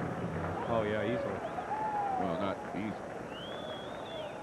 Here's one to the right side. It is through. Hayes to third. Gwynn can throw. The play at the plate. Save. Von Hayes scores, and the Phillies win it. A 2-run rally here in the 12th on 4 consecutive base hits. Your hero, Rod Booker. And that was a bang-banger at home plate. Great job by Larry Bowa, too. Give the third base coach a lot of credit because he had Von Hayes coming all the way. Hayes made a good turn. Rod Booker had a heck of a game tonight. We mentioned what a job he did as a pinch runner earlier to get it tied up. Here he pulls the ball, a fastball away, hits it in the hole to right field. Larry Bowa has Von Hayes coming all the way. Tony Gwynn does a good job at charging this ball. A one-hop throw to Santiago, who's out in front of the plate a little bit. Harry Wendelstedt brings him up safe. It's all over. Phillies win an extra inning game, and 3 times tonight they come back from a run down and finally win it. Final score is 4-3, and with these Phillies 4 runs in tonight's game, Independence Blue Cross will donate $400 to the U.S. Olympic Committee. Heck of a slide there by Vaughn as you look at the replay. Santiago didn't give him as much plate as I thought he did. He really had to go around him and grab the plate on the way by. That's a very good slide. 4, 12, and 2 for the Phillies. 3, 9, and 0 for the Padres. Our Texaco star of the game, well, we're going to go way back to the beginning of this game. The first time since 1988 that Danny Cox has been on a major league pitching mound, and he was superb for the Phils, going 7 innings. He allowed only 3 hits and 1 run. He struck out 4. He gave up 1 walk. He's our Texaco man tonight. Oh, what a job he did tonight, Jim, and it really set the tempo for the ball game tonight, at least for the Phillies to get such a well-pitched game, even though it looked like they had a chance to lose it 3 different times. I think you have to give them a lot of credit. This has been A very, very difficult start for this team, and they had a lot of heart tonight to keep coming back and finally win the game. And they nailed a couple of their old ex-teammates tonight. Larry Anderson to tie it, Mike Maddox to win it. And we'll thank all of you for staying with us. For Gary Maddox and Chris Wheeler, I'm Jim Barniak. Remember, we'll be back here Wednesday night. Meanwhile, have a pleasant evening. Philadelphia Phillies Baseball on Prism has been brought to you by Independence Blue Cross, who will donate $100 to the U.S. Olympic Committee for every Phillies run in this game in support of the '92 Olympics. By Coca-Cola Classic, you can't beat the real thing. By Texaco System 3 Gasolines, Texaco, star of the American road. By your South Jersey, Philadelphia area Lexus dealer, who invites you to test drive a Lexus today. By Cento Italian Food Products, who will donate $200 for every Phillies home run to the Philadelphia Child Guidance Clinic. And in part by the following participating advertisers: Bell of Pennsylvania Yellow Pages, no other book can match it, a Bell Atlantic company. And Core State, we believe in the power of relationships.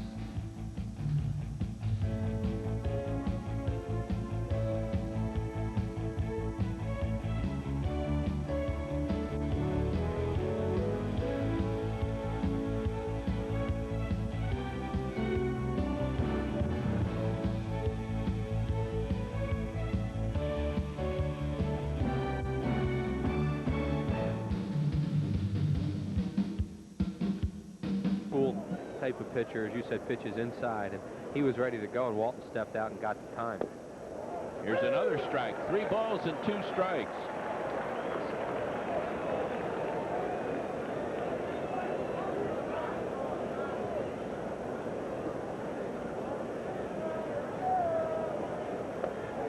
And there's a strike 3. Walton, with the count 3-0, looked at 3 more. 6 straight fastballs, and he looks at all of them. And now this ball is right down the middle, maybe a little bit in, but certainly a strike. The only pitch that was even close was the 3-0, and that was a strike too. So that's not a very good start for a Walton to take 6 pitches and sit down like that. Nice for Danny Cox. Sandberg, who got off to a terrible start, is making up for it right now. The average up at 277 as he looks at a called strike. Yeah, as always, he got off to a terrible start in April, and he's been tearing it up in May, although he had a tough game here last night, as a lot of guys did. Some batting averages took some hits last night. I didn't think it was possible in this day and age for any 2 major league teams to play scoreless baseball for almost 16 full innings. How about the Mets and Houston a few years ago played 24 down in the Dome for somebody? I think the Mets won that game 1-0. 2 balls and a strike to Sandberg, who led the National League in home runs a year ago with 40. Got that made-to-order swing for Wrigley Field. See Cox trying to stay away from him down with sliders, because that's the way you get Sandberg out. The way you don't get Ryan Sandberg out is to get behind him 3-1, throw him high fastballs, middle in especially. He rarely misses that pitch. He is probably as good a high ball hitter as there is in this league. Hits a lot of balls to left center field, and that's the short way out in Wrigley. He cranked up on this one and fouls it straight up in the air. Now it's going to blow back into the seats in front of us. And make no mistake about it, Ryan Sandberg is a bona fide power hitter at this point in his career. He's turned into a pull hitter, and you have to play him that way. He doesn't go the other way as much as he used to. And he can hit him out of anywhere. He is very strong, and he has a real quick bat on that high pitch.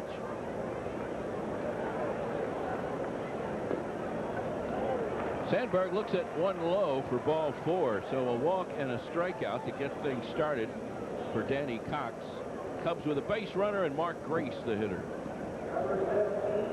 Sandberg can really run, too. He doesn't steal bases the way he used to, but he does like to run. He's only stolen 2 in 4 attempts this year. The Cubs don't run all that much because they have so much thunder in this lineup, and at Wrigley Field they kind of stand around and wait for somebody to hit it out of the ballpark. Grace is not one of those who relies on the home run, even though he's a big guy and looks like he ought to be a home run hitter. He doesn't hit that many. He's an excellent contact hitter, however, and hits the ball to all field. Interesting the way the Phillies are playing him, too, straight away in the outfield with Von Hayes right behind second base. A lot of times you play Grace towards left center and shade him a little bit that way. If he were to get behind in the count, I think they would do that. Comes our partner, Gary Maddox, settling in. Grace goes the other way and fouls it. Yeah, that's what I mean about the way he goes the other way. The guy who, you know, we haven't seen for a while and did get to see last night was Lenny Dykstra. And Lenny probably watching the game tonight. And Lenny is as good as anybody you'll see in the league at playing the count in center field. He is, they really don't have to move him around much in the dugout. They have to move on around a little bit more because he's just not as good at that as Lenny Dykstra is. No balls and a strike to Grace.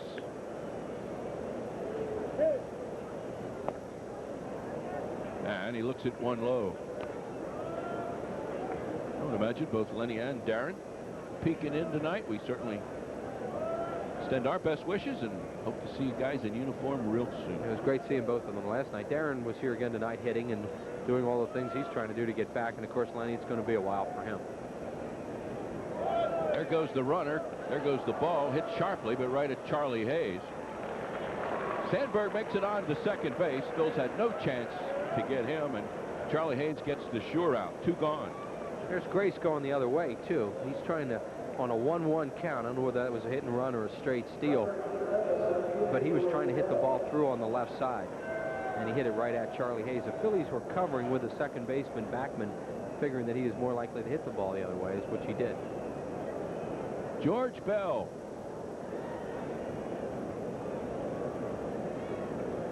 Boy, this guy last night was trying to hit every ball out of the ballpark, Jim. They kept throwing him fastballs down and breaking balls down, and he was swinging over everything. I don't know whether he'll change his approach or not. You can pitch to Bell when he starts doing that stuff. Doesn't particularly like that breaking ball, but you throw him the fastball, and he'll jump all over it. Well, he's a high ball hitter. He's very much like Sandberg in that he wants the ball up, and he likes to get his arms out, as all power hitters do, but he looked very vulnerable to anything down last night. George, a one-time product of the Phillies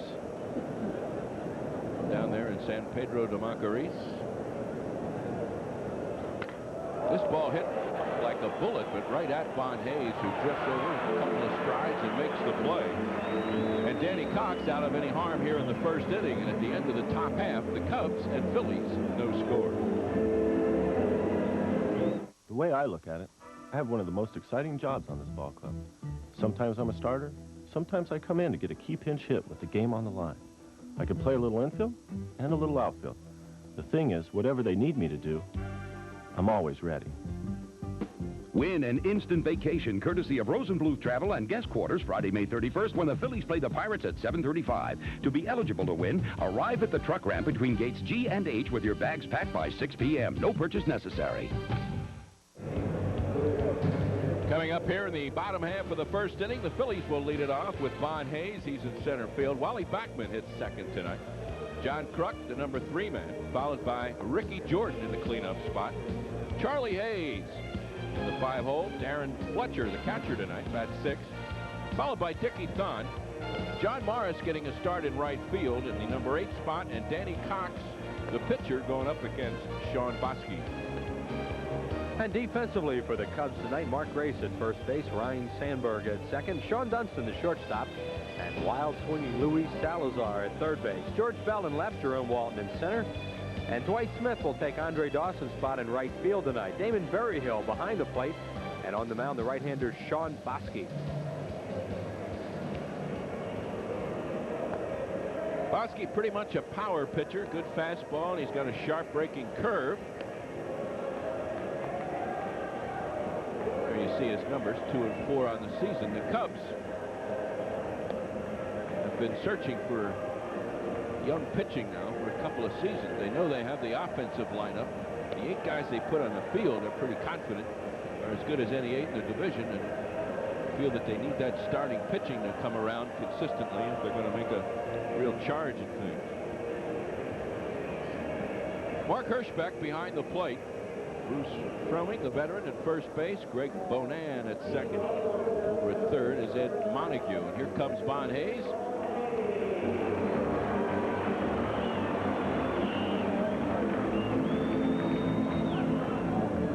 Still trying to get that batting average to creep up. has hit well against the Cubs throughout his career. Been doing a lot of first ball fastball swinging lately. Looks at one here that's in for a strike. Bosky's going to throw sinker slider for the most part and try and move the ball around. He's turning into more of a ground ball pitcher than he was when he first started out. His numbers are starting to indicate that. This one hit down the line in right field, and it's going to fall into the corner. One hop off the wall. Hayes streaking for second base, and he's in with a dive. Number 8 on the year for doubles for Von Hayes. Von Hayes is finally starting to just turn the bat loose, and not worry about striking out. The heck with it. Bosky tried to sink a ball away from him, and he doesn't. He gets it up. Hayes with a good turn on the ball and a double off the wall of one hop.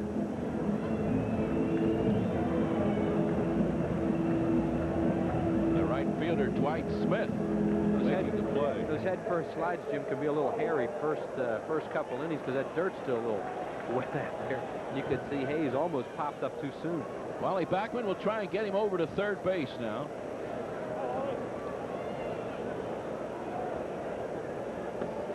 Looked like he might bunt, pulled back, and takes the strike. Yeah, he's, as you said, he's going to try and get him over to third, and he'll do it any way he can. His thought there was to try and drag a ball first base side and get him over to third, maybe even get himself on with a base hit. Wally Backman's still one of the best bunters in this league, especially from the left side. Salazar, the third baseman, starts to creep in with the pitch. Backman takes this one upstairs, a ball and a strike. Third base coach for the Phils, Larry Boa. Yeah, you don't give a sign in this situation when you have a veteran player like Backman up there. You know, he knows what he's supposed to do, and he'll try and get it done.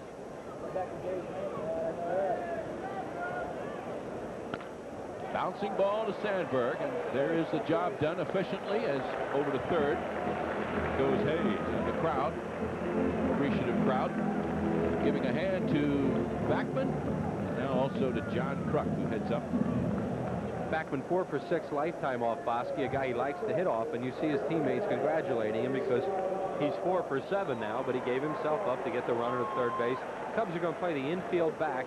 Salazar, the third baseman, just a step behind third. He'd be the only person really with a chance to make a play at the plate.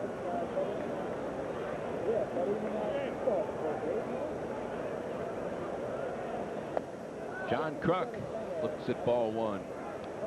25 RBIs for Kruk, 20 of them during the month of April, and the average at 322.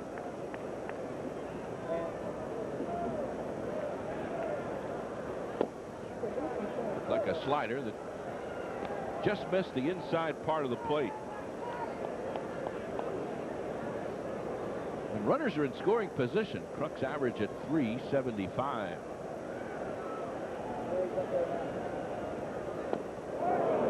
Might have changed up on him a little bit.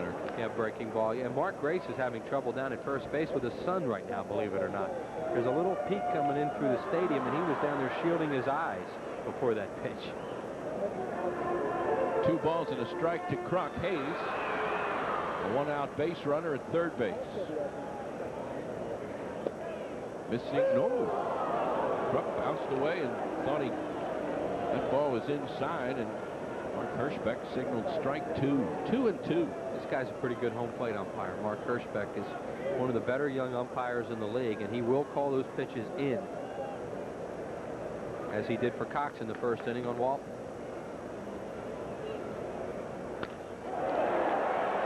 Center field, will it be deep enough? Oh yeah.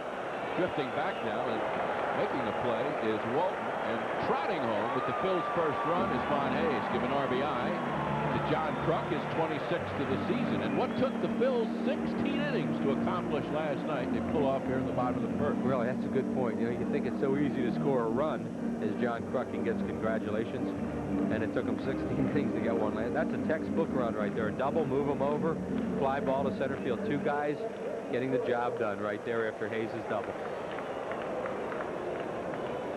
Another good hitter against the Cubs lifetime is Ricky Jordan, 321 coming into this game, and 324 lifetime against the Cubs, and he waves at a big breaking pitch for strike 1. Ricky in that 4-hole tonight because Dale Murphy not playing after Murphy played 16 innings last night, and as we mentioned, Dawson also not in the lineup. 2 guys with a few years on them, so they are not starting the games. the game, but they could get in there later. Outside. The Hawk. There he is. Arms folded, studying things. He is still a force in this game. He was supposed to be washed up last year, and he had a career year practically. High chopper. Dunston, who can really throw, guns one on, and down goes Ricky Jordan. But the Phils do a little damage here in the bottom half of the first inning. At the end of one full, the Phillies leading it 1-0. My dad likes to ride his bike. He wears a helmet, and he looks at his bike real careful before he rides it. He says you should always be careful in traffic, stop for red lights, and watch when you cross the street. He says you should always be prepared for anything. Don't worry, you'll be okay. What you can't insure against, we can. The card from Independence Blue Cross Pennsylvania Blue Shield. Carry it for life. Need a plumber? You'll find more ads in the New Jersey Bell Yellow Pages. But what good is a book full of plumbers when you just need one? Who works at night? Who takes credit cards? Who can come right now? Odds are you'll find the best choice in the book that gives you the most choice. The genuine New Jersey Bell Yellow Pages. No other book can match it. The Bell Atlantic Company. Say you needed a room for the night where they take credit cards.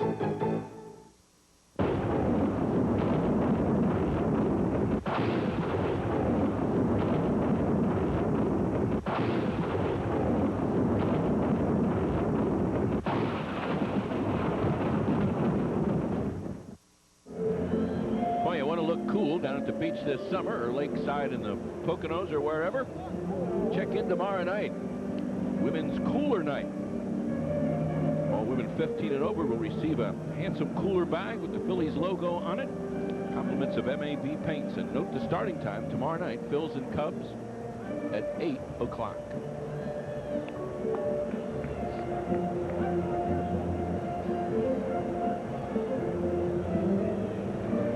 This will be Dwight Smith leading it off for the Cubs. Cubs and Phils came into this game tonight with identical 17 and 18 records. And one team doesn't feel too bad about it, and the other isn't too happy about it. The one's not too happy are batting now. Well, they have a great stretch coming. After this series, they go to New York for 3, and then they go home 16 out of 19. And the Cubs at Wrigley Field are a different team. They hit about 5 balls here last night. Probably would have been home runs at Wrigley. There's one outside. Ball and a strike. The vines are in bloom. Well, the wind will blow out a little bit more, you know, as it gets warmer out there, although it blows in more than you think. But the Cubs are a team really built for that ballpark. They build this team around power and fly ball hitters.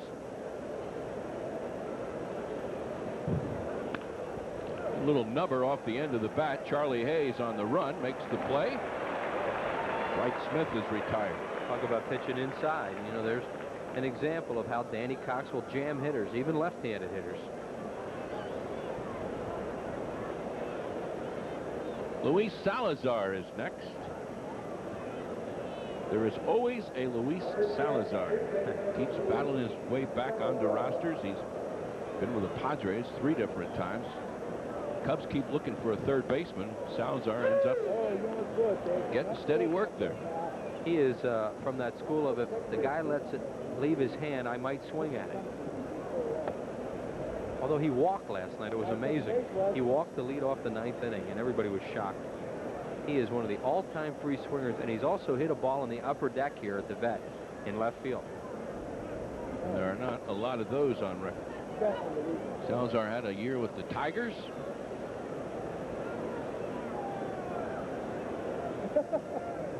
Two balls and a strike.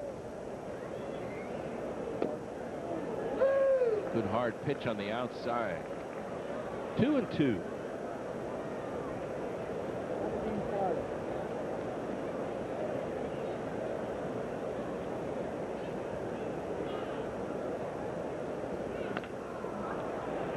Center field, late start for Von Hayes, but he comes on tumbling and comes up with the baseball. It wasn't pretty, but it's an out. Von may have lost it in that, as you pointed out, a tough sun here right now in certain areas of the park. Well, it's harder for the outfielders to pick up the ball this time of night because it's twilight and the lights aren't doing much. It was a breaking ball off the end of the bat. Hayes broke back just a little bit, and then he had it all the way here and tripped himself on that turf. You could see his toe go down, and that flipped him, and he, hopefully he didn't hurt himself. But, that turf can do that to you. Sometimes you drag that toe. Turf toe. Yep. Painful.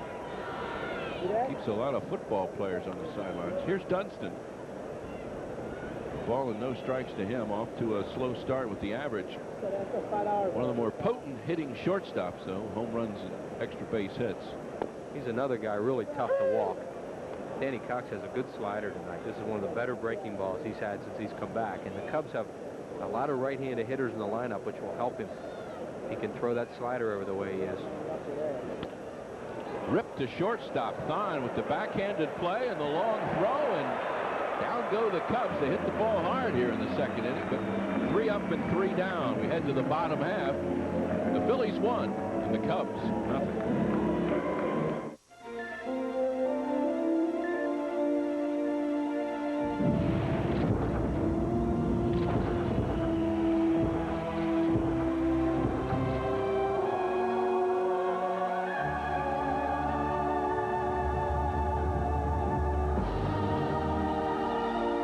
When you're reaching for the refreshing, one-of-a-kind taste that's out of this world, you can't beat the real thing.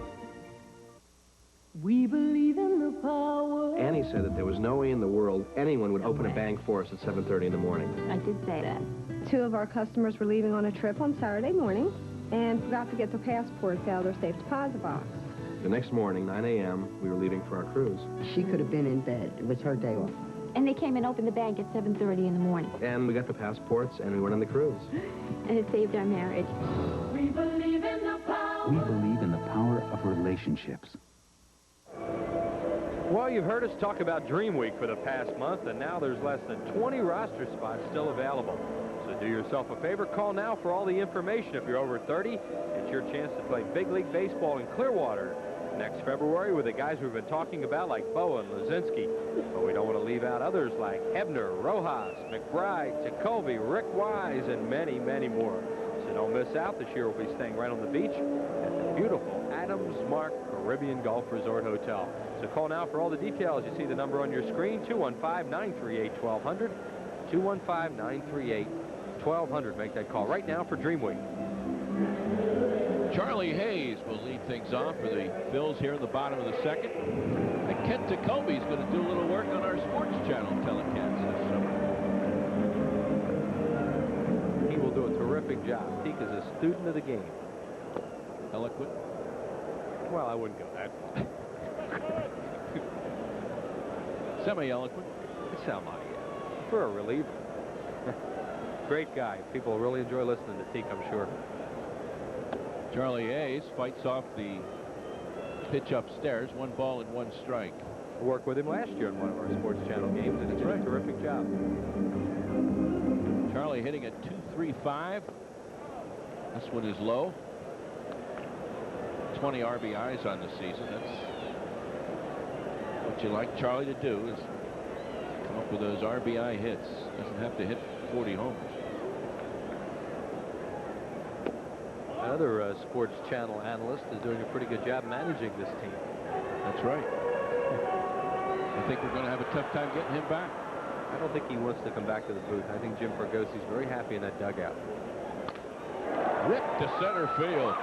Leadoff base hit here. The Phils now in each inning have got the leadoff man aboard. Sean Bosky's throwing Charlie Hayes a lot of sliders in that at bat. He got that ball off the end a little bit, as you'll see. That's a fastball that ran back into him. And he gets himself a base hit. He had a 12-game hitting streak snapped here in that marathon last night. Cubs went without a home run last night, which is certainly rare for them. All those innings, they failed to hit one out. They had hit homers in 14 previous consecutive games.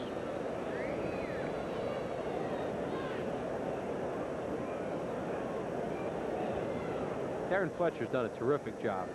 since coming up here from Scranton Wilkes-Barre in a tough spot, replacing Darren Dalton. He's hit the ball well. He's done a good job behind the plate. Lee Thomas took some heat last year for that deal because Dennis Cook was so popular. But his point was that he didn't know if he'd have Darren Dalton again. Exactly. And the Phillies did not have a real top-notch catcher in the minor leagues at the AAA level. So he liked this guy a lot, and the reports on him, and it's turned out to be another good deal that the GM has made. And where is Dennis Cook? Dennis Cook is at Albuquerque, right. No balls and 2 strikes, and this one's wide. The on-deck man is last night's RBI hero, Dickie Thon. Talk about guys who are having solid years. Dickie Thon, right at the top of it, very quiet, as he does everything.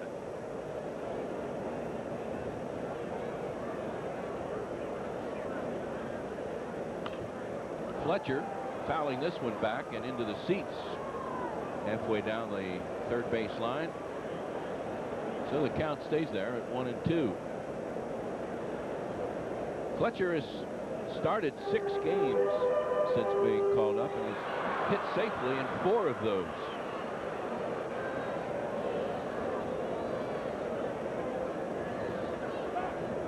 Quick move to first base, and Hayes is back. You might notice Berryhill takes a peek over in the Cubs dugout frequently, perhaps to catch pitching signs. There he goes. Yeah, he'll more or less look over there to see if they want him to move to first or pitch out. Line drive is into right field, a base hit. Charlie Hayes had to hold up to let the ball go by, but he makes it easily into second base, and the Phils now with leadoff runners aboard here in the second. Darren Fletcher hits a breaking ball here right in the hole. Why it's so nice to be a left-handed hitter, have that hole all the time. He hit it right at the right fielder Dwight Smith. So Charlie Hayes had no chance to first and third on that play. So Dickie Thon with a chance to move some base runners and hopefully add to what is now a 1-0 lead for the Phils. 2 on, nobody out.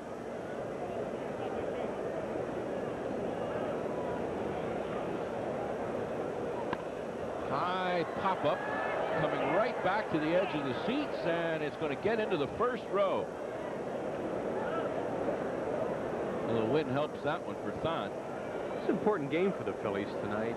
You know, as we said in the opening, Jim, when you mentioned about 5-12 3 weeks ago tonight, that's 7 games under 500 right out of the chute.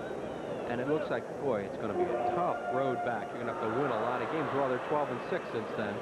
They would have to be 13-6 to get to 500, which would be some accomplishment, especially for the problems that they had with their pitching and then the injuries to Dykstra and Dalton. And a road trip to the West Coast thrown in there. Right, and heading right back out again on Tuesday to Montreal and Pittsburgh, which will not be easy.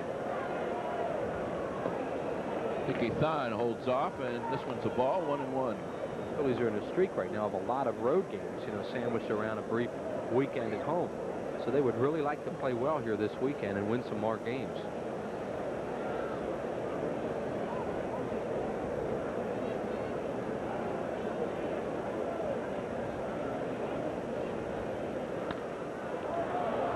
Thon hits this one off the fist to Sandberg, who squeezes first out. Infield fly rule there. Dickie Thon, you know, he will swing at that pitch and look bad once in a while, but he also will swing at a pitch up that way and crush it. He is a high ball hitter if there ever was one, and he just happened to get himself out there. John Morris is next.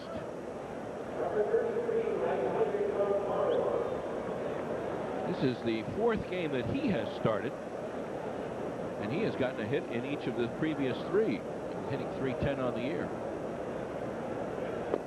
John also has consecutive pinch hits in his last 2 times out and has really proved to be a valuable guy on this club. He's a pretty good outfielder, too. Contact hitter. Not going to give you much from the long ball in, but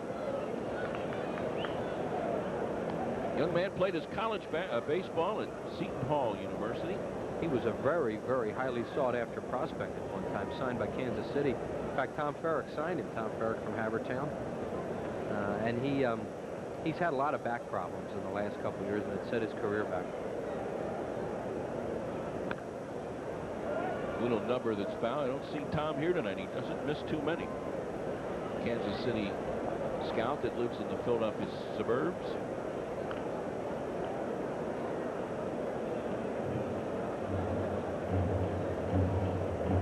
A ball and 2 strikes to Morris. They've always had good baseball at Seton Hall. Seton Hall, St. John's, 2 New York schools with a good baseball tradition. He really got around on this baby. It jerks it way foul.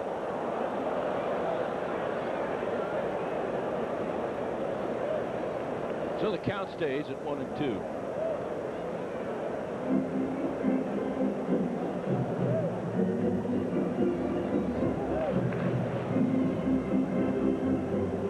Sean Bosky trying to pitch out a second inning trouble here for the Cubs.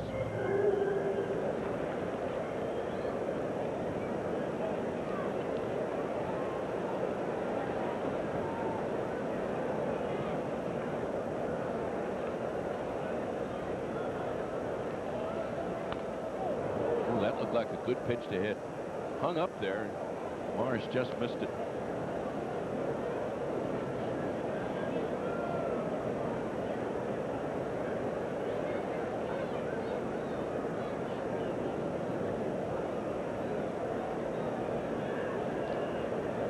Base runners at first and second, 1 away.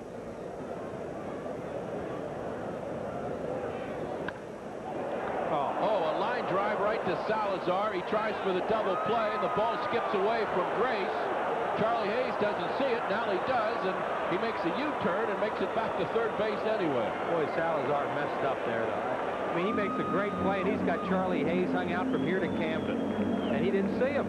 I mean, Charlie Hayes had to be halfway down the line. See if we can tell. Morris scalds this ball. Salazar, nice play. Look where Charlie Hayes is. And look, he even looked. Look at him. Look where Charlie Hayes is. Grace makes a terrific play there to prevent that ball from going down the line, and the Phillies may be getting a run. So Salazar makes a good play, then a bad play, and he'll probably get an error on that. Meanwhile, Hayes went back to second base, realized the ball got away from Grace, and came on back to third. So a lot of action there with runners now at first and third, but 2 away, and the pitcher up. Danny Cox still looking for a base hit, as you can see. He takes some pretty good cuts, but just doesn't make any contact. Ooh, there's a job well done behind the plate by Berrios. And they haven't scored it out on the board yet, but there has to be an error on Salazar. Nice block there by Berrios. Actually caught that ball, a breaking ball in the dirt.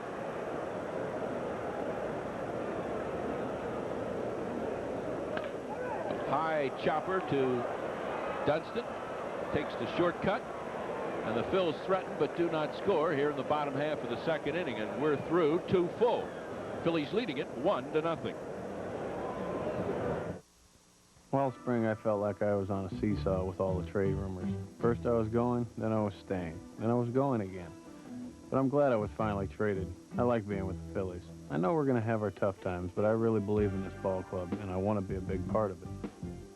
Children 14 and under get a wrist wallet in Phillies Red with Velcro closure, zipper pocket, and digital watch. Compliments of Tri-State Honda. Sunday, June 2nd at 1:35 when the Phillies play the Pirates. For ticket information, call 463-1000. As cars get older, they may need higher and higher octane, or they can't perform like they used to. But there is a gasoline specially formulated to control this higher octane need while providing the highest level of engine cleanliness. Texaco System 3. You get great performance in every octane grade. Still think all gasolines are the same? For better bat control, there's only one glove crafted with Petard's digital Cabretta leather. Franklin, the official batting glove of Major League Baseball. The Cubs coming to bat here in the top of the third inning.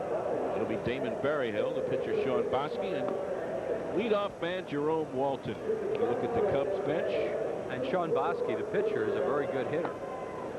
As is Greg Maddux, who pitched a terrific game for the Cubs last night. There's Bosky. He'll bat second in the inning.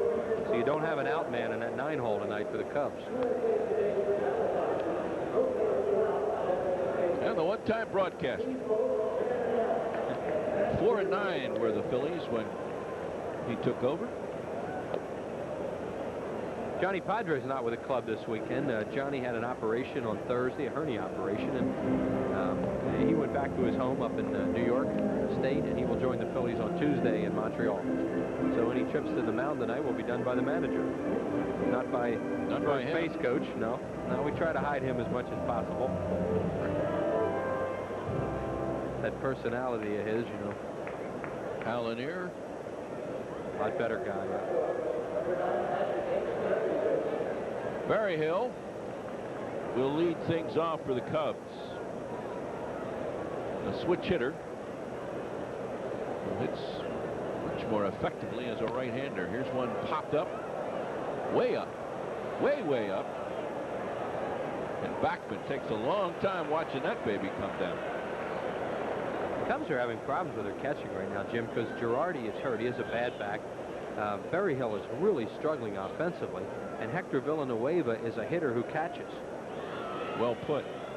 And he can hit too, Hector. They need him to pinch hit, but he's not a guy you normally want catching too often. So they have some problems back there. Hector murdered the Phillies last year with that bat.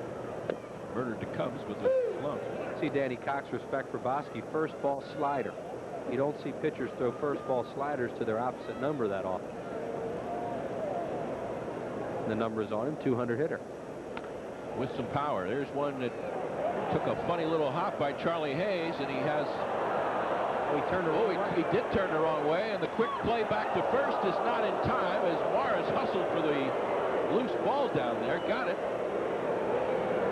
That was a funny-looking ground ball from the very moment it left the bat. Well, it got in the dirt, and it stayed down on Charlie Hayes right there.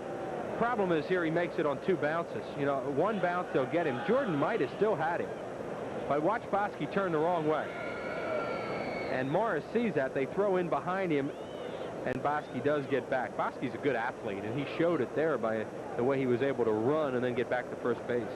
The error is on Charlie Hayes. Each team now with an error, so a base runner, and Walton, who struck out the first time up.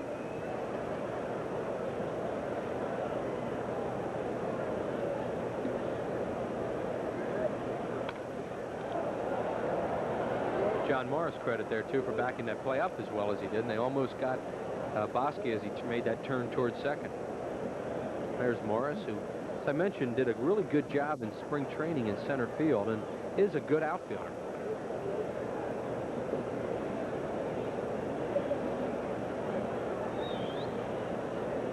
Walton, a native of the state of Georgia.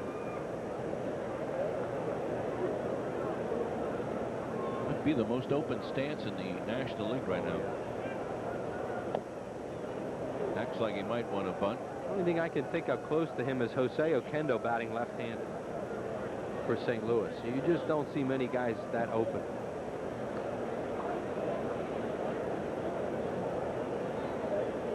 The key, though, is that he does close it up as the pitch heads to the plate.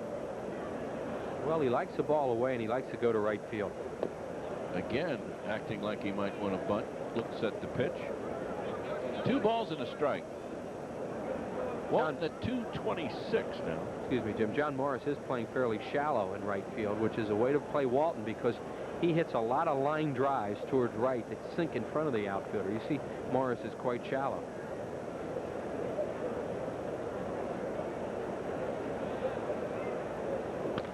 Here's a line drive that's going to sink in front of Von Hayes. Bosky a big turn. He's heading for third. Hayes the throw. No, he didn't get him. It looked like the ball was there, but somehow Bosky worked his way safely to the bag. Boy, Bosky's got 9 lives this time on the bases. Hayes makes a really good throw here on the fly to Charlie Hayes. Yep, he was safe. He got that front hand in. Charlie Hayes knew it because he didn't even argue with Montague. Nice slide by Bosky. So the Cubs with a threat, and down to second base on that throw goes Walton. So they have runners now at second and third with one out. And the dangerous Sandberg at the plate.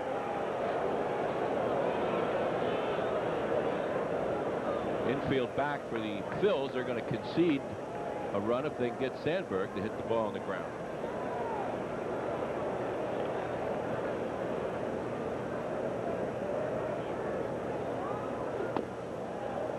There's ball one. Sandberg drove in 100 last year with those 40 home runs. Also hit .306.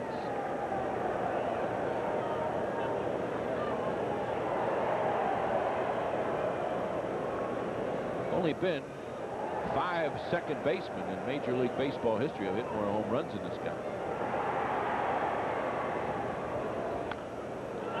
Popped him up. Backman calls everybody off. Bosky comes halfway to the home plate, so he has to scamper back to third, as you can see, and they get a big out there, getting Sandberg to pop out to second baseman Backman. Boy, the Phillies running through the raindrops with Ryan Sandberg this year. He didn't hurt him at all in Chicago. And last night he had a lot of chances, and second and third, one out. You think he's going to get the run in there every time and doesn't get it done. And Cox and Fletcher are going to talk about the way they want to pitch to Mark Grace with that base open and George Bell on deck. Yeah, all Sandberg really had to do is hit a ground ball to shortstop or second base, or first base for that matter. Well, Cox made a good pitch on him, got him to pull off. You know, he hit the ball off the end of the bat straight up.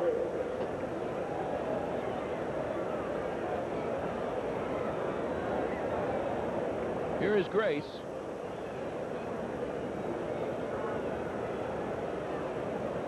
There are 2 outs now. Runners remain at second and third inside a ball.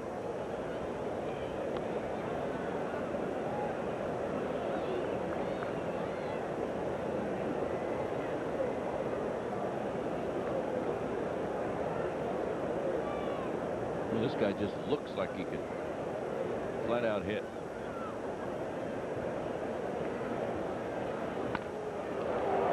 Center field deep, but Bon Hayes has room, and the Phils are out of trouble. After the Cubs get runners at second and third, Danny Cox is able to get Sandberg and Grace. And at the end of 2.5, the Phillies continue to lead it 1-0. Win an instant vacation courtesy of Rosenbluth Travel and Guest Quarters Friday, May 31st when the Phillies play the Pirates at 7:35. To be eligible to win, arrive at the truck ramp between gates G and H with your bags packed by 6 p.m. No purchase necessary. Now catch all those dazzling plays, even from the bleachers. Introducing the Panasonic camcorder with the 30-to-1 zoom lens. Ordinary camcorders zoom to here, some to here. But our new 30-to-1 zooms in to here. So you can catch all those thrilling moments, even from the other side of the field. Get the 30-to-1 Panasonic camcorder. That's my boy. All Panasonic camcorders available at Hi-Fi House in Broomall and Wilmington. Chocolate is delicious when it crunches. That's why I love Nestle Crunch. That's why I love Nestle Crunch Crunches.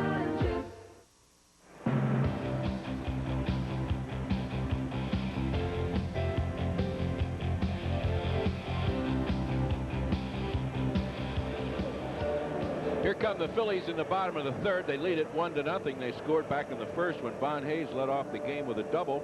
Wally Backman moved them up to third base on a ground out, and then John Kruk with an RBI fly ball to center field, and that's where we stand. The Phils with 3 hits, the Cubs 1. Cubs threatening in that top half of the third, but Danny Cox got them out of some trouble. This afternoon, the Dodgers with a win over the Mets. They came wrecked in that game with a 4 spot in the 8th inning. John Franco, the losing pitcher for the Mets, and another final, the Expos 3 and the struggling Giants 1. Oil Can Boyd with the win. Bon Hayes, 1 for 1 with a double.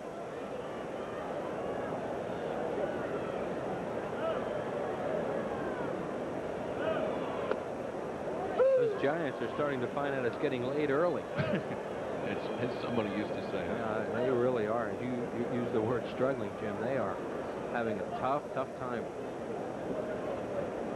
Well, they're big guns. Williams and Kevin Mitchell have had their health problems and also slumping problems when they've been in there. And their pitching staff got a little bit old fast.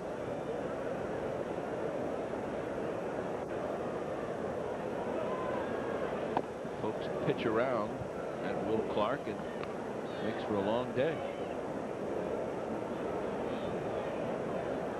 2 balls and a strike to Hayes.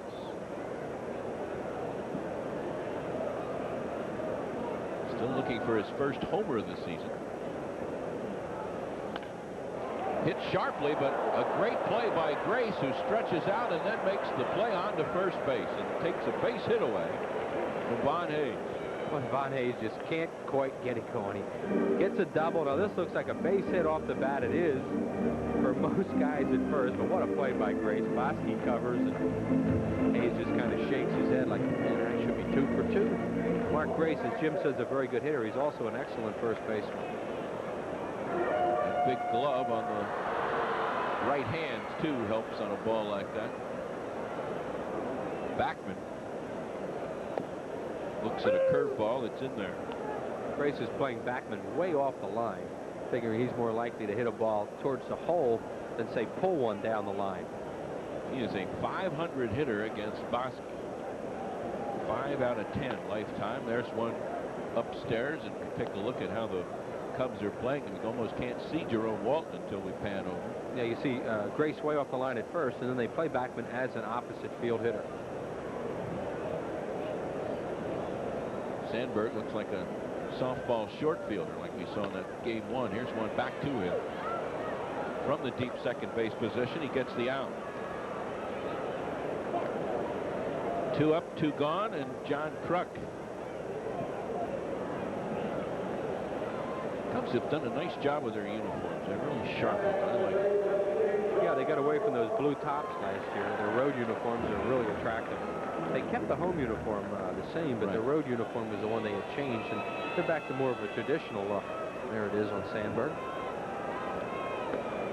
Change-up gets Kruk way out in front. There's a strike.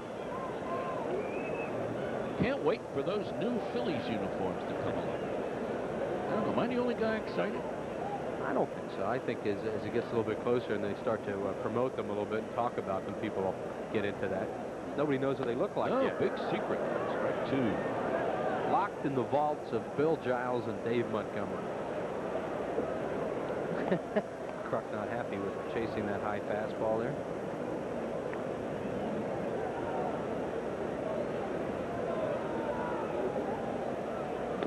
Outside.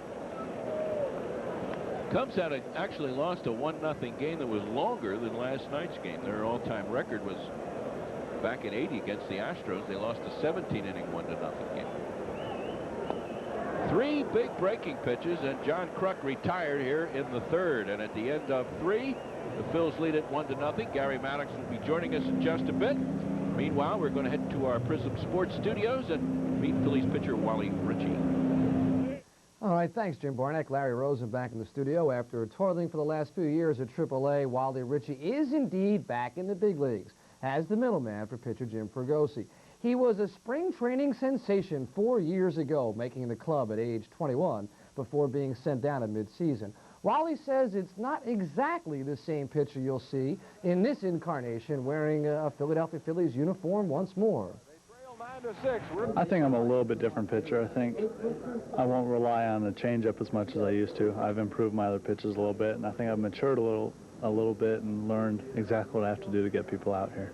And what are the key? I know that you've told me in the past you thought you'd lay it on your change a little bit too much. Establish something else first and then play off it. I think what I'm going to do now is against lefties, I'll use my slider more and try and establish my fastball both outside and inside, and now make my changeup more effective. Now, when Darren Dalton comes off the disabled list Tuesday, Wally Ritchie may indeed be the odd man out, but Wally says he has no idea, so he's enjoying every moment wearing a Major League uniform once more. Top of the 4th is on the way. Gary and Jim are coming up next. The time has finally come for the cordless power roller from Wagner. you control the flow of paint. So the Wagner Power Roller can cut jobs in half. Smoothly and evenly, it can cover areas twice as fast. And cleanup is a snap. So you can finish one job and do another. Get your hands on a real value, because the value of Wagner keeps on rolling. Gary Maddox joins us now here in the top of the 4th inning with the Phils leading 1-0, and George Bell stepping in for the Cubs. Jim, the obvious question you want to ask George Bell is, how is it switching leagues? And he says they're pitching me exactly the same. A lot of breaking balls away, guys trying to throw the fastball inside. He said they're pitching me the same, but I have to get used to the new pitchers, their release points, so that I can pick up the ball better. So just a transition phase for him. Bell in a bit of a slump right now. He's gone 24 at-bats without a base hit. When guys pitch you away, the one thing you have to do is show patience. That ball, a lot of times, especially if you're in a little bit of a slump, you have a tendency to want to just go out and try and hit that ball out there and make it a strike. You got to be patient. Bell has never been noted, though, for patience. He is a free swinger. And always will be. No matter what you try and tell him, huh? Throw him that high fastball, though, and he'll turn around on it. There's the pitch low. 2 balls and 2 strikes. Bell was starting to find himself used as a designated hitter for the Blue Jays last year at times, and really just voiced his displeasure over that.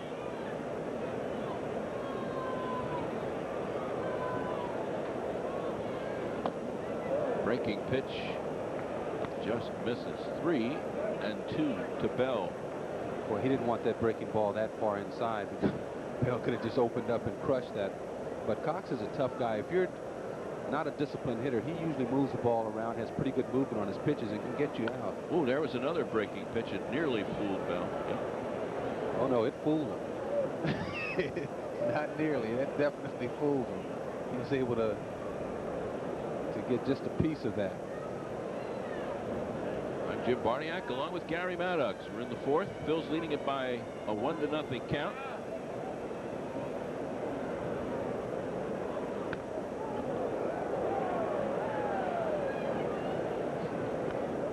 Take a look at that American League scoreboard for you. A couple of finals this afternoon. The Tigers go down. Seattle Mariners, how about them, Gary? In first place. Win another one today. Oakland over Cleveland. Mariners got some real good young players. Yeah, they have a great pitching staff. Still, it takes a lot, really, to maintain that over the course of the year. Learn how to handle adversity. That's the problem with being young. You have to learn those things as you go through them. And how well will they hold up over the long haul remains to be seen. Many of those young pitchers, though, got that experience last year, and of course they didn't hold up. They benefited from it. Bell hits this one to right center field. Morris now stops and finds it.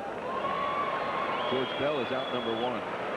So you look at the results, and it looks like and it is a fly ball into right center. But if you see how Cox has pitched him with the breaking balls away, then able to sneak a fastball in on him like that. Tough pitcher. We'll talk about this in a little bit, but apparently having a very positive effect on the other guys. Just kind of watch the way Danny Cox operates. Well, they set him up to be, a chance to be an inspiration for these guys. Hey, we got this guy coming in. We're losing someone to turn us around, and sure enough, he was something to hang your hat on. This one misses outside. Aside from the one start where he went 1+ innings and gave up 5 runs, I mean, his ERA would be under 2, well under 2, if not for that one inning. 1 ball, 1 strike to Dwight Smith. Center field and deep. Hayes goes back. This one is off the top of the wall and out of here. Home run to straightaway center field. Hits the top of the wall and then bounces out and then bounces back in. And the first home run of the season for Dwight Smith, and we're tied. Well, we talked in April how the ball does not carry here. Watching Von Hayes on that play gives you a good indication of just how much that ball is carrying. When it's first hit, he looks back at home plate. He puts his head down, And he runs a little ways and looks back again, and finally the ball carries out of here. Just out of here. The ball just seemed to hang right over the plate, and you can see he got some extension right there. Now watch Vaughn look once, look twice, and the third time, and the ball carries over the fence. There's a breaking pitch into Salazar. It was the first RBI as well for Dwight Smith this year. Salazar, another free swinger. Dwight Smith, the home run man. Smith gets the call tonight because manager Don Zimmer rests his right fielder. Andre Dawson, as the count goes to 1-2. Dawson, though, we may see possibly later as a pinch hitter, whatever. He has 2 pinch hit homers this year, so if the game is on the line, you can count on it. The Hawk. This one fools Salazar, who is a strikeout victim. That's the second now for Cox. Second strikeout. 2 gone for the Cubs. Well, this is a good breaking ball, but the key is how much he takes off of that. Look at that pitch. Salazar way out in front, and you're talking about a guy up there with 2 strikes on him, so you're really thinking just trying to put your bat on the ball, or at least you should be thinking that. He didn't come close. Dunston, the hitter now. Another struggling Cub hitter. 202 on the season. Does have 4 home runs, though. Just above the Mendoza line. That was his description. He's really struggling right now. One for, I think, his last 23. I said, well, Sean, you had a whole season here. You got to show a little bit of patience. He said, I want my average up to 290, and I want it there now. He is 0 for 1 tonight. He hit the ball hard, but right at Dickie Thon. 1 ball and 2 strikes. Dunston had 17 home runs last year.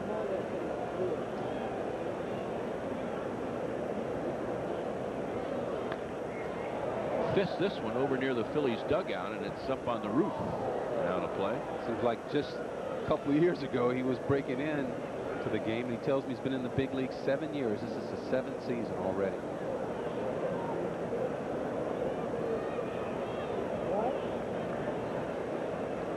One of the few high school products from New York City in recent years to make it into the big leagues.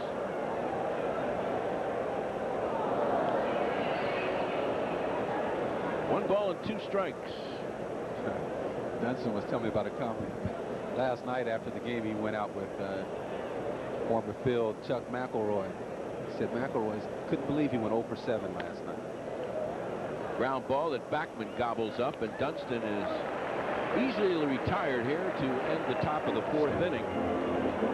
But the Cubs do get 1 on the home run by Dwight Smith, and at the end of 3 1/2, we're tied at 1-1. The guys that go up there and look for first pitch fastball are very poor breaking ball hitters and never, make up for that fact. They're the guys that are, I don't want to say easy outs, because nobody's an easy out in the big leagues, but they're the guys that you look to get out as often as you can so you can face the bigger name guys, the guys that are capable of taking you out of the park. Now, if he hits it out of the park, it's only 1-run homer instead of 2 or 3-run shot. You wouldn't want to face a lineup of 9 Matt Williams or Kevin Mitchells or Ryan Sandbergs or, Dale Murphys, Vaughn Hayes, guys like that. But you're going to, and there's no use trying to get around it. You just go out and you say, I'm not going to let this guy beat me. I'm going to beat him. And then maybe you do, maybe you don't. But you always seem to get a second chance if you don't.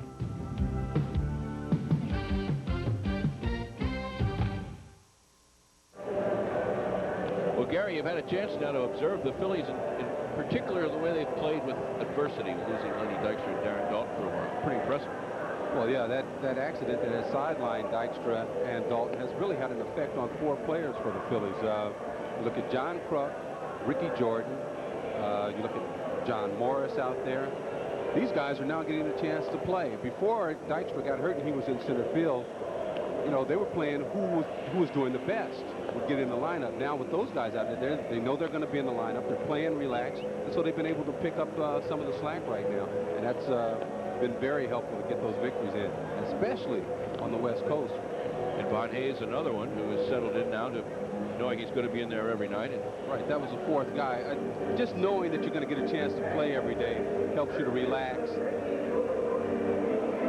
And Morris has now entered the picture as the fourth outfielder, getting a lot of chances to play out here.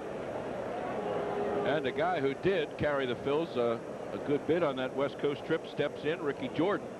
That's why you talk about Fregosi saying, hey, I might use any lineup on any given day. Well, the flip side of that is a guy knowing he's going to be in the lineup every day and doesn't have to earn his position on a daily basis is going to be relaxed and can play. That's the flip side of it. Here's a guy whose game often depends on his ability to relax. Jordan looks at a breaking pitch there, and 1 ball and 1 strike to Ricky with 16 runs batted in off of 4 home runs. But a .318 batting average. See, I saw something, just following the team when they were on the West Coast. A lot of talk about, well, Ricky Jordan has found it. And the media asking him what's he doing different.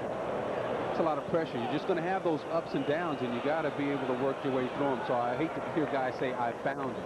You may find it, but it's temporary. Just like in golf, as Jordan flies out to center, you never have it, you only just borrow. 1 gone. Jordan to Jerome Walton.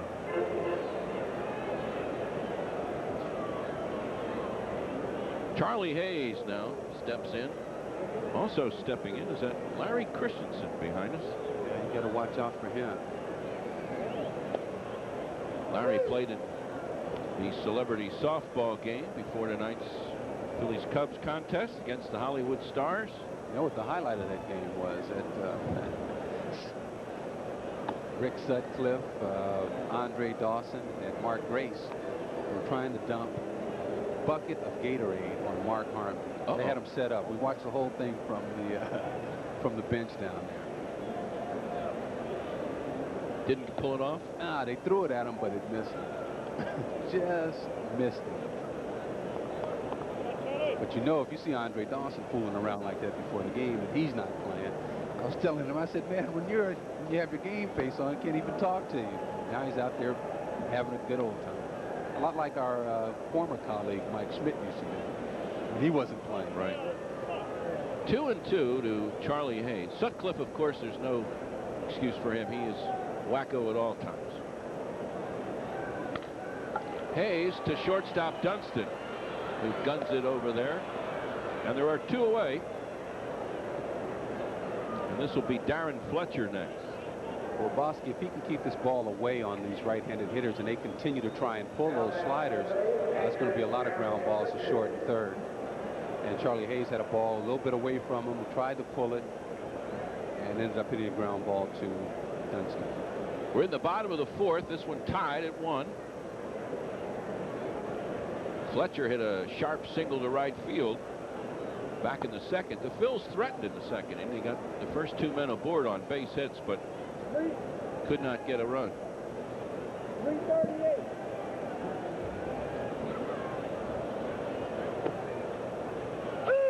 There's a called strike.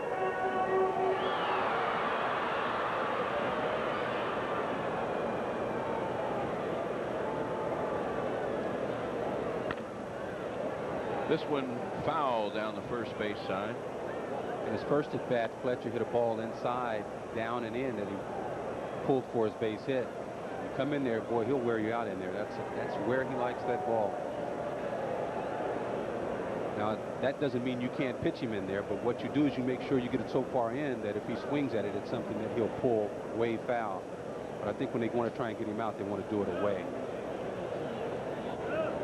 1 ball, 2 strikes to Darren Fletcher.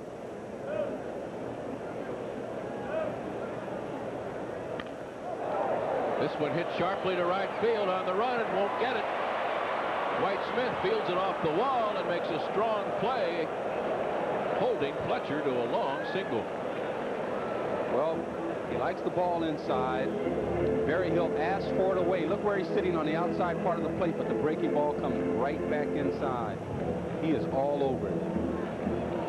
Very good recovery delivery here by Smith. Smith almost caught that ball. He's a step away, but a good play.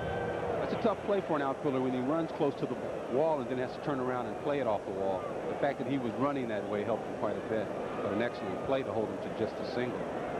Dickie Thon stepping in now. 2 gone. It's the 3rd Phillies hit. Make that the 4th Phillies hit. 2 of them by Fletcher.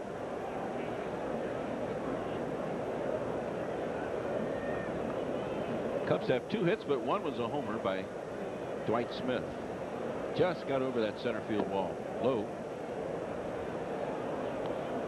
1-1. Dickie Thon's average holding steady near that 300 mark for quite a spell now. He's just under. Well, I know it was important for Dickie to have a good year this year. You know, he really felt hurt about losing arbitration and not getting that 2-year contract from the Phillies. So he wanted to go out and prove that he was worth it. Says all he had to do was go out and work hard. He felt he would do that. And if you talk to him now, he'll say there's no hard feelings about it.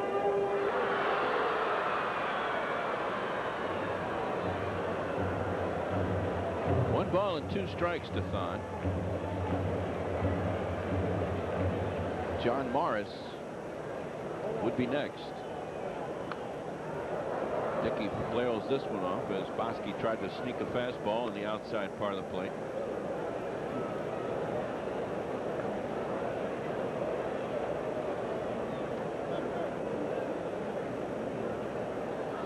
Bosky, a first-round pick for the Cubs back in 1986. Started 15 games last year and finished at 5-6 as he throws one way inside. Backs Thon off the plate.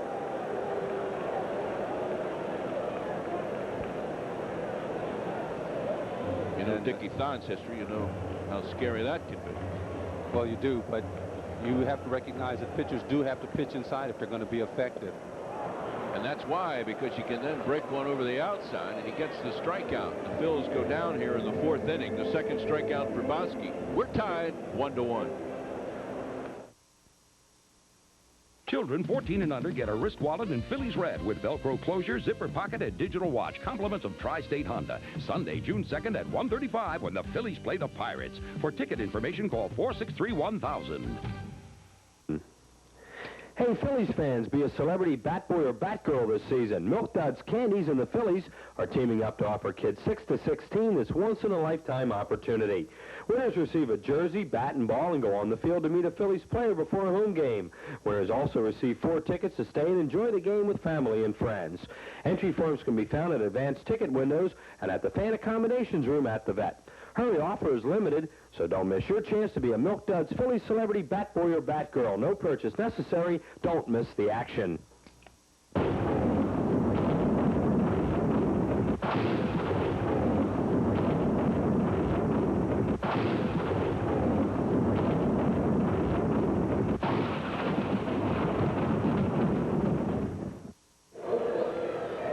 Remember that every time a Philly hits a home run this year here at the Vet, Cento Italian Foods will donate $200 to the Philadelphia Child Guidance Clinic. So, man, how are you holding up with your Italian Cento? foods? I'm about 2 games away from maybe thinking they'll bring us another nice little gift basket. Well, I know Mr. Ciccatelli will be more than happy to do that. And we'll take a call. I went deep into my Cento supply last night. Little pasta on clam sauce. Little date action. Baby clam. Pardon me?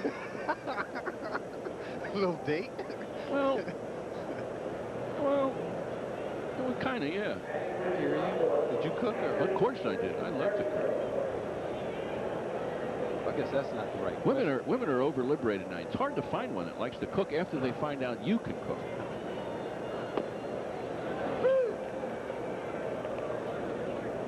Damon Berryhill, who is not cooking with the bat, that's for sure. 157 start for him.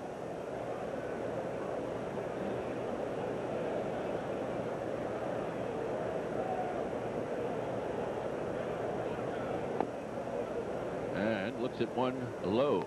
See, that's what you miss when a Darren Dalton And the difference between Dalton and, say, Fletcher, Cox would not be shaking off Dalton. And that makes it a lot easier for the pitcher if he can just go up there and have enough confidence in his catcher that whatever he puts down, that's the right thing to do. Now, when you have a young catcher, the pitcher feels he has to call his own game. So, you know, that's a big thing right there. Well, this is the second time now that Fletcher is able to catch Cox, so I guess that has to help. Well, yeah, I'm sure it does. It helps. If it helps anyone, it helps Fletcher. 2 balls and 2 strikes to Berryhill. The benefit of catching someone like Cox is you see how he likes to work. He's excellent at working the hitters. And so as a catcher, you say, well, hey, maybe I can try this with some of the other guys on the stick. Now the count is full. You don't want to walk a guy hitting $150. Berryhill had that rotator cuff injury that really set back what was meant or started out to be a very, very promising career. He was being billed as the next great catcher in this league. Here's one popped up behind the plate, now out of there. Here you see what that has meant. You don't see catchers get that rotator cuff very often.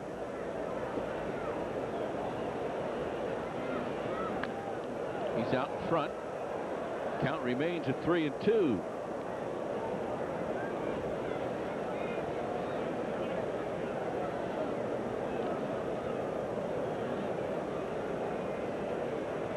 On deck is Sean Bosky. Kind of been feast or famine for Berryhill. Most of his hits have been for extra bases. This one is popped straight up. It's going to stay right in the infield. What's the bat? Ooh, Fletcher stepped right on the bat. Managed to keep his balance and make the play. Take a look at that bat once again. Well, you see it right there. The umpire, you see him on his way to try and get it if he can, and that's really what the umpire will do. But, you know, Fletcher was out there and in position. It looked like he was catching the ball, so the umpire did not get a chance to get over and remove the bat. Sean Bosky is next.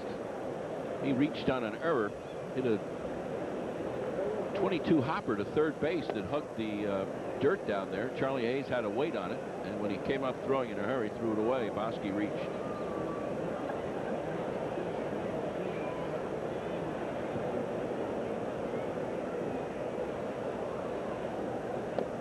Pretty good hitter, and he started out professionally as an infielder.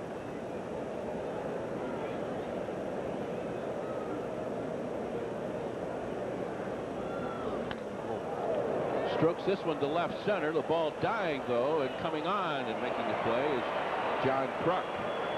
2 up, 2 gone.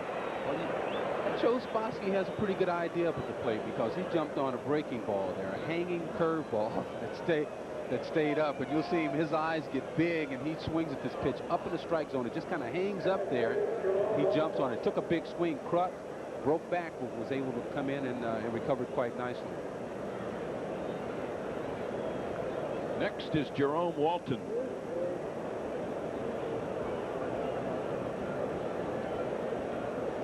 Walton has a single. He also was a strikeout victim. He's been doing a lot of that, faking like he might want to bunt his way on.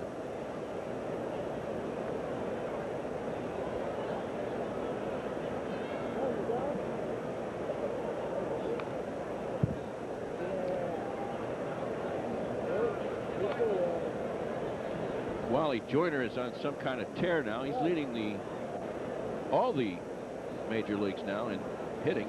2-run homer to put the Angels up. Walton, one of 3 rookies of the year that the Cubs have had. Billy Williams was one. And the deceased Kenny Hubbs, who died in a tragic accident, was a second baseman back in the 60s, was the other.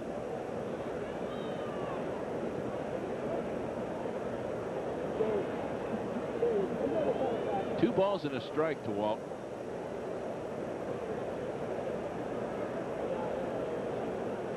Broke a hand last year on a pitch thrown by Kenny Howell.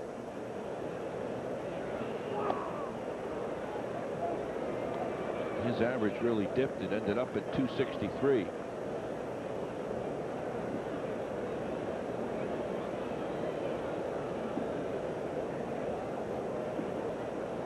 Oh, breaking pitch there that really had him fooled. See, that's a lack of concentration right there. Watch you see, it's way out of the strike zone. Just to try to sink it. That was ball 4 for sure. And this is strike 3 for sure, and not a very good looking at bat for Jerome Walton, who walks away disgustedly, and the Cubs are down here in the 5th. This game is tied at 1, and Larry Rosen is standing by now with a farm report on Wes Chamberlain up there in Scranton-Wilkes-Barre. Hey, how are you people? I'm going to put the hex in. Wes Chamberlain is tearing up AAA again. At a time when his frustration level could be at a peak, he's keeping a sunny disposition. You know, a letdown to make the club and then not play, but it was understandable because Nick came up to me and told me that, hey, we're going to play these guys. They're healthy, and what more can you ask for when a guy come up and let you know the situation? So if the fans out there are disappointed and such like that, I mean, he's the manager. He was making a decision, and I was all the way behind him, Larry, and I wasn't upset or nothing like that. The only thing that kind of shocked me was to be sent down and then get caught in the situation. And when I talked to Lee Thomas and Jim Fregosi, this is what they wanted me to do, and when they said whenever I be recalled back up, I'm there to play and to stay. So I'll just have fun down here and wait for that time to come.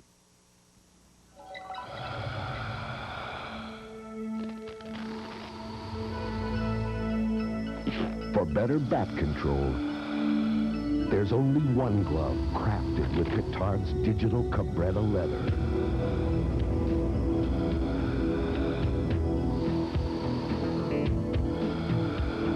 Franklin, the official batting glove of Major League Baseball. For you kids out there who are involved in youth baseball programs, keep watching Phillies baseball because we've got a neat contest coming your way, and you'll be getting the details shortly. You could win a day here at Veterans Stadium and a day at Franklin Sporting Goods stores. And we go to the 5th inning.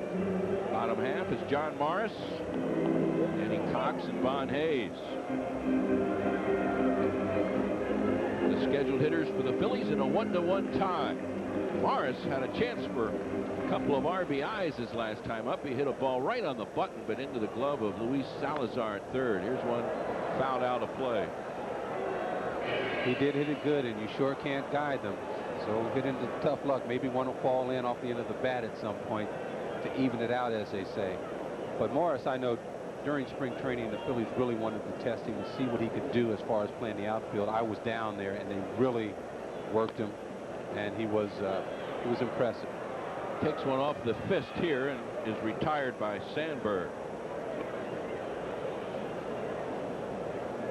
Danny Cox.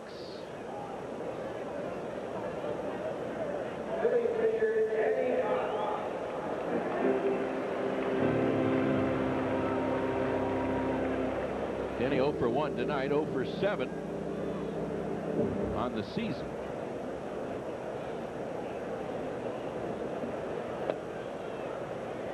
This one misses.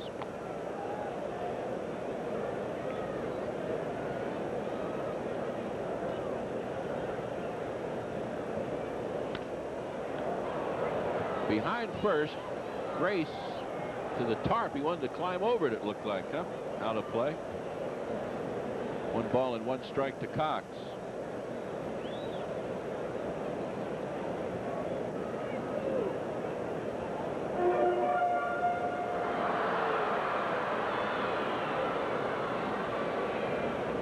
Cubs have not had a complete game so far this season from any of their starters. There's called strike 2. Coxie knew that was right down the middle, just couldn't pull the trigger. Sure, during his years of rehab, he was not working on his hitting stroke. 2.5 seasons rehab work.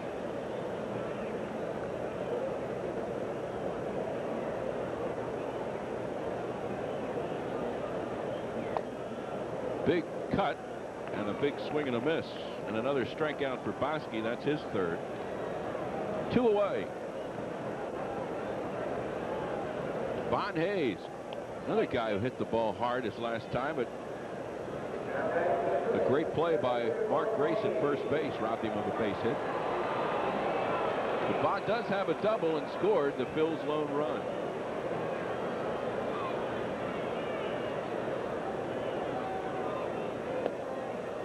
That was a nice play that Grace made on Bond. Bond trying to get his thing going, trying to get all the hits he can. The guy makes a great play like that on. I mean, they turned it into a routine play. Bosky, another good athlete. Grace dove, made a fantastic play. I mean, and just an easy toss right there to Bosky covering. They were right there in sync. There's Grace.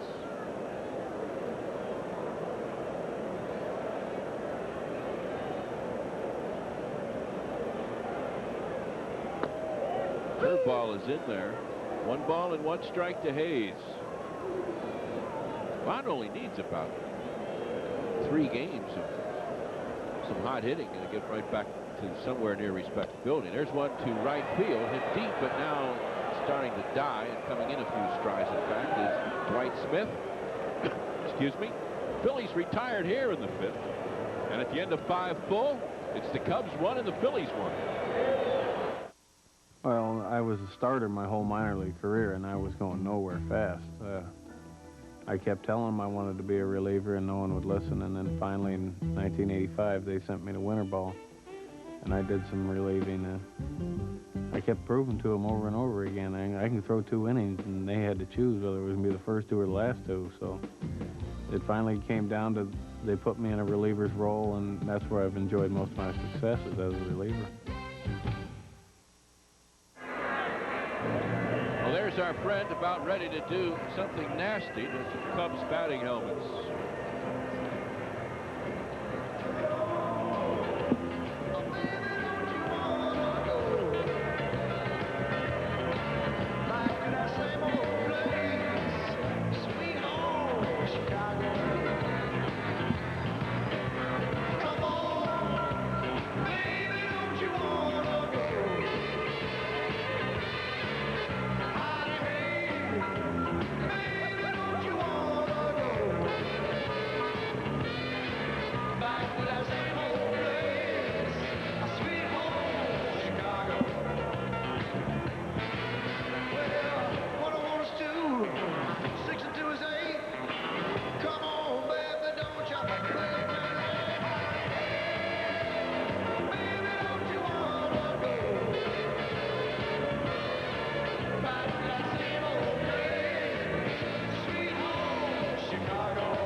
The Fanatic getting a little help from Epstein from Welcome Back Cotter as we take a look at the pitches being thrown in tonight's game.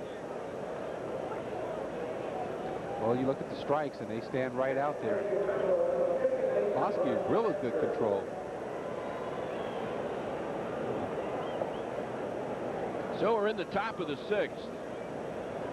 Fanatic had a rough pregame as Rick Sutcliffe stole his RV, or not RV, but what do you call that thing? What do you call it? You got kids with those things, don't you? Oh, are you kidding me? These things are dangerous. I know. Well, whatever that vehicle is that he drives, the cycle, Sutcliffe stole it on him, took it, drove it down to the Cubs bullpen. And the Fanatic was not about to enter there to try and recover it. 2 balls and no strikes to Sandberg. Well, you also had George Bell, Andre Dawson, and Sutcliffe ganging up on the Fanatic because he stole the girl's crutches.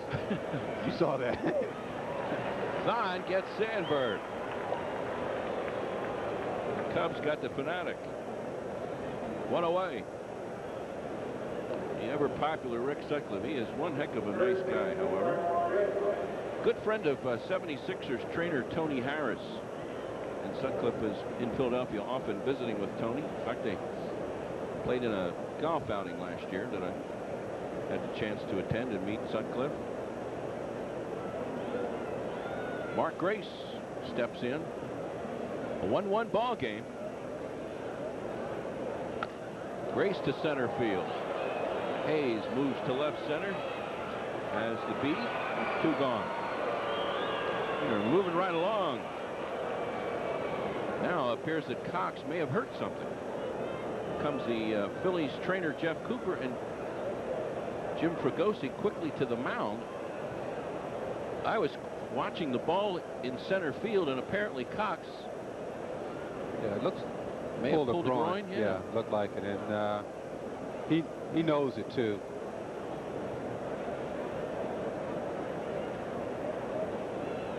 Oh yeah. Okay, but you see how he has his leg up, and he has all his weight on that one leg, and it just gave right there.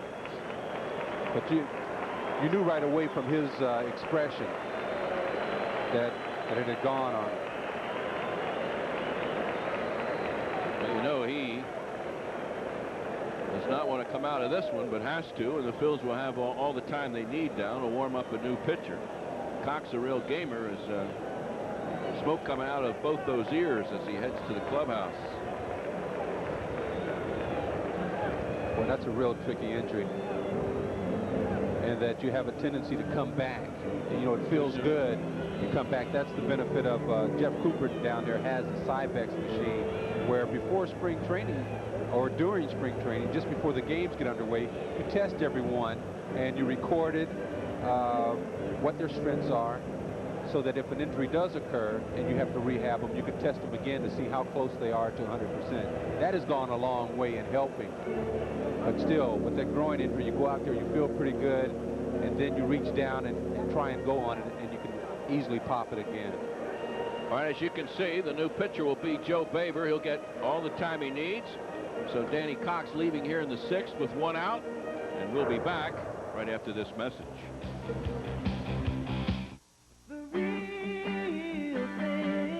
Talking about the real thing. It's a hero, a friend, a smile you want to see forever. All the moments with Coca-Cola plastic that can't be the real thing. Can't beat the feeling. Can't beat the real thing. They charged me $120 for the sneakers. What's this, the crybaby hotline? That's brutal. You go to some new guy in town sporting goods store and now you're crying. Hey, pal, let me give you a tip. Next time, give Gold Medal Sporting Goods a try. They're the largest locally owned sporting goods chain. At Gold Medal, you get professional service, top brands, all at guaranteed lowest prices. Gold Medal is a choice of the Phillies, Eagles, Wings, and yours truly. Hey, I've been shopping there for 11 years. So when it comes to sporting goods, stick with the home team, Gold Medal Sporting Goods. Joe Baber trying to get 1 out and get out of the 6th inning. It's been a busy guy, but that's the way he likes it. Thrives on a lot of work, and the Phillies bullpen has certainly been accommodating.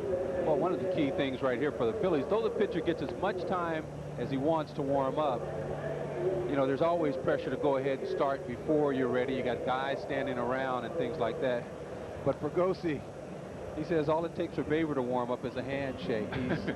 He's that kind of guy. He has a rubber arm, so you know that it won't take long. He'll be out there, and a guy that should be in full stride without having to work an inning or so to get himself going. We'll update you a little bit here on American League scores. The Twins are winners today, 4-1 over the Tigers. The hot Seattle Mariners knocked off the Yankees 4-1. Oakland 3 and Cleveland 0. There you see the full page of scoring around the league in games that are underway now. Toronto and the White Sox, the Blue Jays in the lead there. Baltimore has come back to tie the Angels. Kansas City, who is struggling this year, leads it 1-0. And the Red Sox in Texas, no score.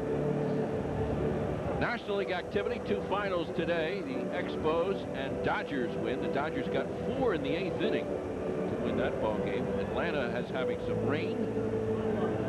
Houston and the Cards no score, and the Padres leading the Reds in the 5th inning 3-1. All Our next Prism telecast, a tad complicated. We will be on Prism at 7 o'clock Saturday night if there is Game 6 in the Stanley Cup playoffs. The Stanley Cup playoff game, Pittsburgh and Minnesota, will be shown on Sports Channel. If for some reason that game is not necessary and the Stanley Cup series is over in 5 games, then your Phillies-Pittsburgh game that night will be on Sports Channel. So watch your local listings or your Hockey League playoffs, whichever. And if the Game 6 is going on in hockey, then we'll be here on Prism from Three Rivers Stadium. Phillies dugout there, Jim Ragosi and Hal Lanier at least found something to chuckle about through all this. But you know, the first thing that happens when Coxie gets up to the training room is Jeff Cooper will strap an ice bag on that groin just to try and prevent any more swelling or anything like that. You just go ahead and keep the ice on it, prevent the swelling. Think that ain't cold? And as you point out, you never really know how long that kind of injury can linger. I know from my experiences with the basketball players, it's one of the most feared injuries that you can receive, because the very nature of the game puts so much stress on the injury, and you think you're ready and you come back and boom, you're out again. Here's Joe Baber now. The umpires, ran in for a little refreshment. Here they come back. Hey, while I got a couple of seconds, I'd like to say hello to a couple of my buddies here in the booth. Phil and Gerard Payne visiting us tonight. Just want to say hi, guys. Which one is sporting that Cub hat? Oh, that's Gerard. He's been a big Cub fan for quite a while now, so we'll win him over, don't worry. Well, at least he's not obnoxious about it. He's sitting there with a smile, enjoying himself. Last time Joe Baber pitched was against these very same Cubs. He'll face George Bell. Bell goes off shaking his head as he looks at called strike one.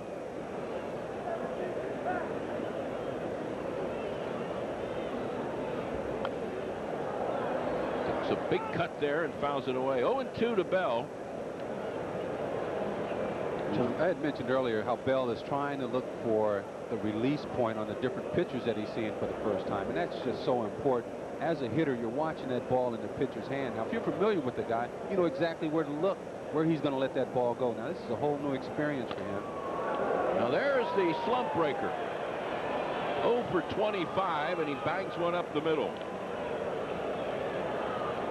You'll talk to any hitter, and they hit a couple balls good, or they have a good game. You say, well, are you out of your slump? It's a breaking ball right over the middle. He just held his hands back and was able to just hit that ball up the middle right there. You ask a guy if he's out of his slump, and if you don't know what you're doing up there and you're not comfortable, you can get 4 or 5 hits and it doesn't mean anything if you don't feel confident. Wow. To right center field deep. Smith in the gap. One hopper off the wall. Bell is heading for third. They wave him around. Smith pulls up at second base and stays there, and Dwight Smith hurts the Phillies for the second time in this ball game. That's his second RBI of the game, his second RBI of the season. And Dwight Smith gives the Phillies a 2-1 lead. And you wonder, Gary, just how warmed up was Joe Baber, because... Well, I think he's warmed up, but the key may be trying to get ahead. You know, that's one thing that he might have just been trying to do. Hey, I'll start this guy off, try and get ahead. Then that makes it possible to throw that palm ball. But you have to be ahead in the count. Smith was not waiting, jumped right on it. Now, see, Baber shows you right there that you can start him off with breaking balls. It doesn't have to be a fastball to get ahead. If you have good control, you can throw that breaking ball, and that's what he just did to Salazar, who's a noted fastball hitter. Salazar, another big cut and a miss. 0-2. It's not too much he won't swing at. Salazar, I wonder why anybody throws him a strike. Well, I think you've been able to witness that. They can't always throw they can't always throw strikes when they want to. Look at that. There's one out of the zone. Here comes Thon up throwing, and just in time. Boy, that's a real difficult play because the ball hits the side of the mound. Thon already committed in one direction, had to hold up and made a great play. The Cubs, though, do add a run, and we head to the bottom of the 6th inning. The Cubs 2 and the Phillies 1. Prism is the perfect marriage of Hollywood movies and home team sports. To celebrate that perfection, Prism wants to find the perfect marriage of husband and wife and send that lucky couple on a Caribbean cruise for a sensational second honeymoon. If you think you have the perfect marriage, or if you know someone else who does, write down your reasons on a letter or postcard and send them to The Perfect Marriage, care of Prism, Box 1252, Bala Kinwood, PA 19004. All entries will be judged on adherence to theme and originality. Our panel of judges will select one lucky couple from all entries received, and that couple will go on a luxury Caribbean cruise. All entries must be received by June 12, 1991. The winning couple will be announced on Prism's June 14th Phillies-Reds game. So don't waste a moment. Write to us now and let Prism help you celebrate your perfect marriage in style.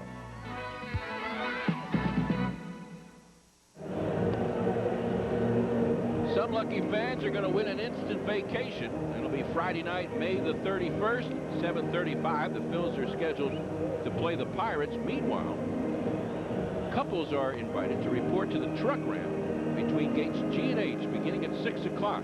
There's no purchase necessary. The first 1,000 couples will be eligible for a vacation, compliments of Rosenbluth Travel and guest quarters. You could end up in exotic haunts such as Fort Lauderdale, Tampa, Orlando, Los Angeles, or my personal favorite, San Francisco. Yeah, by the time you get to San Francisco, though, you got to turn around and come back. Good point. Okay, here's that breaking ball that Salazar reached for. Look at it hit the mound there and then kick a little bit to the left. And Don makes a good play to stay with that and flip it. And there is Dickie Thon, and the Phils now trailing by one. Send Wally Backman, John Kruk, and Ricky Jordan here in the bottom of the 6th. Thinks he'll wind up now instead of the stretch. He was in a stretch.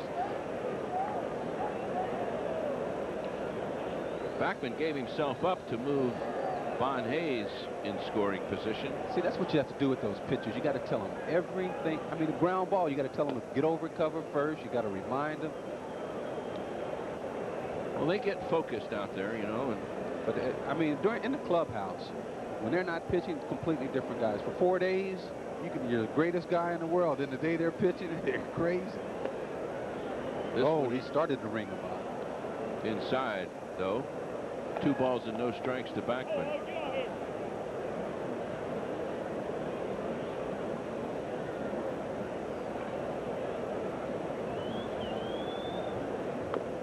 There's a strike. Boy, that looked like a gift. That's a heck of a pitch. Wally doing a good job laying off of that. He seems to be swinging the bat pretty good. I look for Bosky to try and challenge him here, and I know Wally will be waiting. Flares this one back. Press level. And so we're at 2 balls and 2 strikes. Backman at 232. 4 RBIs, as the second base position has really been juggled as Randy Reddy and Mickey Morandini are sharing the spot with Backman, who fouls another one away. So Jim Fregosi trying to keep 3 guys happy at that position. It's hard enough doing it with 2. Randy Reddy happy, I think, being the right-hander in the group. You know, he feels good about that. But they're all playing well, and that's good for the ball club. You know, Wally Backman is used to making more of a contribution than the Phillies are allowing him to. There's a called strike 3, and Backman does not like it. Again on the outside part of the plate, apparently, and Marsh Hirschbeck rings him up. The 4th strikeout for Bosky. Well, I thought the first strike was generous, but this one here is definitely as generous. John Kruk the hitter now. He has the Phil's RBI so far with a fly ball to center field. That's back in the 1st inning. John Kruk did what Ryan Sandberg could not do, and that was hit a sacrifice fly to get that, what was the go-ahead run at the time. It's a 2-1 Cubs lead. Bottom of the 6th. Oski had a lot of success throwing him off speed stuff. Misses. It's a purpose pitch. High gas, up and in. But we saw him have a lot of success in his last at bat with that off-speed breaking ball. So don't be surprised to see that. There it is. Pops him up. Back behind second where Sandberg takes charge. 2 away.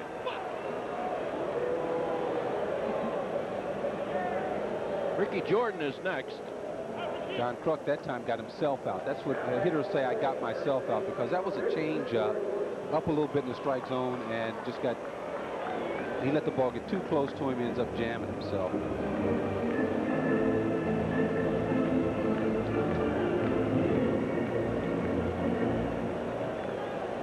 Not too happy with the Gatorade container as followed John Kruk. Now Ricky Jordan 0 for 2 tonight. You know, with Ricky Jordan, he's in a little bit of a free fall here. You need to get a couple hits to stop it and get that average back up over 320 where you can have some numbers to play with. Ricky really needs to turn things around. Cutting the play off is Salazar, and the throw on to Grace for the 3rd out, and the Phils go in order here in the 6th. We thank Gary Maddox. Chris Wheeler will be joining us in just a bit. But now Larry Rosen stands by with a update on scores. That is correct, Jim. A pair of clubs picked for dead last in each division are surprising early on. They're meeting head-to-head in St. Louis. Highlights coming up from the Cardinals and the Astros. But first, let us check the National League scoreboard, where the showcase game, really, at Atlanta, still in a rain delay. It's been pouring at Fulton County all night long. Meantime, Los Angeles scored on 3 Met errors, leading to 4 Dodger runs to win that game 4-3. Oil Can Boyd 3 hits over 7 innings as Montreal beat San Francisco. It is 3-0 St. Louis over Houston in the 3rd inning of play. We'll show you how that happened at Busch Memorial Stadium, where the Cards are 11-6 at home. Bryn Smith has been delightful all year long. Strikes out Jeff Bagwell with 1st and 2nd, no score. Xavier Hernandez pitching for Houston, trying to match Bryn Smith with Felix Jose batting. 2 on, 2 out, bottom 1st, swing and a miss on the split-fingered pitch. But in the bottom of the 2nd, Todd Zeal gets one down the middle of the plate from Hernandez that he can handle, and he doesn't miss it. Way on out of here for a 1-0 lead. It's now 3-0 after an Ozzie Smith 2-out single. And also in the National League, it's 3-1 San Diego on top of Cincinnati. American League break up the Mariners. They beat the Yankees again. Oakland shuts out Cleveland. Boston, Texas just underway. A Shane Mack 3-run home run, the difference for Minnesota.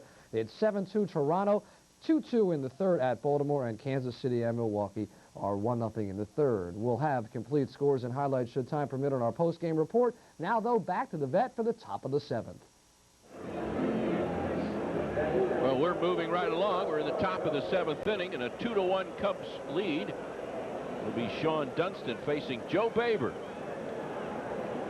Just joining us, the Phils were coasting with Danny Cox, but 2 outs into the 6th inning, Cox pulled a groin muscle, had to come out. Joe Baber came on in relief and immediately gave up a single and a double. The double by Dwight Smith plated the 2nd Cubs run.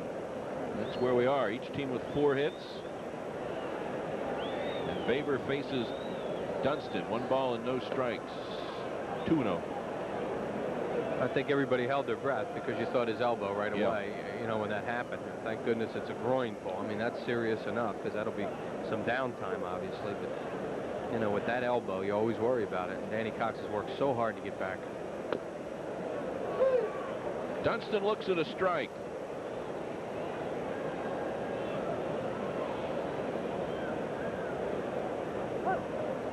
This guy doesn't seem to.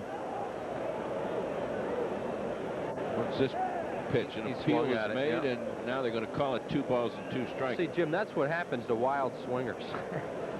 Dunston swings at everything. I mean, so he doesn't get the benefit of the doubt too often. Now, see, I don't think he went then. But once he flipped that bat up in the air, Bruce Fleming got him at first base. Now look at Dunston's look. Because guys like him that chase a lot of balls, they ring them up. This one he chases for strike 3. Dunston retired. Started to say that he doesn't seem like he's been in the league all that long, but only 4 players have ever played more games at shortstop for the Cubs than him. Dunston's so erratic, too. Every time it looks like he's going to get real consistent for the Cubs, he goes the other way a little bit, and right now he's really struggling again. Cubs have walked the fewest times of any team in the major leagues. So they're all up there, Hack. Well, that's what that Wrigley Field will do to you. This is Berryhill, who has popped up twice.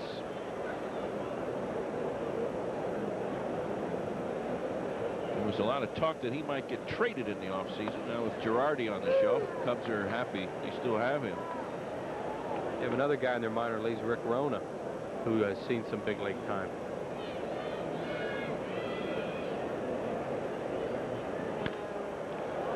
Another pop-up, this one behind first. It's a long run for everybody, and Ricky Jordan got a glove on it but couldn't hold it.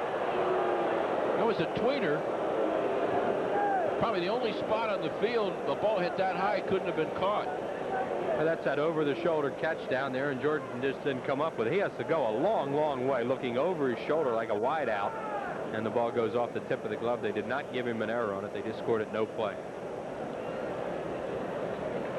It'll be a long strike, a ball and 2 strikes to Berryhill.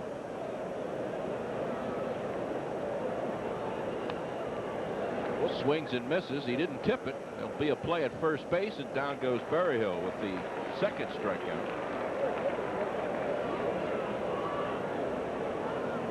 Here's Bosky. Bosky's a guy that gives the Cubs innings. You know, he goes 6, 7 innings almost every time he goes out there. He did that last year for them before he hurt his elbow. So it's not surprising that he's given them 6 strong innings tonight. Well, you're right on. He's had 20 in his last 22 starts. He's been to the 7th inning 19 times. You know, that is really terrific. You know, for a young pitcher to be able to do those kind of things, you give your team a chance when you can get a guy to go out there and do that.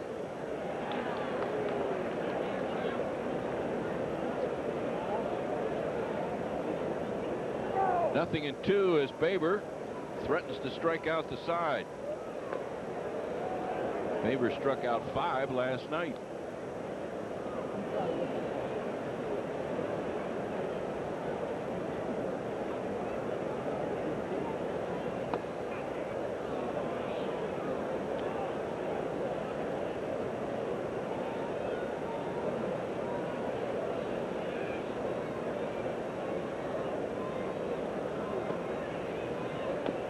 And there it is.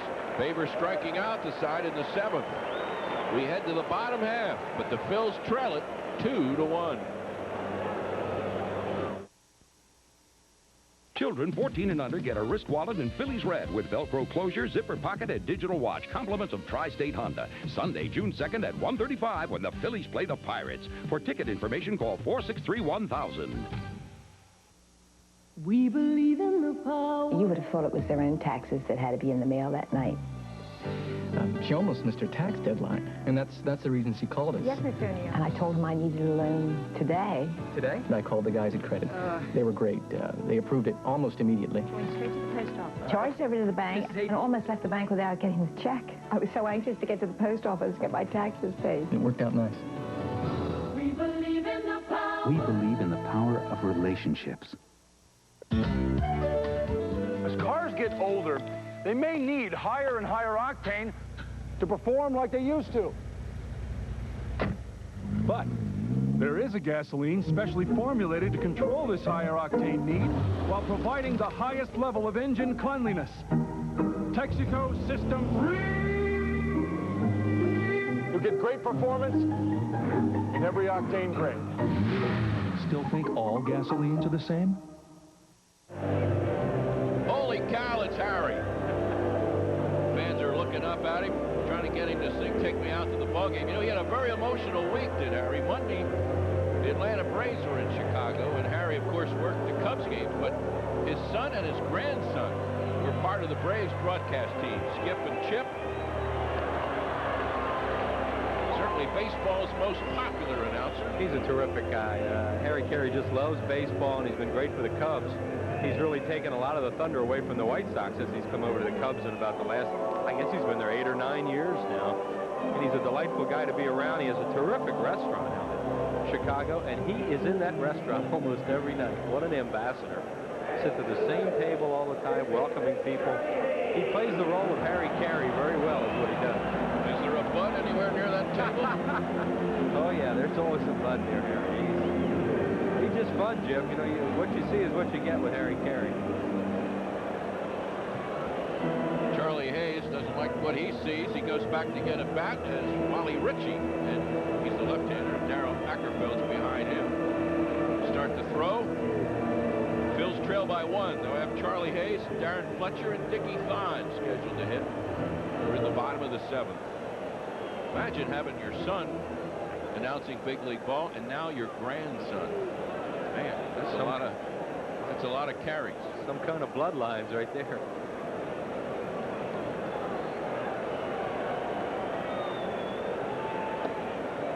Skip has done the Braves games for many, many years. Chip is the voice of the Orlando Magic, and then this summer he's filling in and doing some Braves games. Charlie Hayes with a big swing. Another father-son combination here tonight. The son, Tom Brenneman, who's doing radio for the Cubs. His dad, Marty, is a terrific broadcaster for the Cincinnati Reds. And down in Louisville, chirping away with those Louisville Redbirds, is Todd Callis. Who's he related to? 2 balls and a strike. Charlie Hayes. Todd is good, too. Todd's got a chance to be up here someday. Todd worked for the last couple of seasons down in Clearwater.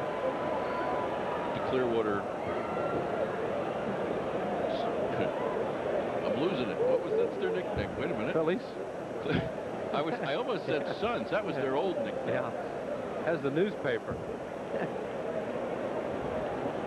There he is. There's the old man. What a character right There's there. 2 characters in this booth tonight, and we're not talking about us 2. We're talking about Harry and Harry. That's right. Meanwhile, it's 2-2 to Charlie Hayes. The Phillies need to get a little momentum back now. I think that Danny Cox thing was a little bit of a downer there. And then Joe Baber, they got the quick run off, and they have to shake that out and get back at it. Cuts on one inside and fouls it away. Bosky has struck out 4. He has not given up a walk. He's done a very good job tonight. What we talked about early, he throws fastball, mostly sinker, changeup, and a good breaking ball, but he has a very good idea of what he's doing. He moves the ball around well. He wants Berryhill to. He didn't like what Berryhill put down, shook him off, and wants him to go through it again. Bosky has always been around the strike zone. His walks to innings pitch ratio is good. Here's one deep to left center field. Back to the track. Reaching up and now able to make the catch is Jerome Walton. Started out like it had something on it. And all of a sudden, started to come down in a hurry. It had a lot on it, just didn't carry. He hangs the breaking ball here. I just talked about how he's moving it around. See, he hung the slider up. Charlie Hayes pulls off just a little bit. Maybe just enough to take some of the steam out of it, but I think the wind knocked that ball down a little bit. Darren Fletcher working on a 2-for-2. Those flags are blowing towards left, which means the ball will carry to right. It'll get knocked down a little bit to left field. Another hard hit ball by Fletcher, but this one right at the center fielder Walton. 2 outs. Phils and Cubs tomorrow night. Make sure you note that starting time, 8 o'clock. The Phils go on the road again.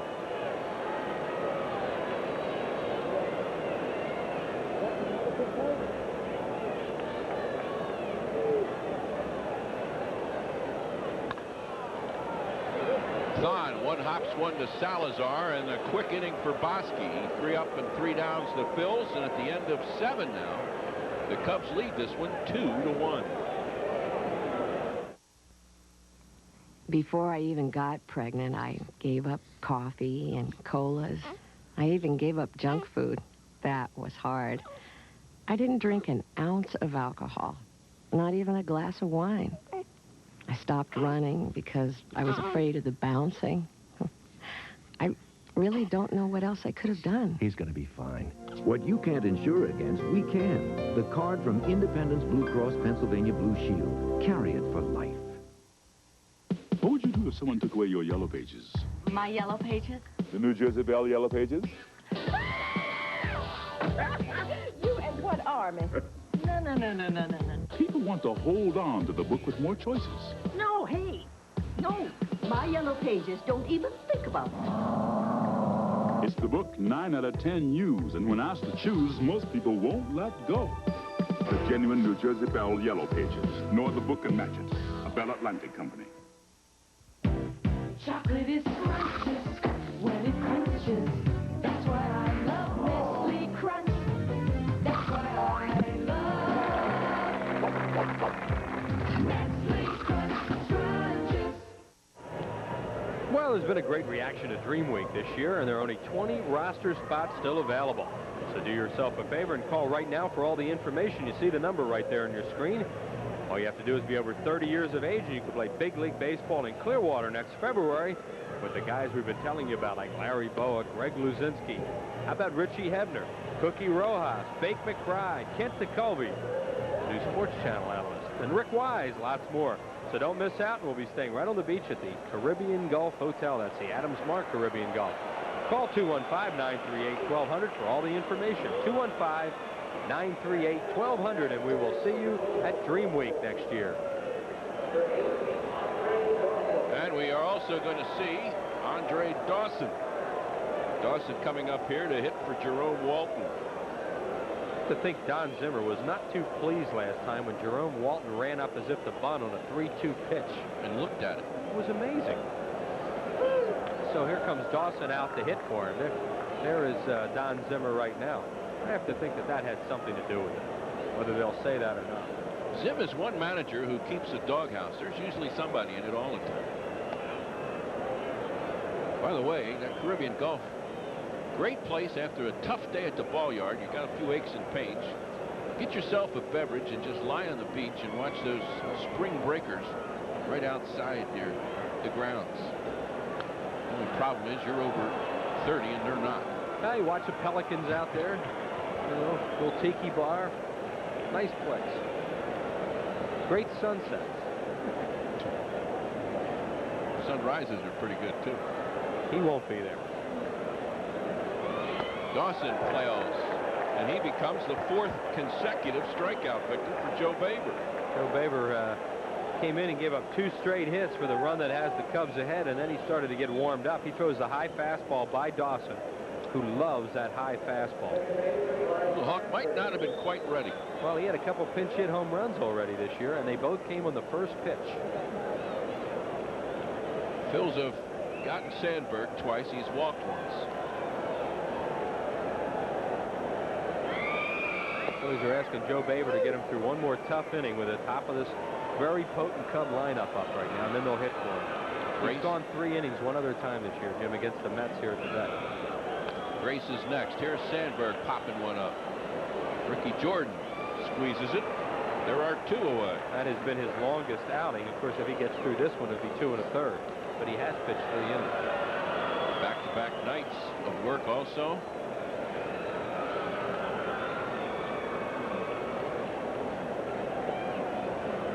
Mark Grace lined out to center field twice and grounded out to shortstop.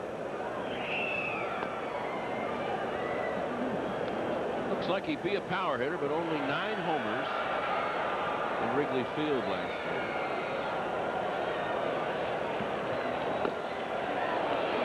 Well, he's an alley sitter is what he is, and mostly an opposite field hitter. Although the Phillies are playing him straight away right now, but he does hit the ball all over the place. And he can turn on a ball once in a while. Behind third, a run for Charlie Hayes. He catches up to it and makes the grab, and the Cubs are retired. We're really moving along. We're heading to the bottom of the 8th inning. The Cubs leading it 2-1. Where do great painting projects start? At an MAB paint store. MAB uses only the finest ingredients and blends them with utmost care. Painstaking attention to quality goes into every can of MAB paint, so you're assured of getting a superior product. Plus, MAB personnel have the training and experience to offer expert advice on how to prepare surfaces and what type of paint to use. For quality paint, quality service, and guaranteed satisfaction, visit your local MAB paint store. It can stop the hottest action. The Minolta Maxim 3000i. Ultra-wide angles. Over 30 autofocus lenses. Extreme telephoto zooms. It captures what no snapshot camera can, even in difficult lighting. It's the autofocus SLR that's this easy. The incomparable Maxim 3000i. Only from the mind of Minolta.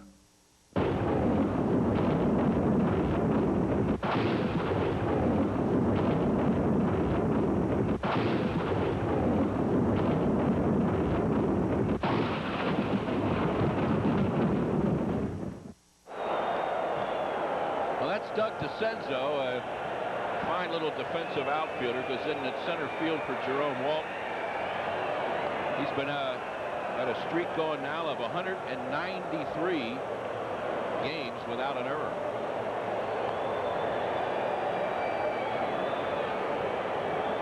Dave Henderson with his 11th home run as we look at who has hit them out so far for the American Leaguers.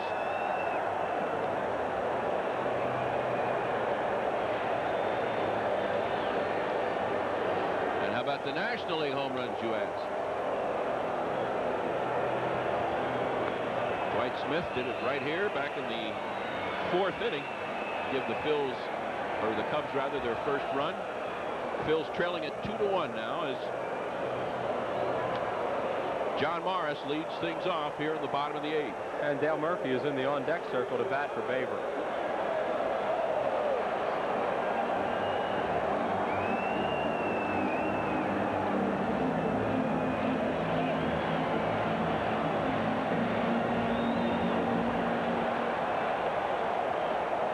Inside and low.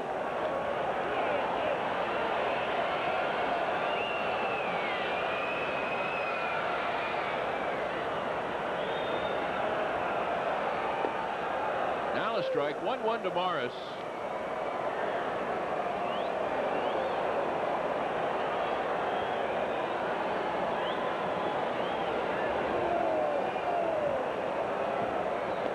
Cubs have not had a complete game, and they're trying to get one here from Sean Bosky.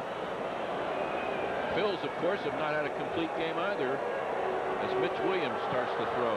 Looks like Ossenmacher is up in the bullpen for the Cubs, a left-hander.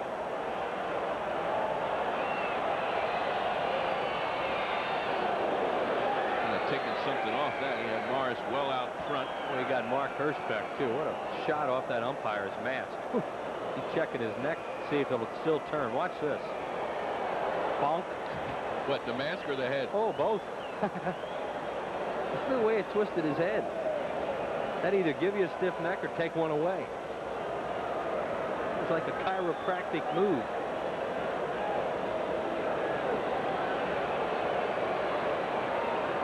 Two and two. Just above us. This is as close as we've come to a play. Here's Ossenmacher, the bearded one. Tough against left-handed hitters. That's why they're getting him up, because the Phillies have those left-handed hitters at the top of the lineup. And then Dave Smith is their closer. He's a right-hander, was with Houston for a long time. Right center field and dropping fast. Base hit Morris. Takes a big turn, and he better hustle back because Mark Grace was sneaking in to try and cover the bag. So the Phils get a leadoff man on. They trail it by 1, and Dale Murphy is next. Looked like a changeup or a sinker on the outside part of the plate, and Morris got it right off the end of the bat, and it didn't have much hang time. Just dropped in there for a base hit. So Phillies finally get a base runner. It's been a while. Now they're going to take Murphy back and bring Booker out, which means that the Phillies might be thinking bunt in this situation. Just as I write Murphy down, of course. Why use pencil in this game? I know it.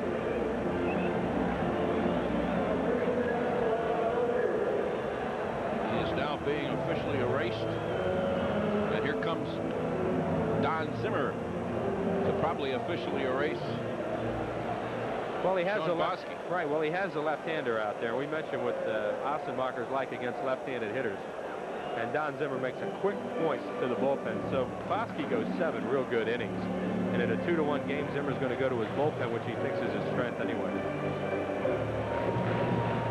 So the new man will be Ossenmacher, as Chris says, very tough on left-handers with a variety of curveballs, which he tosses up there at various speeds, and they have to be happy with Bosky.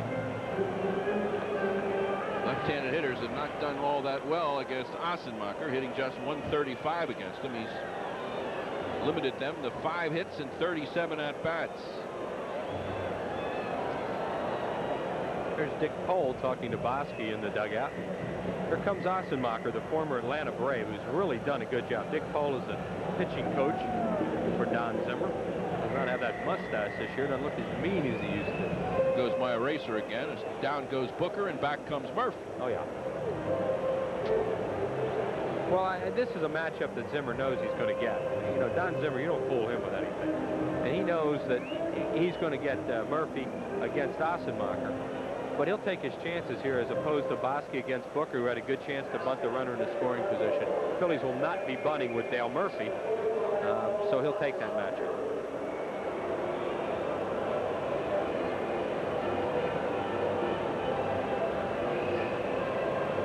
Ossenmacher, a native of Michigan, now makes his home in Georgia. He played with the Atlanta Braves and continues to live in that area. He became the Cubs stopper last year when Don Zimmer kind of soured on Mitch Williams, the left-handed stopper. And he finished up with a 7-2 mark with 10 saves.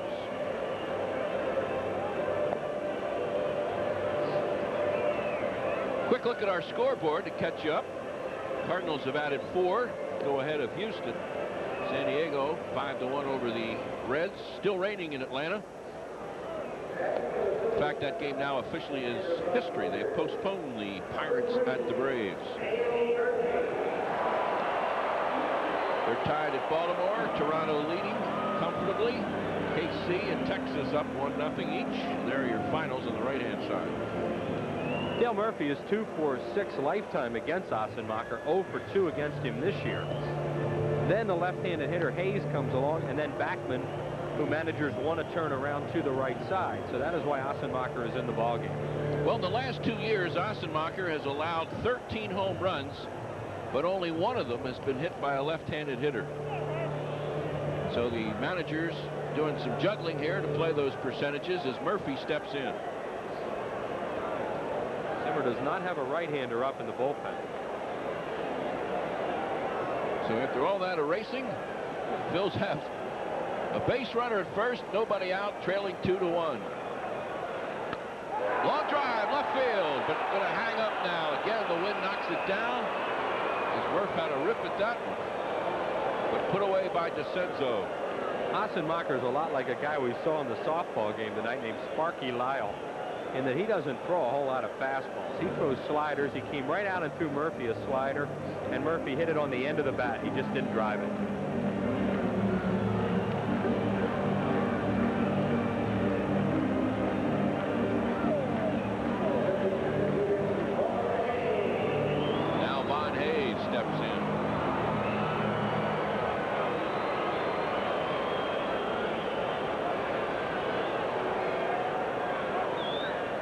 DeCenzo is really deep in center field. There you see him. Well, way out there. That's the right play, too, because the Cubs have a 1-run lead on the road, and what they want to prevent here, if they can, is an extra base hit. Hayes has one tonight. Doubled in the very first inning. Check swing. It's going to go in there to left field for a base hit. Well, Vaughn got robbed of one. What goes around comes around here. Vaughn got robbed by hitting a ball right in the nose, and Mark Grace made a great play. This time he's trying to get out of the way of a curveball, and he gets a base hit. You know, if anybody deserves it, he does. Check swing, base hit. Here it is again, and Randy Reddy's going to come out and bat for Backman, which is why I was surprised there wasn't a right-hander up in that bullpen. There's the hit for Hayes, and that's a line drive in the box score for him, the way things have been going.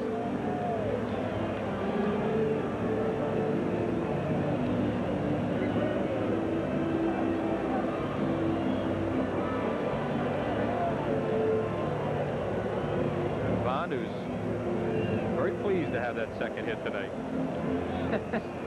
Vukovic says something to him. Like, just take it and stop worrying about it. Smile, it's okay. And he's trying to down there. So he got runners at first and second. Randy Reddy will be the pinch hitter now for Backman.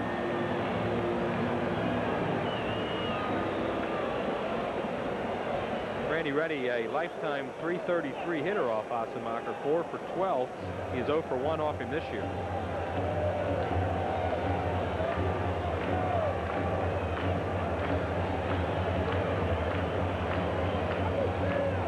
Randy has one pinch hit. John Morris is the leading pinch hitter on the team, but he's in the starting lineup tonight. Phil's trail at 2-1, threatening here in the bottom of the 8th.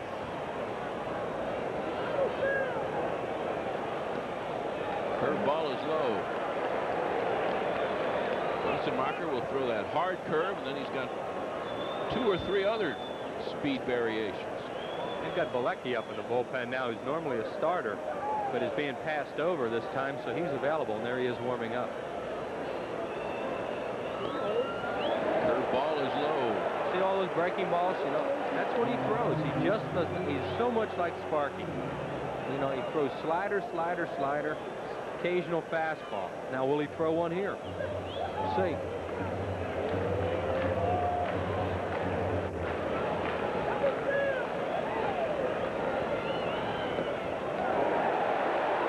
Down low. 3-0. Threw a fastball and got it low. Now, Reddy will probably take a pitch here.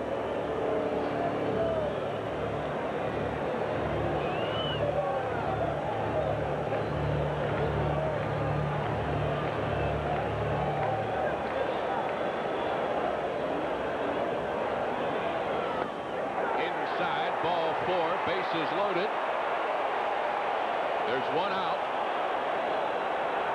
John Kruk, the hitter.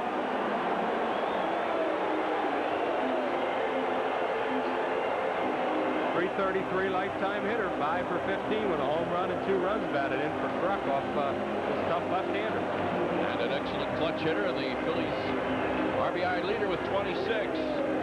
They're working on the defense there. Martinez, the coach, and Joe Altobelli there in the jacket, who was the Orioles manager when they won the World Series here in '83. Martinez giving those signals in Spanish now. Well, they're waving those outfielders over a little bit towards left center, which is what you would do because you figure he's going to pitch Kruk away. Down the right field line, this will fall. 1 run will score. Here comes Von Hayes. Here comes another run. Nope, they're going to check Reddy at third base. And the Phils take the lead. And John Kruk, first ball swinging, doubles in 2 more. Well, as we said, all this guy throws really are sliders. Here's what happens when you hang one. Middle in, and Kruk nails it. See, they don't expect him to pull a ball because he's supposed to be pitching him away, and Assenmacher didn't get it away. And that'll be it for Assenmacher. Here comes Don Zimmer. You see him at the bottom of your picture. As John Kruk takes that hanging slider and nails it into the corner.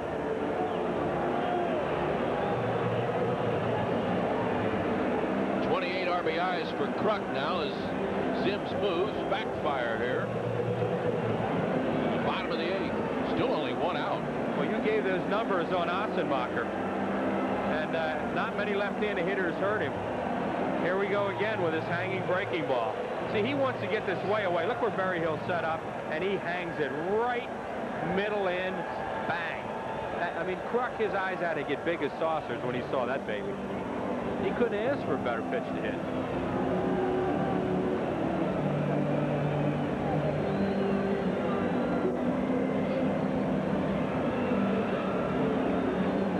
Comes Mike Bilecki, the Baltimore native, who started, he did pitch for the Pittsburgh Pirates for a while. Did a real good job for this team 2 years ago as a starter. Is still basically a starter, but their number 5 starter at this point. So he's being passed over. George Bell and Hector Villanueva having a little conversation down there. Bilecki has a record of 4-2 in 36 innings pitched so far. It's been a little wild. That was his trouble last year. after his excellent year the season before. He just lost control last year. Interesting to see what Don Zimmer does here, too, because he does make moves. Ricky Jordan is a .385 lifetime hitter off Bilecki, and they do have a base open, and Charlie Hayes on deck. And Charlie Hayes is a .136 hitter, and they have all his numbers. So whether or not Zim would take a chance and walk him here, we'll see. But he does have a base open to play with.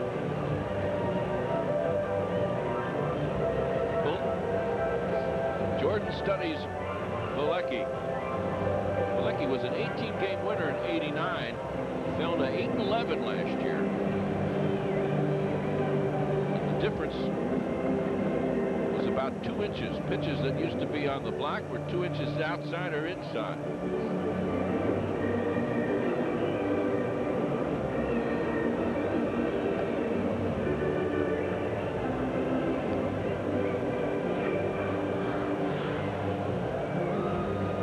Bilecki has a pretty good fastball, clocked around the high 80s.